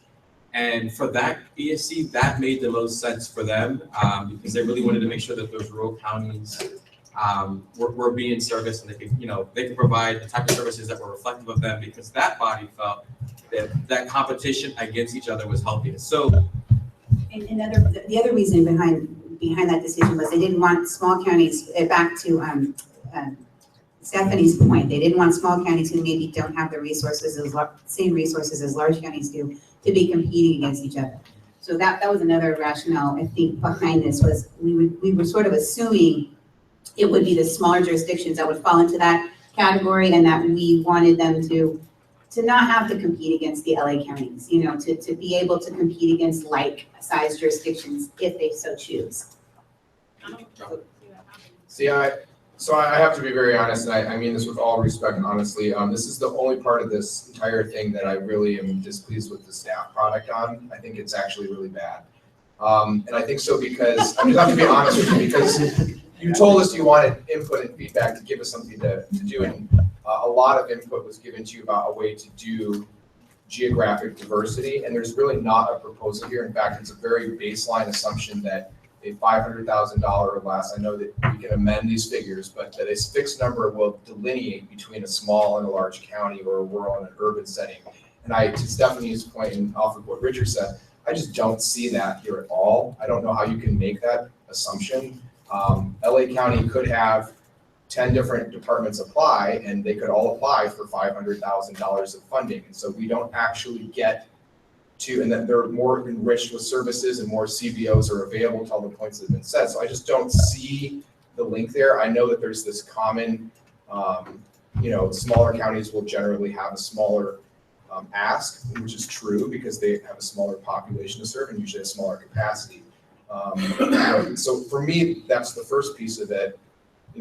On top of that, we can't look at this in isolation. We discussed this morning talking about minimum percentage of the dollars that are awarded going to CBOs. And we've already heard how in some counties, if the goal is at a base level, these mental health services and other types of programs that the county could run, it becomes harder when you've started to tack points onto these things to say, well, okay, we're going to give you an exception county that isn't going to hit the 50% threshold, right? But it's maybe smaller. We're going to give you an exception, but that's still only going to get them maybe the base points. So they're not going to be as competitive, even in a smaller pool. So I just feel like we are compounding layers of the evaluation and the point system onto this in a way that will actually not serve the purpose of what I think you maybe well intended, which was to get diversity by having these two. I don't think you did that at all. And so I would have rather seen a proposal that looked like a lot of the stuff I know I shared with staff that showed how other RFPs in other sectors and systems have done this in a way to make certain allocations, and I really appreciate and I'm sensitive to the top-down approach. We don't want to decide how much money to spend in certain places, but that's kind of the job of the ESC, and that wasn't put up here for the group to look at and go, you know what, now that we see it on paper, it's really repulsive and we don't want it. I don't think people have the chance to see what it actually looks like when it plays out. So I'm kind of lost. I don't like any of it, to be honest with you, in this section. I just feel like it has to go back to the drawing board. Okay, John? Yes, Oh, I'm sorry. Richard, were your issues addressed? Do you Well, want a separate comment? I was probably going to answer what staff's going to answer when you're talking about different grant sizes. I'm sorry. Sitting on different committees and such, it takes the same amount of staff work to do a $300,000 grant than it does a $4 million grant. So when you have limited staff, odds are they're going to give the bigger ones out because it's less work for that staff. So if it's just up to $4 million, those lower grants, so they might be good. Sometimes they're kicked aside because to do 70 grants is tough to do as opposed to 7 grants. So that's what kind of like We have people on this committee that will do that, and they need to get down right now, because I look at the whole grant, the substance, the type of people that are applying. I look at the dollar amount last, what are you providing and what does it cost? I'm not gonna go for the grants that have the highest budget. I look at the whole package. So if we have people that are gonna say, let's award the $4 million and the $2 million grants to make this process simpler, then that's a problem. They're in the wrong place. I agree, but it happens. So that's what I'm concerned about. I'm just trying to prevent it. Okay, John, and then Sonia. Yes, I have a quick, I may need a clarification real quick. I think I heard parts of it, but in terms of the discretionary power of the ESC, so there is no latitude to move up or down on the dollar amount? Well, you have complete latitude. We Oh, we only do. gave you this as something to respond to. So absolutely, I'm hearing loud and clear that there are concerns about this. This was an idea. You do get to decide. You can have one single pot of funding that everybody competes for equally. You can say you want 3 different pots by geographic size. You can have different measures. No, some of these are your decisions. Maybe what I meant to say was, if someone requested $300,000, and we say, you know what, and we look at their budget, and we say, you know what, this is a great program, we feel like you can use the extra $100,000. Yep, no, that's not how we. So you can't go up, it's wherever their amount is there? Yes, that's right. Okay, I just want to be clear. Thank you. After listening to all the discussion around this, would it be better to not have any distinctions between sizes and just let us review each grant application just on its merits and not Just a pure quality Yes. analysis. People can apply for whatever they want to. Charity. What is a group fit? Yeah, exactly, Charity. I like your. Richard seemed to think there would be some sort of natural discrimination in that. Doctor, did you have your hand up? I do have, I didn't, but I was going to. So Okay. I'll just take the chance to say, on the flip side of all this, right? So John was waiting for me to put the LA hat on. The $2 million limit, I think what that ends up doing in a place the size of LA is it dials in a bunch of small or $2 million proposals to get up to a sort of volume of proposals and resources for that, third of the state.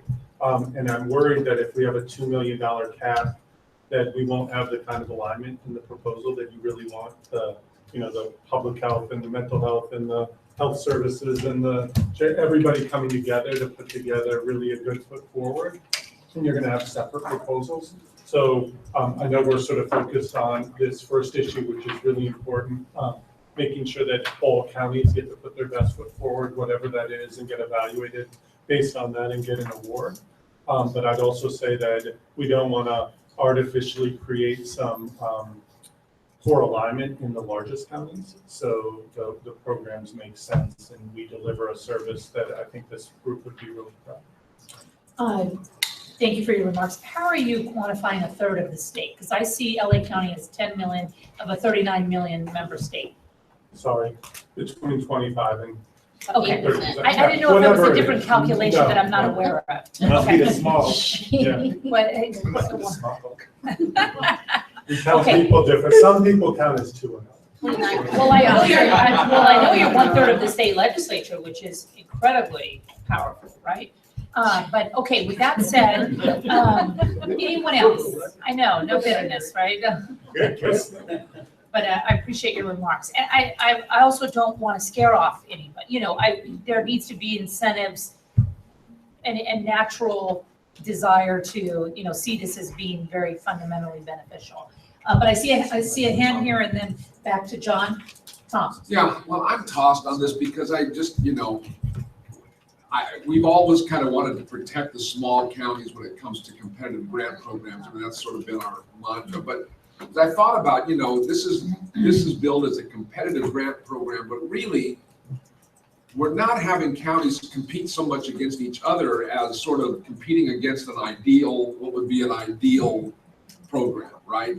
And I'm kind of more inclined to think that if if we do our job right and we're really looking for quality, that kind of all sort of balances out. So if we've got a MoDOC county that applies for, $200,000 because that's all they're going to need based upon the small population, and they put together a quality proposal that we would say, well, this is a great proposal. I would hope that we would be trusted to be able to recognize what is a quality proposal and not look at them saying, well, this is terrible compared to LA's great proposal. I mean, I think we can distinguish between. Yeah, I don't know. I'm still a little torn, but that's kind of where I'm heading. Okay, John. Yeah, so I'm interested in hearing from those who, and I don't have a horse in the race on the caps or how to do the money. For me, it was more how to protect the small versus large, the equity balance there, and ensure that all communities have some equal footing in this process. And so my question to those who would rather just be one lump and let us decide is, does that mean you take away the additional points and the point evaluation for, survey for, we talked earlier about the 50% minimum passing through. I mean, smaller counties will have a smaller budget, that they're applying for, and there's a likely chance that there will be more direct services from the high costs of county behavioral health and county supplied housing that will be a greater than 50% percentage in a small county budget. And I just feel like they won't meet the threshold or will be turning to exceptions. And even then, they aren't going to get any points except meet the qualifications because we've stacked more points onto incentivizing on the end. So I just feel like you can't look at them in isolation because I just feel like we can say we want to genuinely evaluate the MoDOCs of the application world, but the truth is that these are tied to points. And so we may not get to meet them if they don't meet minimum point criteria. So I just don't feel like we've fully solved this problem. Bonia. And it's wonderful to look out for the rural communities, but not at the expense of the larger ones who have been more impacted by the issues that Prop 47 is supposed to address. So and it's a really good discussion. But I think I go along with what he is saying about we'll be able to do the evaluation because there's no way in heck that we should give rural communities, least impacted, some kind of credit or preference based on less impacted. Less impacted. They're in many ways more impacted because the capacity is less, the sophistication is less. Population-wise, yes, Bonia, I agree with you. The numbers are there on the larger communities because there's more people served. But in these smaller areas that are not as exciting as LA, up North Bay Area, they haven't had a lot of money invested into them. Their development and along the capacity progression is very minimal. And so in many ways, local county budgets in the nonprofit world have been overly impacted, or disproportionately more so because of the relatively low capacity. So that's the flip side of that argument. Yeah. And we can probably go back and forth all day. So if, like they used to say every tub stands on its own bottom. And so if everybody submits a grant with no preference for any group, let the grant speak for itself. Fair enough, John? It seems to me more and more as we're hearing different folks speak, it seems there's nothing perfect, to John's point, but the best way to do that is to just judge each one of its merit Because I think about like with the AB 109 funding, and for example, now in the county, we felt like we should receive a larger chunk to reward the fact we were sending less folks to prison. But then you had other counties say, well, because we had so many people going to prison, we need more money for services. So to account for a situation, like we always said, we don't talk about equal or equality, we talk about what's equitable. Trying to find a way that if at the end of the day, if someone comes up with a great proposal, regardless of the size of the demographic, you're saying this is what we're going to do, and it sounds good, let's go with it. At the end of the day, it's only a small pot of money. And this money by no means is going to save the world at all. But we can at least try to at least make sure that we're having some type of impact on this. Christine. Having read a lot of different proposals, more county level obviously, but we do need to take into consideration that large counties have the ability to hire professional grant writers, and they are fabulous at writing a proposal. Now, that doesn't necessarily mean it's you still would rate it, but you can see, I've seen it where there's been other entities that don't have a professional grant writer who wrote an okay proposal, but you knew that that person probably could deliver better. And when you're rating this, you are rating it on the paper, what they said in that proposal. So you need to keep that in mind too as you're thinking about this, because I've seen it go both ways where this agency, you're just like, there is no way in heck this agency doesn't have a good reputation, it did this or this or this, whatever it is, but you're rating it on the proposal and they hired a fabulous grant writer. So I just want to throw that out there. How about if we give extra points for not having a professional? John? I'll just add one last thought, which I really appreciate what you said. I just evaluated last year over 48 county proposals for homelessness interventions. And I did it in conjunction with staff at the Department of Social Services who work with those counties. And when they read the proposals, it was very clear who had a professional grant writer. It was all large and mid-sized counties, and who didn't, smaller counties. And when they scored them initially, based on the services they were providing, on the paper application, it skewed exactly in that fashion. And for those of us who were assisting in the evaluation, who actually knew which counties had programs and services in place, and were able to interpret that, it totally changed the conversation, because it's like in Shasta, there's a lot of stuff being done. There's almost no community-based organizations working on homelessness issues, but the ones that are actually doing an amazing job with the little money that they get. And so it was a really interesting discussion, so your point is really well made. Okay, so staff, can you give some sense about what you? Oh, yeah, sure.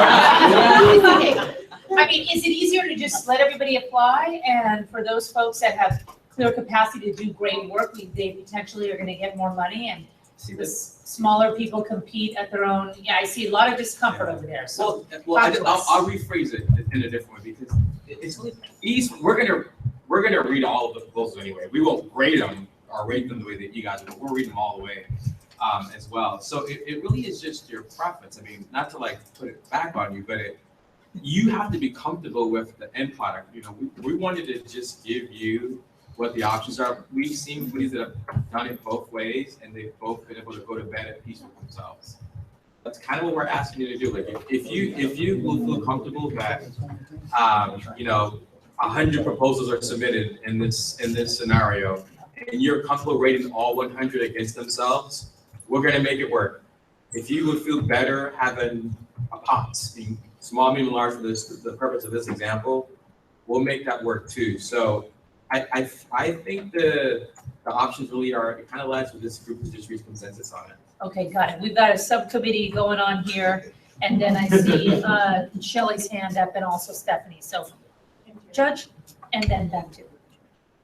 I'm not sure I was ready to speak, but I've got to share with you folks that I've never felt so inadequate in my life, and so ignorant in my life to listen to the quality of the conversation, the various comments. It's going completely over my head.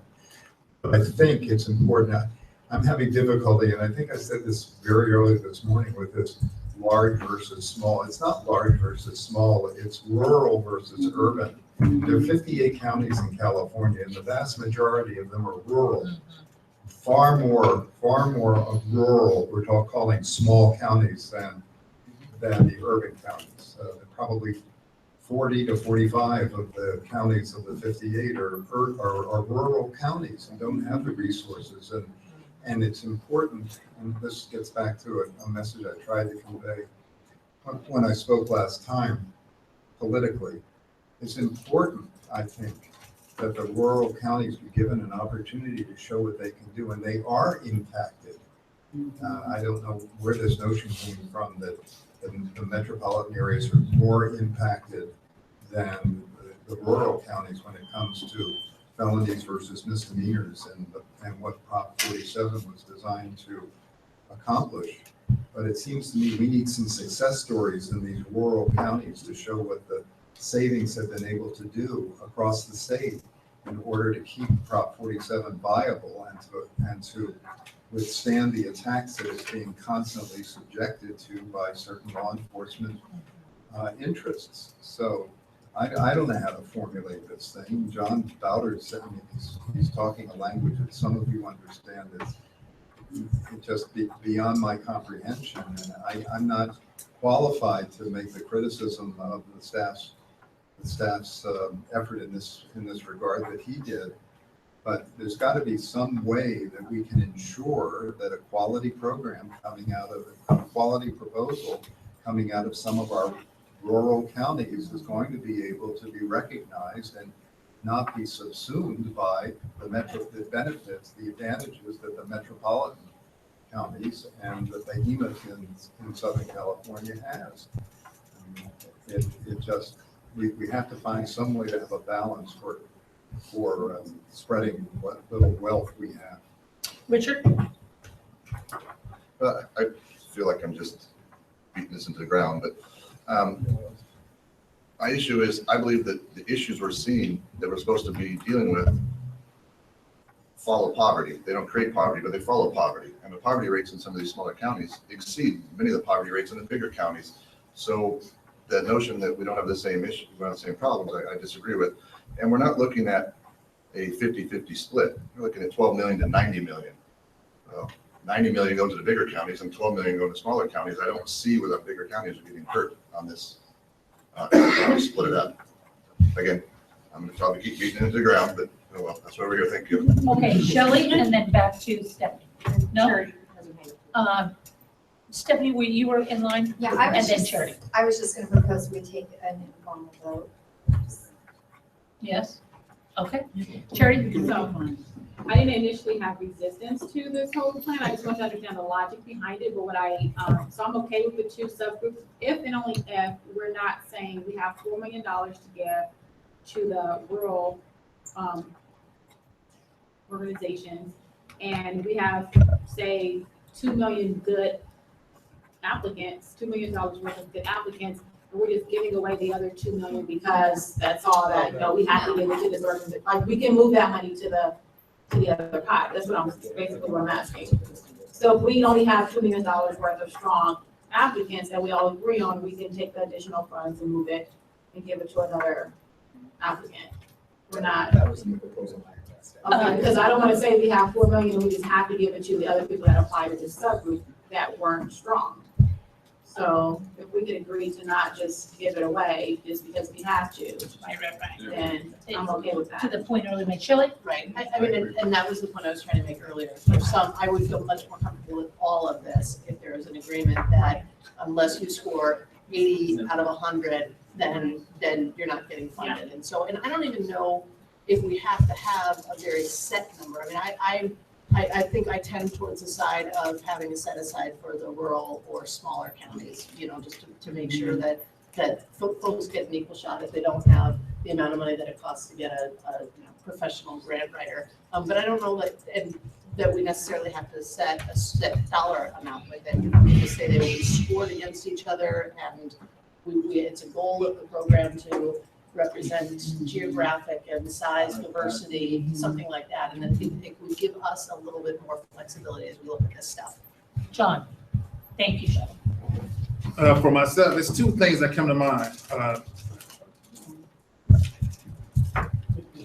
Yeah.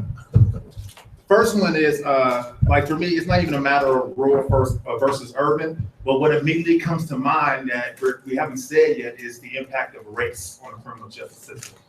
We know that there's more people of color in urban areas than rural. We know that people of color are more targeted. When we look at Prop 47 specifically, these are a lot of these are felonies that are they call that they're wobblers. So we know how that goes. So I think for me, the heart of it is, can we take into account the number of folks who are actually Prop 47 eligible within that county that's going to apply for it, in a way to make sure that it's going back to the spirit of the proposition. Like I said, because to me, I mean, we can argue rural versus urban all day, and really I like John's idea he mentioned before about the geographical divisions, because that does create some type of a level playing field. But I think we really have to be clear when we're talking about criminal justice system, who is targeted behind this and the impact, because there is a difference. There really is. It's not about saying that small counties like Shasta don't have poverty, but to me, this issue is more than just about poverty. Who is actually incarcerated. Exactly. Okay. What you said, For that reason. she said who else, who is incarcerated? People that were actually incarcerated for those reasons. With felonies for And what's have good, the they're record. misdemeanors. Right. Okay, I'm not even sure what a vote would look like, truthfully, coming out, because there's been so many ideas. I'm gonna come back to staff in a minute. Tom? Just had a question. So you have administered grant programs where it was just, everybody competed against everybody else. How did that, can you, an example of that, how did that work out in terms of Geographically, we can pull up the strengthening list if you like. There wound up being, I would just say, very good geographic spread across the state with large counties and small counties. These went to law enforcement agencies, so it was cities primarily, but across the state of California. So is it based on population size?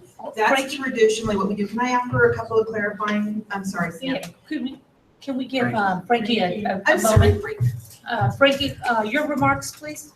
Yeah, well, I'm gonna make a motion, which will then put a motion on the table, which we'll have to respond to. If we're gonna ask questions, then I will just wait. But I guess my motion, I would like to move to have a vote on whether or not we should have, put it this way, tier or no tier? Just pick one and make the motion. A vote in favor of keeping no tier would be, I guess, So what you're asking, making a motion for no tiering? a motion for no tiering. If we vote against this, then we will have a discussion about what tiering looks like. I'll second the motion for a vote. Okay, so Frankie, your motion is no tiers. No tier. And your second being no Seconding tiers. it so we can get a vote. Point of clarification, is it formal or informal vote? No, we'll take a roll call to see where everybody is, because it seems like the group is split. So we have a motion on the table, excuse me, we have a motion on the table to have no tiers. No tiers, no set asides. No tiers, no set asides. So that's the motion. We have a second. Strictly on merits. Yeah, strictly on merit. So in one big pot, that motion, if it passes, would be one big pot where everybody competes equally against each other, no set asides. So can we go, we're gonna start here and take a vote. If you are a yes, that means you do not want set asides. You want one big pot where everybody competes. So to support this motion is no tiers, no set asides. Charity. Yeah, I'm sorry, I'm confused. I'm okay with tiers. You're okay with, yeah, but do you want them or not want them? It's a yes or no. So it's yes or no. Yes. You're Yes or voting no. Yes or no, up or down on his motion. Yes to. I'm okay with tiers. But the motion is for no tiers. Okay, that's why I'm confused. So Yeah, no. sorry about that. Let me explain it again. So no. A yes vote on this motion says that you do not want tiers or set asides. No, so we have our first, we have, no. No. No. Yes. No. No. No. Does this mean no set asides, no tiers? If you vote yes, you're saying no to tiers or set Yes. asides. Yes. Yes. No. No. Yes. No. Okay, What say so you, Daryl? the motion. Who else over there was signing this, right? Okay, so the motion fails. The motion fails on having no tiers. So I think we would then maybe need a motion to move forward on how we would want to clarify, whether it be large, small, geographical, urban, suburban, rural. John, your remarks. I'll make a motion. I'll make a motion to have a rural set aside not to exceed 10% of the total funds available in a year, and that there will be further established by this body a minimum scoring criteria that if eligible, if the applicant pool in either pot does not fulfill, we do not fund proposals that fulfill the quota for that pot, that the balance of funds unspent will be made eligible to the other pot. Like any of us can remember all of that. Basically, you have Again 10 in English, please. you have 10% and 90% for rural counties and urban counties, which I will define if people want me to.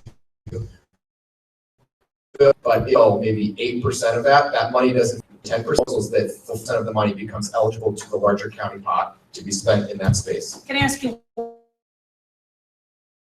Seems low. Friendly amendments, if people feel that's an arbitrary or low number, I just proposed it as that I thought given is relatively consistent with what. Can I ask you a question? Shelley? You guys, how would you? Mic on, so we hear. It's on. How would you define?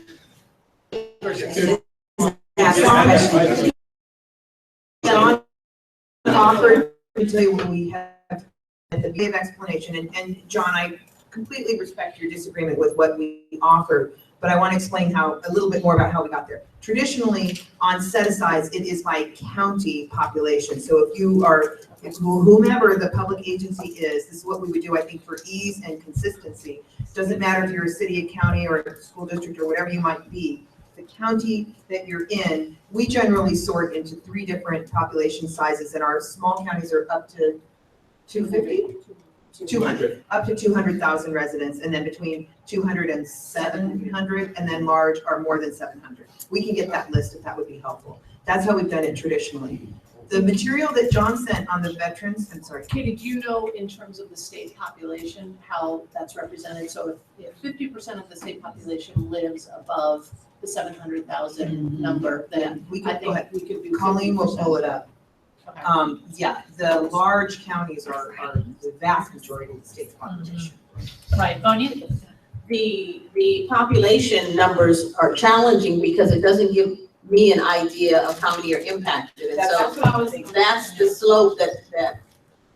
And that's where we struggled, and we struggled mightily. And the information that John provided to us with the veterans housing proposal that he shared was really helpful. But I think there are readily available and agreed upon data sets that help you to define those. So what John had were county populations and percentage of the population that are veterans.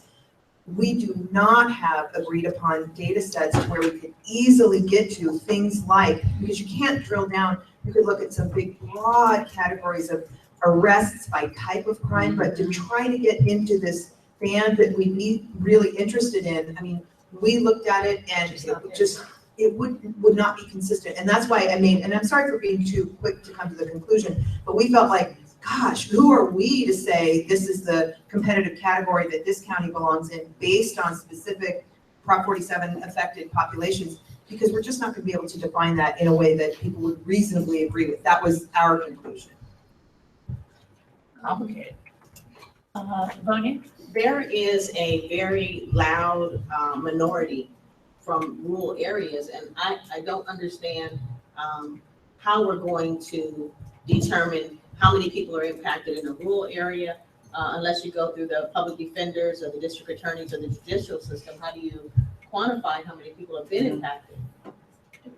We do have data on the number of filings for Prop 47 relief. We collect that at the judicial council. And is it by race of the person Not by involved? race, no. But you do have by type of crime? No, it is by county. So we know that San Diego, for example, has the highest proportion of people that were felony or filings for relief under Prop 47. Oh, So we for have- relief under for relief under 47. 47. I'm sorry. I would like to do And that. that doesn't really show, that doesn't show how many people have been impacted, that shows how Yeah. many people have gotten relief. Exactly. And wonderful counties like San Diego have done a great job, and Yeah. other counties haven't. Right, John? Oh, yeah, and that was my point, excuse me. Like, for example, in Alameda County, we had to fight hard to remove a signature requirement for Prop 47 relief. So we had three barriers. We had a signature requirement, so we had to hunt folks down and find them and say, sign this paper, as opposed to Contra Costa, who just did it automatically. Second of all, in Alameda County, we had a problem where for folks who get the relief, they will automatically lose their gun rights. And some people might say, well, why is that important? Well, if you have a record, one of the most lucrative careers you can get is security. And if you can get a gun permit, that means you can have an opportunity to live a good life. So for me, and then the third thing was we had a holdup in our actual court system, the number of cases that was actually allowed to be filed per week. But I do want to get to this for a reason. I do think having numbers does help somewhat to give us a guide, because I don't want to, like, for me, I'm thinking about folks like Monterey County. I'm thinking about folks like Salinas as well. That's kind of like in the middle of that no person land, to not generalize anything. So let's make sure that we find a way to where we're incorporating folks who are doing the work, folks who are impacted, but not always have that voice like a Bay Area or Los Angeles. Thank you, Wendy. Will we have data to that nature by the time we make scoring decisions? I mean, clearly, we don't have it now, and I think that's okay. But if we could, hone in on, because what I'm hearing from folks is, they really want to know which counties are impacted the most. I know there are counties in California that have less than 10% minority population. Well, we can give you, of course, we can easily give you readily available and agreed upon sources for demographic data by county that are broken down by race. But I just think it's a huge struggle to get into what we need about what have been the Prop 47 effects. I think Tony is agreeing with that. It's really hard because I think, if you were to look at the number of arrests, then you're sort of getting to law enforcement practices and it's just apples to oranges and bananas and all the rest. Yeah, great. Tom? So a couple things. So we did some data years ago on behavioral health needs, mental health, substance disorder. We found there's no better predictor basically of the need than population. Yeah. Population based you can run all the numbers any which way and ultimately it comes down to population. Second, is there still a motion on the floor? No. Yes, John's motion. Well, I have a friendly amendment. Yeah, that's. I just have a friendly amendment. What's that? That we go up to 15% for the rurals and have the transfer be able to go both ways. So 15%, I'll accept 15% and transfer both ways was implied, but yeah, I'll make it more explicit, yes. Are you saying 50% of the total? 15% of the total amount of funds available 104 million. would be of the 104 million, so about 15.5 million of 104, so 90 to 15, let's say roughly, would be eligible for use in rural counties. And I know that you have traditionally used, I heard 3 sets. I would make it simpler, and some people may not like it being broken into 3 groups or 2 groups as opposed to 3, but I would try to keep it in 2 groups. And I think it would be, I'm sure some of the mid-sized county people are gonna stare at me and say they don't like that idea, but I actually think there's 13 counties that are part of the Urban County Caucus of California, and they organize legislatively, and so I would just suggest maybe as an offer, and I'm open to that being amended by others, but maybe the counties in the Urban County Caucus of California, which is I think the 13 largest counties, are in the pot for 90% of the funds, and then the balance of the other 45. 85%. 85, thank you, 85%, and then the balance of the other 45 counties would compete for 15%. 15 still seems low to me, but if that's what you want, then. So based on population, large counties in California, of which there are 15, account for 50% of the state's population. The median counties, of which there are 13, account for 30% of the state's population, and the small counties, of which there are 30, account for 20% of the state's population. There's like math. That's more than I thought.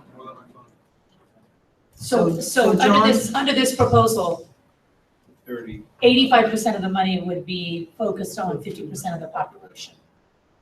And I'm gonna keep my motion where it is. I'm gonna keep my motion where it is because I hear Vanya, and I think that those large counties disproportionately are home to the people who are most impacted by the criminal justice system.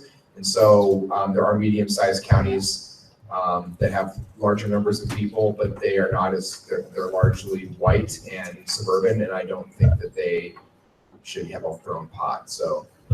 Okay, we have Sammy and then back to. That's not always the case, actually. I think that there's a lot of counties that are smaller that actually have a real concentration of people of color. And a higher proportion of people going to prison. So there's a proportionality issue that hasn't been, any discussed in this as well. Well, that's because it's hard to get to that data, extremely complicated, and it's many ways to skin that cat, apparently. Not a lot of consensus around. Also, in some of those counties, there's also a very concentrated Native population. We talked about that last time as well. All right, Charity and then Frankie. Well, to that point, we can apply the same criteria that we would for the smaller, for the rural, I won't say smaller, for the rural populations to the larger, to the urban ones, to where if we don't have strong proposals on this end either, then we could allow the additional funds to flow through to the rural community. So if we do get more stronger proposals there, to still consider the whole package. So while we're being mindful of the two separate groups for the sake of making sure there's funding for both and that they're not competing with larger organizations, still be mindful of the whole vein. Does that make sense? Frankie? Yeah, I just wanted to express my support for the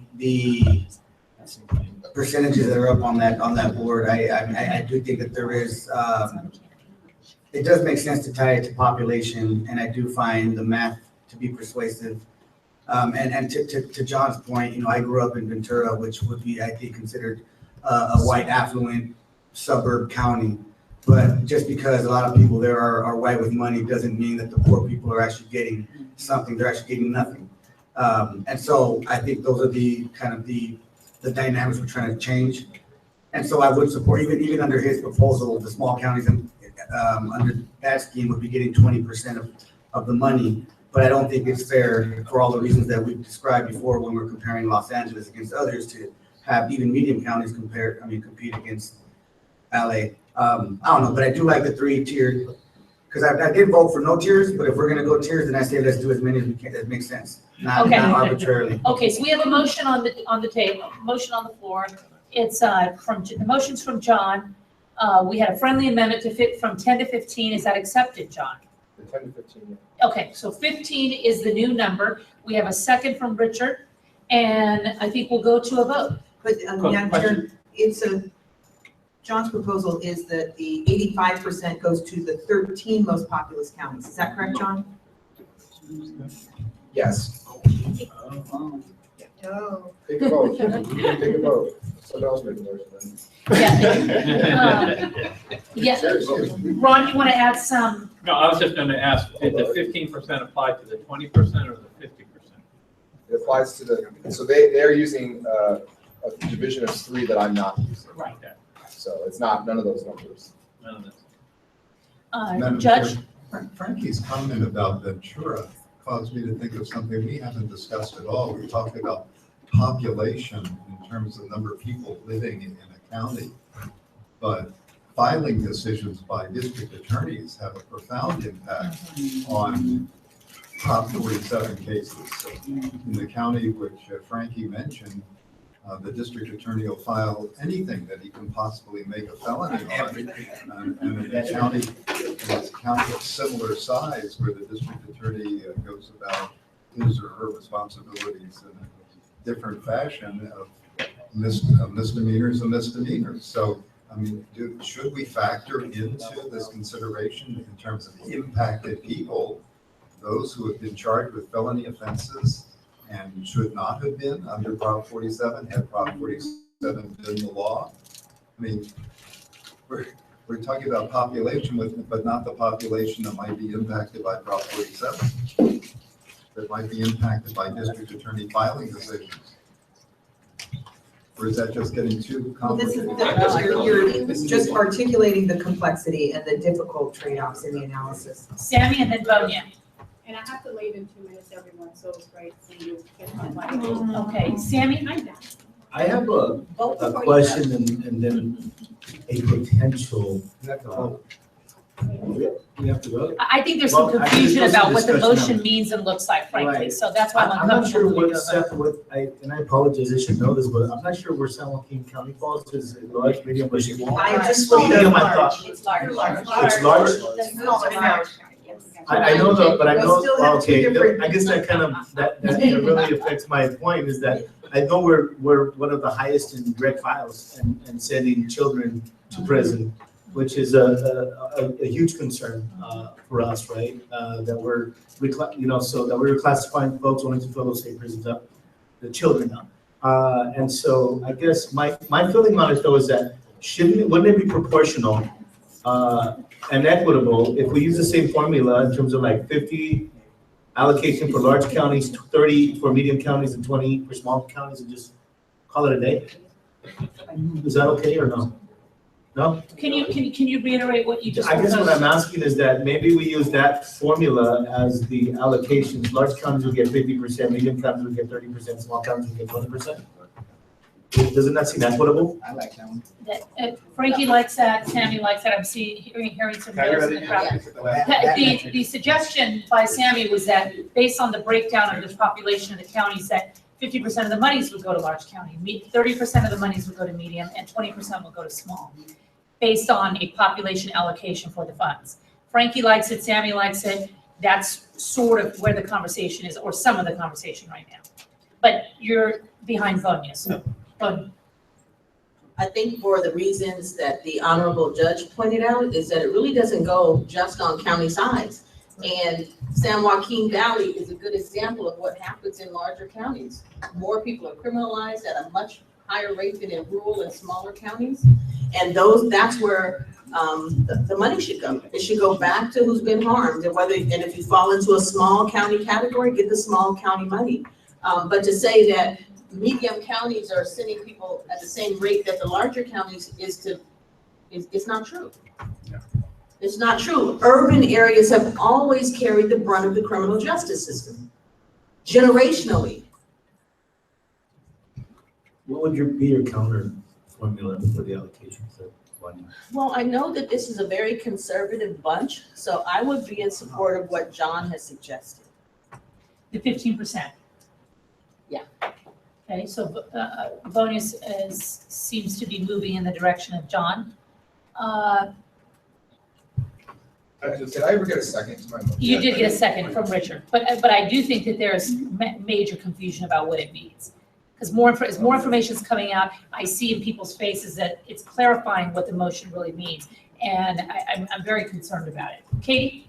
Well, we have to be sure that the committee is clear about what the trade-offs are for you to define and look at, but just to even make sure you understand what's on the table.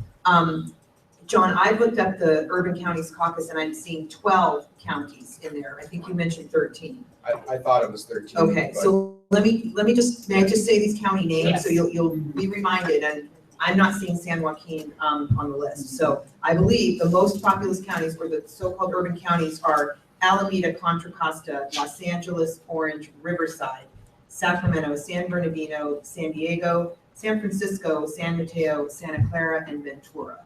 That's 12 counties. So. That's my motion. But I think there was some confusion, because my understanding was that the 85% then would go to all the other counties other than the small counties, right? Not just the 12 urban counties, so I. And I am in agreement with that. Yeah, I think, that's right. I like the motion, a friendly amendment would be guarantee that 15% go to the smallest 30 counties. That way we ensure that we have the 30 smallest counties gets a leg up or thumb on the scale because of their difficulties with grants and everything else. And everybody else for a free-for-all. The other 28 counties fight for their. I reject your amendment, so if you want to substitute motion, you can, but I reject your amendment. I propose a substitute. And John, can you tell me why you reject that? Because we're getting into turf war on geography and you know, this is why I have an issue with how this was laid out, because it is not as simple as population. Vonia started us with that point remains true. It's not that simple. And so if we start spreading this just based on where people live or reside, we are not going to fulfill the mission of Prop 47, in my opinion. And so it's clear that without those tools being presented to us, we're left with this scrum of a debate. And so the best I can offer to staff and to this group as like a motion that I could get behind is to use what is commonly used in other government advocacy spaces around the urban county layout, who have professional grant writers, who have larger county jail systems, who incarcerate people at a higher rate. I'm not invested in picking apart which county goes on. I've heard people on one hand say rural counties shouldn't get money because they're more white and they have other issues, and then later on people say, well, they're suburban counties have poverty too. So it's like I feel like people are saying the same thing on different sides at different points. And so I just want to see 15% for the non-12 counties that were listed, 85% for the balance of it, and that money can be shared across either side. Okay, so we're gonna go to a vote, but can I get final remarks from staff or input before we go to the vote? Katie, your thoughts? There are a lot of very difficult trade-offs here. So I think I would like to just once again describe the motion as I understand it. Okay. So the motion on the table is that 85% of the available funding would be competed for by the 12 most populous counties in the state, the urban counties, and 15% would be competed for by the remaining 46 counties. That's ridiculous. People with the two-tier structure want to amend the percentage. I'm open to that. I'm not interested in adding a third category is what I'm saying. I would actually tend to agree with not adding the third category. Again, for your scoring, for the objectivity, for all of the good things that come when you keep your focus on the overall quality of the proposal.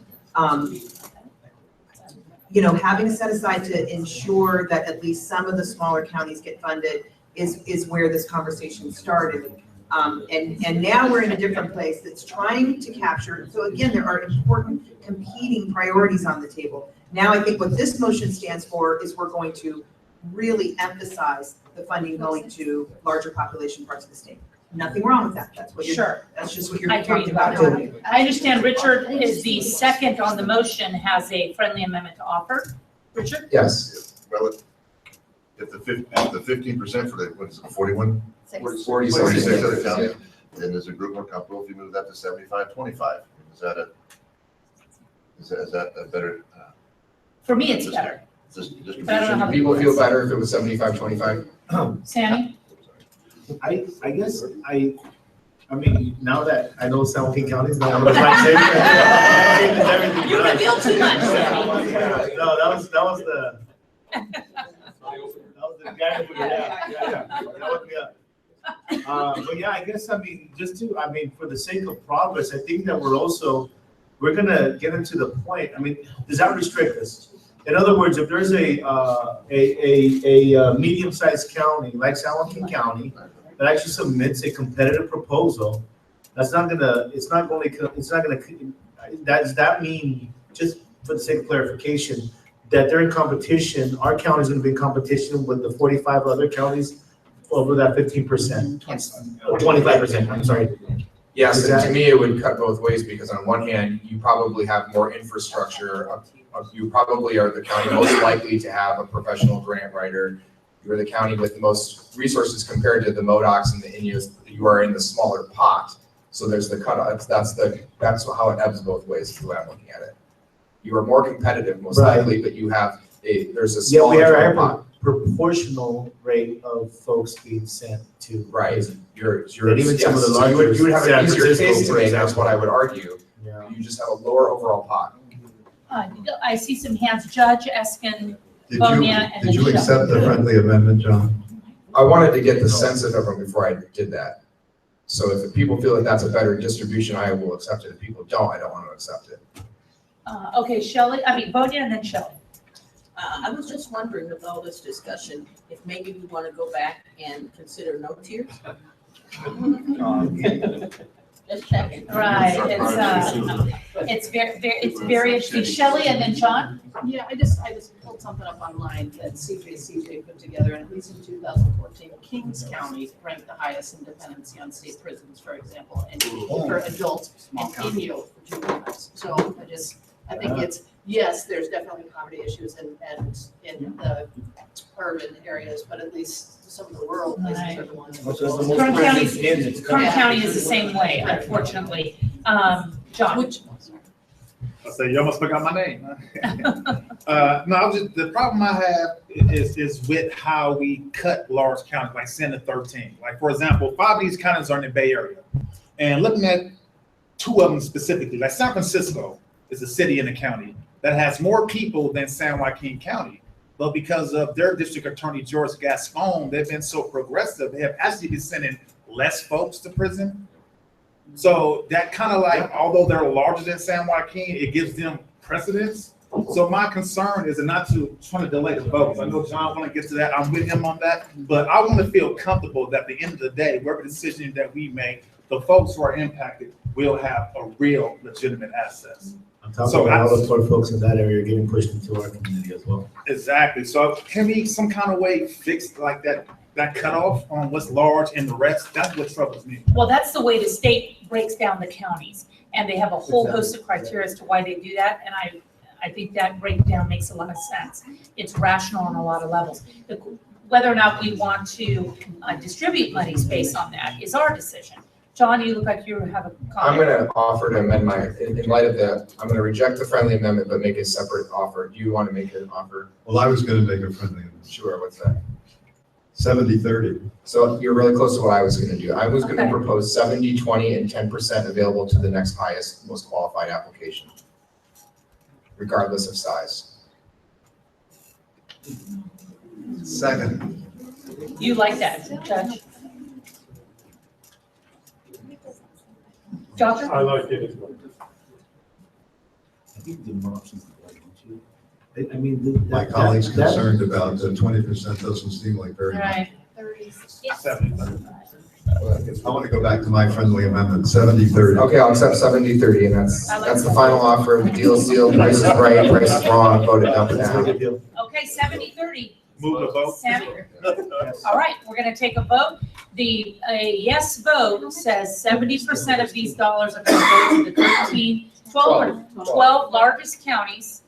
And the remaining 30 will go to the smaller, will be at least set aside for smaller counties that we know, like Kings, Kern, are really in many ways disproportionately impacted. And any amount in either of those pots that does not meet, that there's not a sufficient number of good applications to meet the minimum criteria for approval from us, that money is eligible for. It doesn't restrict the other It does not, counties from it does not restrict them from action. Oh, large. You put up urban, but I think it should say large, correct? Although this is the way CSAC lays out. I would say, how about most populous? Or urban, okay, most populous? Yeah, most populous. Okay. Ventura is not really. No, you don't think they're urban. Well, they use it's a different set. Okay, we're going for the vote on 70-30 split for the 12 counties versus the remainder. There was another comment by Stephanie that she's been trying to get your attention. Oh, I'm sorry. It's hard for me to see you over there, sorry. Yeah, so it just still seems disparate to me. 30% for 46 counties compared to 70% for 12. I will be voting no, I think, against that. That's fine.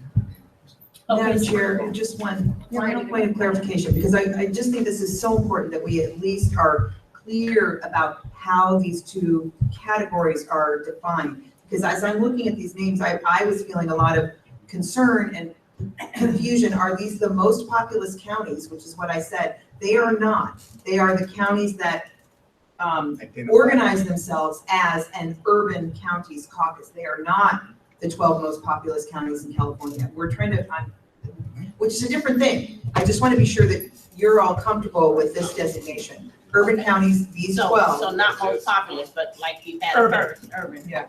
which is cultural as much as it is. That's right. It's regional. It's regional, it's not entirely, but But maybe to some we should degree. just call the 12, urban counties. Yes. Yeah. That's the categorization. All right, we're gonna go to a vote for the 70-30 split. Can I John? ask one point of clarification? Yes. Is that a self-defined, we are an urban county, or? Yes. So urban counties. Right, so that feels peculiar to me that we're gonna hitch our wagon on something that kind of, it sounds like a political thing. It is political. Yes, It is. I think San Joaquin might be an urban county. So I think I would be, if I could, like, put something else. Yes, absolutely. To just go with the county, to go with the population, right?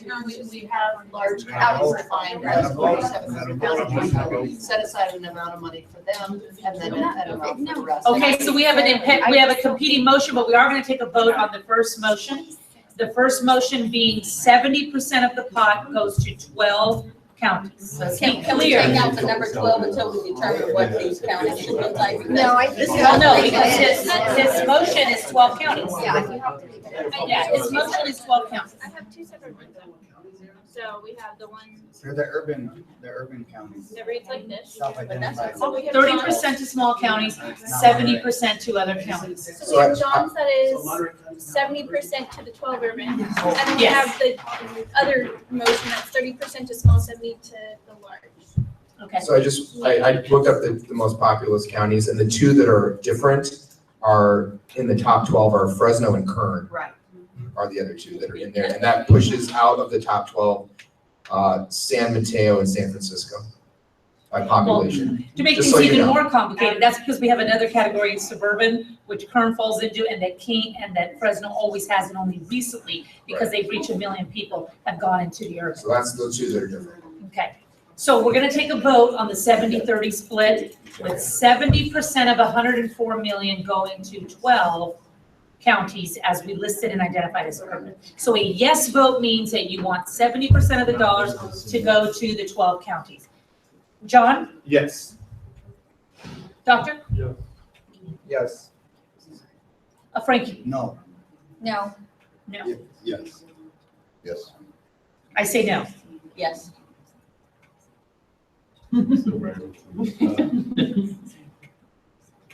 Stay. Really? I mean, I really don't know. Well, then you don't support the motion. I just think for right Okay. No. No. No. No type. Christine? The I'm gonna say tiebreaker. yes. You're gonna say, you are the tiebreaker, my friend. now.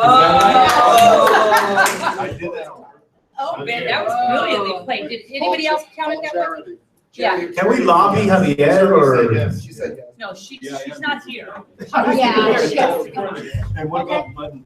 Oh, So, she's not voting. Do you want to clarify what the motion is? No, I just don't know, when we talk about 70% of the amount that we're talking about, and 30%, I don't know how those numbers play out. I mean. What's the population of those? But even population. I mean. We need a vote from you, brother. Okay, we all agree that we want the money to go to where the greatest need is, right? If you vote no, you keep talking about it. My friends agree that, Yeah. Are you running for office? Question. What do you mean the greatest need? That's not what Prop 47 talked about, or the Second Chance Fund. It talked about the greatest need. Talked about the impact on people who have been prosecuted for felonies who shouldn't have been. So that's the greatest need. That is the need. That's That's the particular That's need. in our county, so. So do you want 70% of the dollars going to 12 counties as identified by John's motion? Or do you want another split? I'll vote yes. Okay, he says yes. So it's done. Ricardo, should we now move to our next category? Well, the next question is, like, Madam Chair, does the committee need a short break, or do you want to keep going? I think we need to go, because we got 1 hour and we've got to move. So what do we need to cover next? Funding caps. Okay, funding caps. Funding caps for individual proposals. Do we want caps? I hear some arguments over here for no caps, which is frankly, I find that compelling. Caps, do we need caps? Do we want, I'm sorry, Madam Chair, staff needs to have clarification.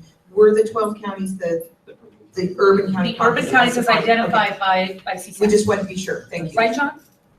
Got it. Can I ask one more clarifying point? Are we going with 70-30 or are we going with the 70-20-10? 70-30. 70-30, thank you. With some flexibility, right? Is my suspicion. Okay, we're on caps, right? Because we're done with that conversation. You were, that Yeah. is funny amendment that. The in light of motion, what came up. nope, motion's done. And who thought we would have had a tiebreaker? That was- Just those two counties that need was to be dramatic. switched.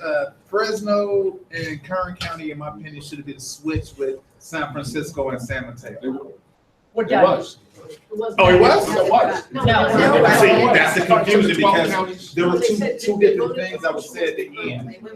And I think we focused on the number, but not those two counties. We But I went thought with when the, you we read went off with those counties, that you read Fresno. No. Fresno, well, actually. John explained what's different between most populous and urban. And Okay. Fresno and Kern are on most populous, Oh, but not urban. but not urban. Actually, Fresno has just moved into the urban category, as I indicated in my earlier remarks. The motion as mentioned was using the list as self-identified from the urban county. Yes. Not by any demographic, not by population. That's correct. It's in the urban county caucus. That's correct, which if you did not read off Fresno, is going to include Fresno, for the record, because they have moved from suburban to urban as of last December. Okay, well, but we didn't have that on the table. John said 13. I looked up urban county caucus information on the website and there were only 12 counties. Did it include Fresno? No. That means the list has not been updated. Okay. So I think the list would I be knew it accurate to be 13. 13 counties. It's 13. But that's why I said that. Okay. You told me it was 12 and I just thought maybe. My interest was just in clarifying which counties we were talking Yeah, about. Yeah, it was I a knew good it was faith, it was a good faith It was good confusion. faith. I knew So it it's 13. Okay, so now we are, so that leaves out Kern and includes Fresno, so that means we're not Kern anymore. I'm trying to get you in. Okay, so, Bonnie. I just had a question, and I hate to go backwards, but if this list is changing like this, it seems to be a dynamic list, how are we gonna anchor it? And should we all take the time, maybe between now and the next time we talk, to look at the other variables, those variables that are more critical than what this caucus or committee defines as an urban entity? It might just be they paid money to become a member, and that's, well, I don't know how it works, but it seems like it can change. And so we might want to anchor this to something that's more tied to the spirit of Prop 47 and what it's intended for. You know, I need some legal advice because I think we had a vote and we had a motion, we had a vote, and it's done. We had enough cases. And it's done, but I think there is not clarity among the members. I just want to make sure we understand what the Urban County Caucus is. Urban Got it. County Caucus is a group of counties that got together in 1991 according to their board of directors. And they organized amongst themselves, not based on population, not based on anything. It's just a group of large counties that have got together and they have their own lobbyists and they lobby together and they do stuff in the Capitol as a member organization. So what we were talking about a little bit differently is how to rank those counties by population. And so there is a difference between the most populous counties, the top 12 and 13 populous counties in the state of California, and those who make up the Urban County Caucus.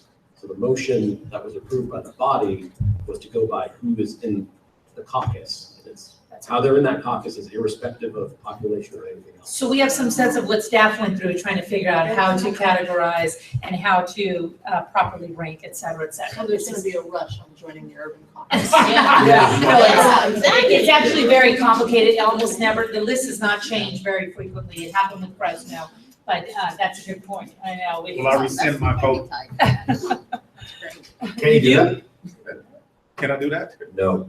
So, We need to anchor it to something real, you guys. Yeah, we can. No, I'm being Yeah, we can't be tied to that. I'm being Yeah, serious. I think there was some misunderstanding, so I need to open it back up.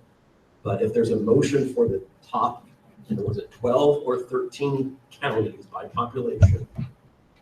If you want it, it's a different motion. You have to make a new motion and Redo it. Okay, so then it sounds like legally, we had a vote on a motion that not everyone was on the same page about. Yes. So that's what sounds like happened. So does that now mean that that vote has been invalidated, Aaron? Because in your professional advice, we were No, not we can do on the this. same page. Why don't we take a motion to purge rescind the last vote? Okay. Can I get a motion to rescind? the No, last don't vote? rescind it, leave it standing, and let's open this up for discussion, and we call for a new vote. Because if we rescind it, then it's like, no, we still have to go talk about tiers again. So we can actually leave it standing, if I'm clear on parliamentary rules, we can leave it standing, and we can have a discussion and call for a new vote. You can do that as well. Oh, thank you. Okay. So before we do the new vote, can I just like point something out that I'm struggling with a little bit? Whether we go with the caucus or we do the 12 most populous or 12 we draw out of a hat, with them getting 70%, and I did 13 based on what they would in essence, and I know we're not going to do it this way, we're going to do it on merit, but just to give you some comparison numbers, they would be eligible for like 5.6 million. If you do the remainder of that money divided by the 46 counties, they would be like 678,000. There's a huge disparity to me. I don't think 70-30 is a very fair breakdown. That's a different issue. Totally different, yeah. That's a different, yeah, that's a different issue. Katie, any recommendations? I would like the committee to have more opportunity to decide where you want to draw the line. With apologies, this is not, we would have, I mean, for example, we can provide information up on the screen that shows the California counties by population size in order, so you can see more clearly what it is you're looking at. But I think there's just more discussion. And not just population, and I appreciate the work you guys have done in putting this together and giving us what you've given us. But it's not just an issue of population. I think it's more an issue of impacted population. Right. And that's where we Right. keep getting away from it. We can talk about 30, 70, 80, 20 or whatever, but whether it's a small county or a large county, we still need to be focused on impacted population. How do we define impacted? That's what we need to come to The a ratio consensus of on people then. that get sent to prison. Yeah. Okay, so State outreach. So Shelley's been waiting, and then John, and does it make sense to go no tiers again and let every application be based on its merits? Shelley? I would like to throw out flipping this, and I think we're not as concerned about having enough money for the large counties as we are thinking about that small subset of small counties. So what if we were to look at the population and look at the smallest counties, if that's 20%, say 20% goes to the small counties, and then everybody else, it competes against each other.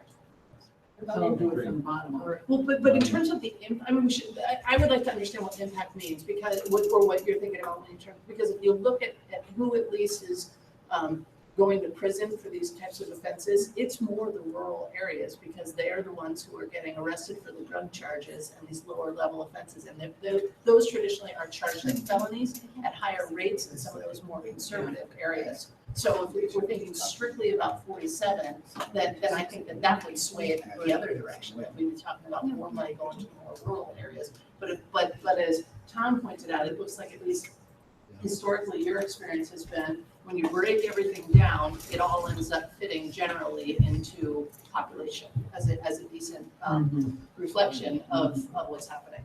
And so my motion would be 20%.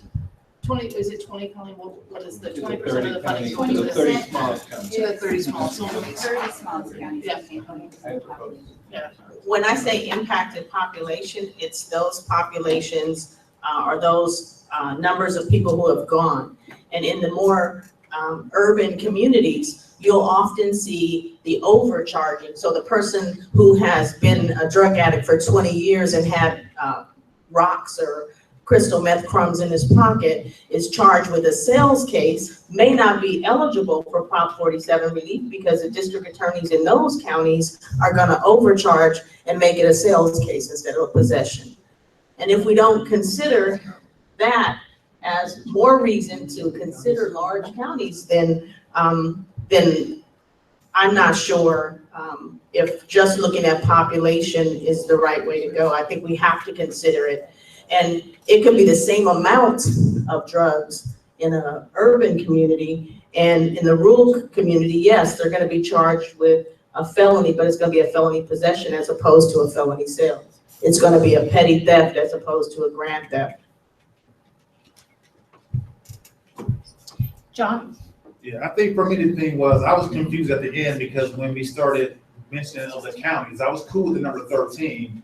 And the reason why I'm being a stickler on this, as someone from the Bay Area, when I hear Santa Clara, which is Silicon Valley, and San Mateo, which has Atherton, which is like the most wealthiest, most affluent community in the country, and I contrast those two counties in particular with a Fresno County, with the Kern County. So it kind of like, it answers all the needs. Second of all, I think we're getting lost on per capita versus volume. Like a smaller county can send maybe per capita more folks, but I don't want to get caught up in saying that, for example, 300 people over here is more deserving than the 697,000 folks I sent in LA County who are Prop 47 eligible. So at the end of the day, can we motion to a vote? So we won't belabor this point. I was just confused on those last two counties, so I wanted to be clear. What are you asking, John? A motion, can we vote on the 13th? Can we rescind, or what we gotta do to get rid of the last vote? I don't know the proper Well, we terminology. can come up with a new motion, as Yes. Sonia I thought there indicated. was a new motion, Madam Chair. I thought Shelley made a motion, did she not? Last go around before we voted on the first motion. No, now we have like 20% of the funding goes to the small counties. 70% to other counties, any unspent funds in And either she asked, pocket she be asked made for available. clarification what those small counties were. Yes, Patty, can you go to California, just Google California county population data, and we can pull up the list. No, I think it was a 10, I think it was a 17.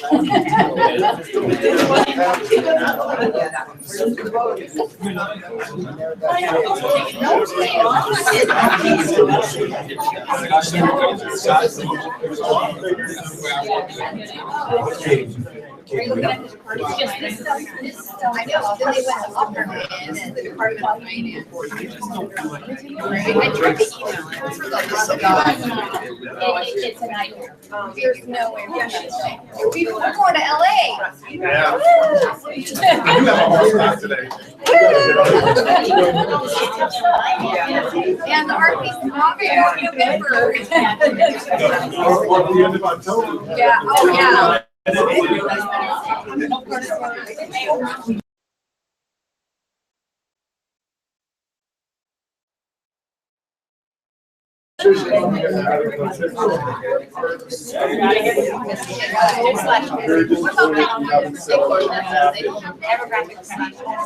We're moving to it. This is nasty stuff. It's the ultimate political, and then you gotta wonder how. Would it be inappropriate to take a break from this and do? Not inappropriate, I'll let you. He's asking to agree with Captain. Because he's got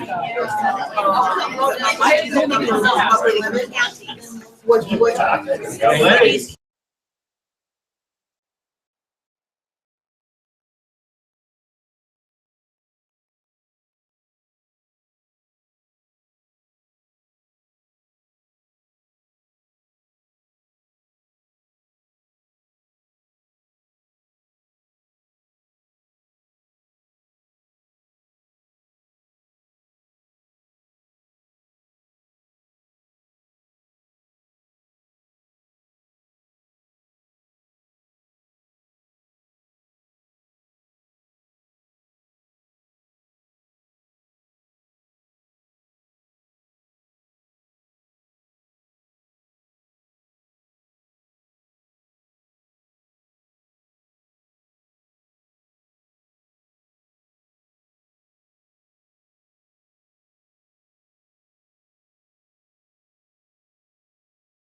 it's not a political body, it's acting like politicians. Who knew? Who knew? Money and Here we people go. There we go. and power, and it's just messy, right? Exactly. Okay, I have a recommendation really quickly. I'd like to deal with the cap issue. I think that's gonna be less complicated, I hope, and then get back to how we're gonna do these categorizations. So can I have some comments on caps? I know, Doctor, you have a strong opinion on caps. Is it your take, please? We're back in session, guys. Okay, we're back. Doctor? My recommendation or question is why have a cap at all? And certainly, if we were going to have a cap, again, reiterate that a $2 million cap doesn't, I think, allow the larger counties, right? We've been focused on how to support the smaller counties. I think if you want to support the larger counties to put together the most innovative, collaborative application, that cap should be certainly higher, and I would still advocate for no cap. Okay, we have no cap on the table. Any takers? I agree. You No agree, cap. I As long as- agree. As long as you have to justify how much you're. Sure. I agree. You're, okay, I see some good consensus around the table. Shelley? I agree. Oh, very good. I'm seeing a lot of, I'm seeing a lot of nodding heads around no cap. Katie, I feel consensus on that issue. I move that we have no cap. Okay, we have a motion and a second. All in favor? Aye. Any opposed? Okay, very good. So that was easy. Can we make it that easy on the other? Sure. And everybody stop being political, self-interested, I mean, it's the nature of the game. We have a motion, right? It is.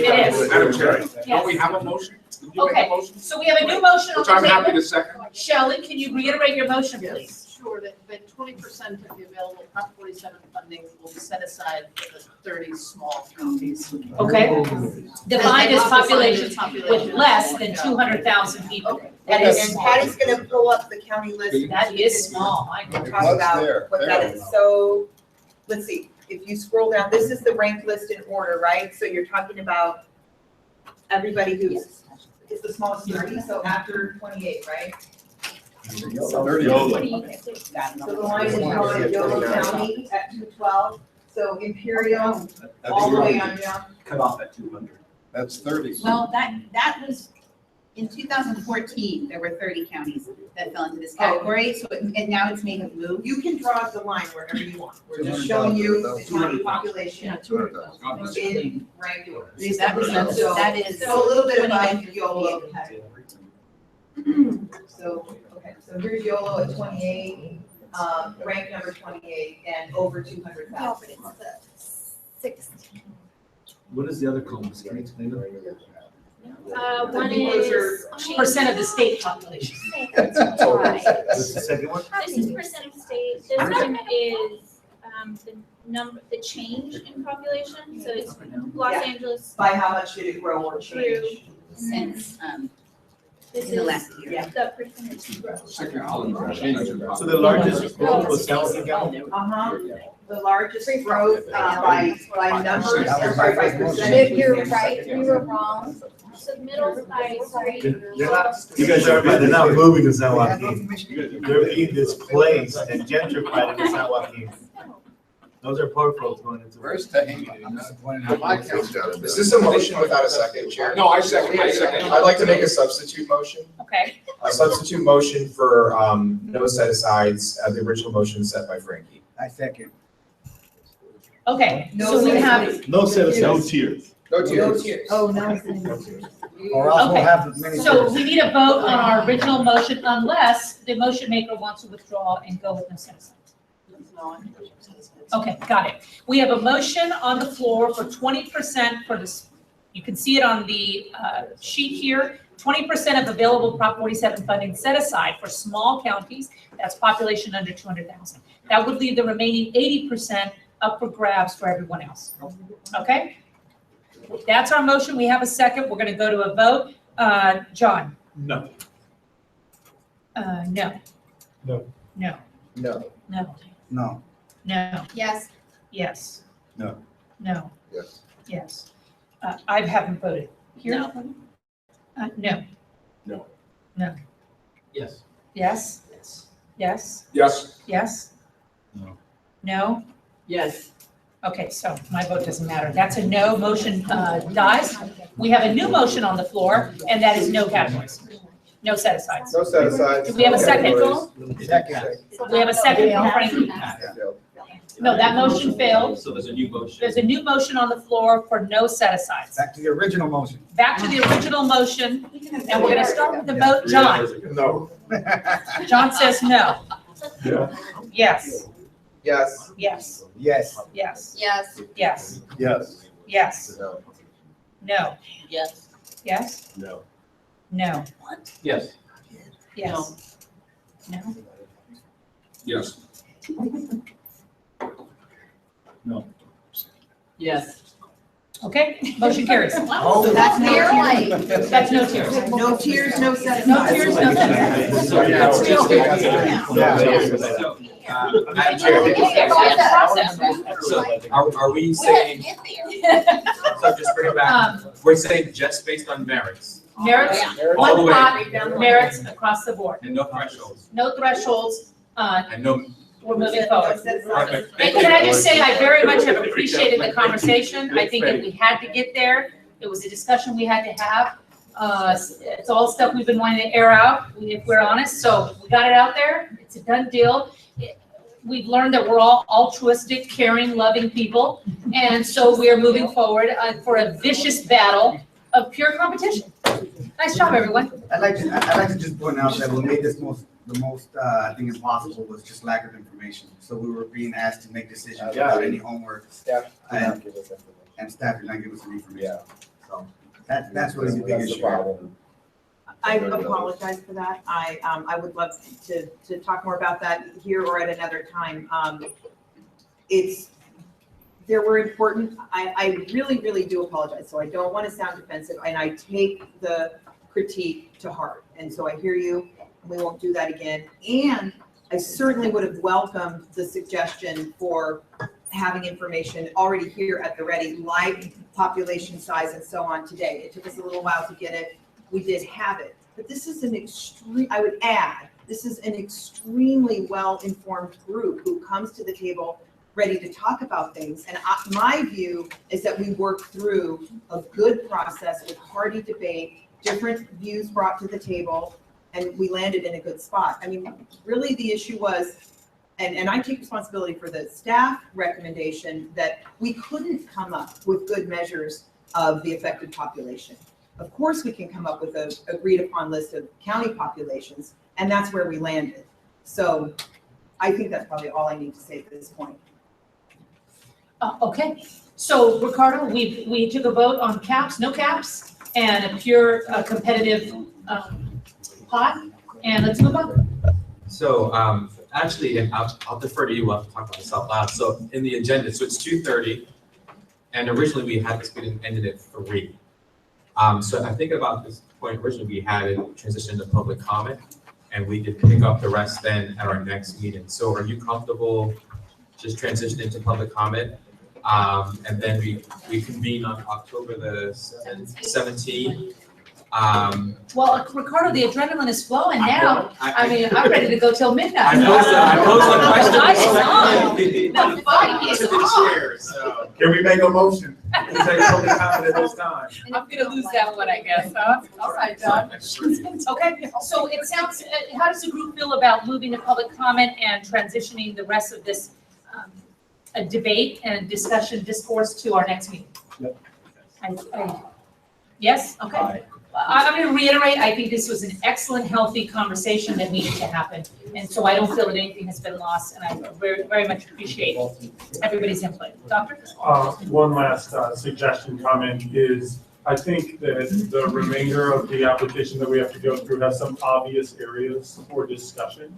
It would be nice to have staff provide those maybe in advance of the next meeting, so folks can think through them, have their comments. If there's a concern, we can share that comment sort of by email or whatever. So not to circumvent the true great discussion that we can have at the meeting, but I think it will allow us to make sure that only one more meeting is needed. Yes. to get to this? Because I fear that if we don't do that on October 17th, you're not going to get it in front of your board by November 16th or 17th. So Okay. just some cheat sheet on what is left ahead of us. Sure.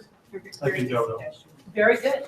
And I'll just add, since a few of you have inquired, I think we're still working on nailing down the location exactly in LA. Dr. Gilly just offered up a really good one for us that I'm gonna bring back to the team. So we'll try to send out some information. It will be in Los Angeles, that's as far as we've gotten, but we'll nail down some specifics and we'll get them out to you as soon as possible. Okay, fantastic. We're going to move to public comment. And we have 3 people who would like to speak, so I'm eager to hear from them. Pamela Weston, am I saying that right? Pamela? Okay, Pamela, we're eager to hear from you. After that will be Erica Webster. The most important thing as that we saw was you talk about things that people are unaware of. When that you deal with mental health and you deal with substance abuse, then you deal with the public. So that there should be a community assessment. We in Salinas, you gave money for strengthening police relations, but when that you deal with mental health and there's no de-escalation, and that officers basically are displacing homeless, then basically I feel like it's a population that the most important thing is about community engagement. And the whole thing is that when you're culturally relevant and responsive and you're dealing with reinvestment, that again, this was an unfair process today. There has to be an inclusiveness. And it's not by population. It's by those people who are not even here in the room that you're making decisions. And the investments in Los Angeles, San Francisco, and everything else. If you come to my county from San Jose to LA, when we ask for a needs assessment from the board of supervisors, and we ask probation to not sole contract with BI or GEO, basically they eliminated the one program that we had. And we have undocumented population. And like I said, it's not the numbers, it's what we do differently. It's the level of services. And when we say Safe Neighborhoods and Schools Act is in Proposition 47, basically today, when you're talking about percentages, whatever you have, you're more than my county. And they're basically 25 years or younger. They live off of $18,000 a year. And I just hope that staff looks at differently, because where you place prisons is where basically we need services. And it's not dealing with mentally impaired, it's dealing with intergenerational trauma. And like what the judge says, when that you ask anybody in the room who they are, their systems, not community. So I hope that along with this, you have a community component, when they give out funding, that's community advisory, that basically for every dollar and cents that you do, you don't duplicate any services. That's new services. Thank you. Thank you, Pamela. Erica Webster. Thanks. Is it on? Can you hear me? Yes. Okay, so in the interest of time, I'm only going to comment on what was covered here today. In regards to the no-tier system, moving forward, I hope that this ESC, in its needs requirement portion of drafting the RFP, creates very clear and specific requirements for the applicants to include information about what their needs are and what their impacted community is. And I understand that there are some rules about outside information about what the ESC members can consider. However, you need to be able to compare what the applicants are stating to what the actual data states. So I hope that the ESC is allowed to do that. Thanks.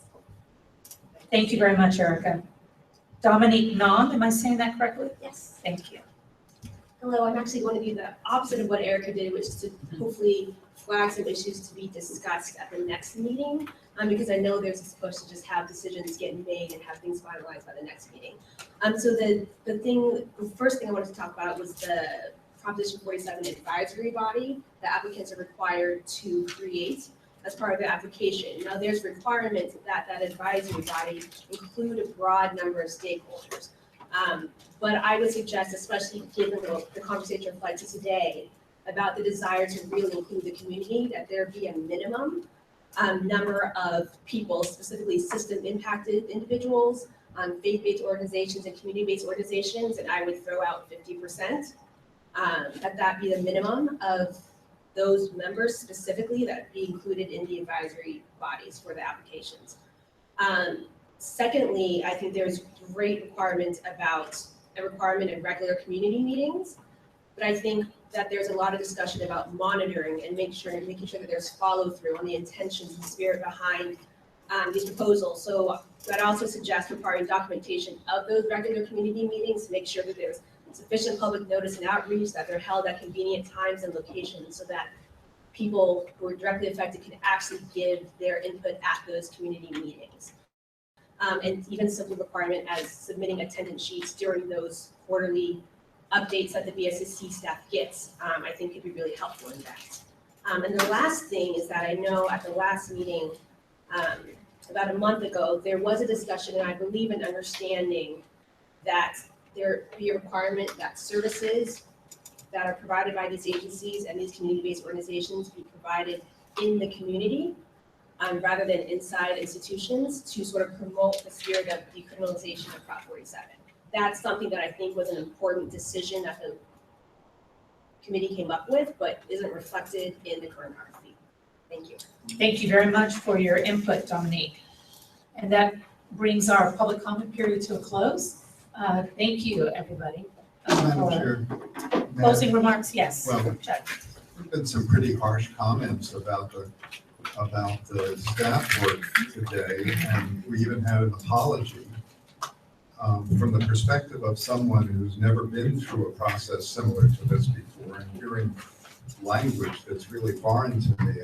I just want you guys to know that at the last meeting and this meeting, reviewing the material before I came here today, I'm incredibly impressed with the quality of the work that you've done. There may be some omissions that were acknowledged today with regard to things we thought we needed, but from my limited perspective and ignorant perspective, I'm sorry to qualify it that way. I think the staff work that we've been given has been extraordinary, and I'm going to thank you for it. Appreciate that. I second that. Thank you, Judge. And I'll tell you, I really admire the passion and the dedication that is around this room. I think we hear a lot of impassioned, frustration with the system as a whole. I think sometimes it can feel directed at our staff. It shouldn't be. I think we have extraordinary staff, and they've done a remarkable job here. And the reality is we all bring more to the table, which is why we're here. So I appreciate everybody. Thank you. Value all of your perspectives, and I look forward to seeing you in October. I just had a question about the community comments. So do they roll over into our next work? Or are these things you want us to bring back? Because I really heard some great comments. You mean the public comments just now? Yes. Yeah, we took notes. We know Okay, that. we took notes. Okay, that was next. Okay, next. Thank you.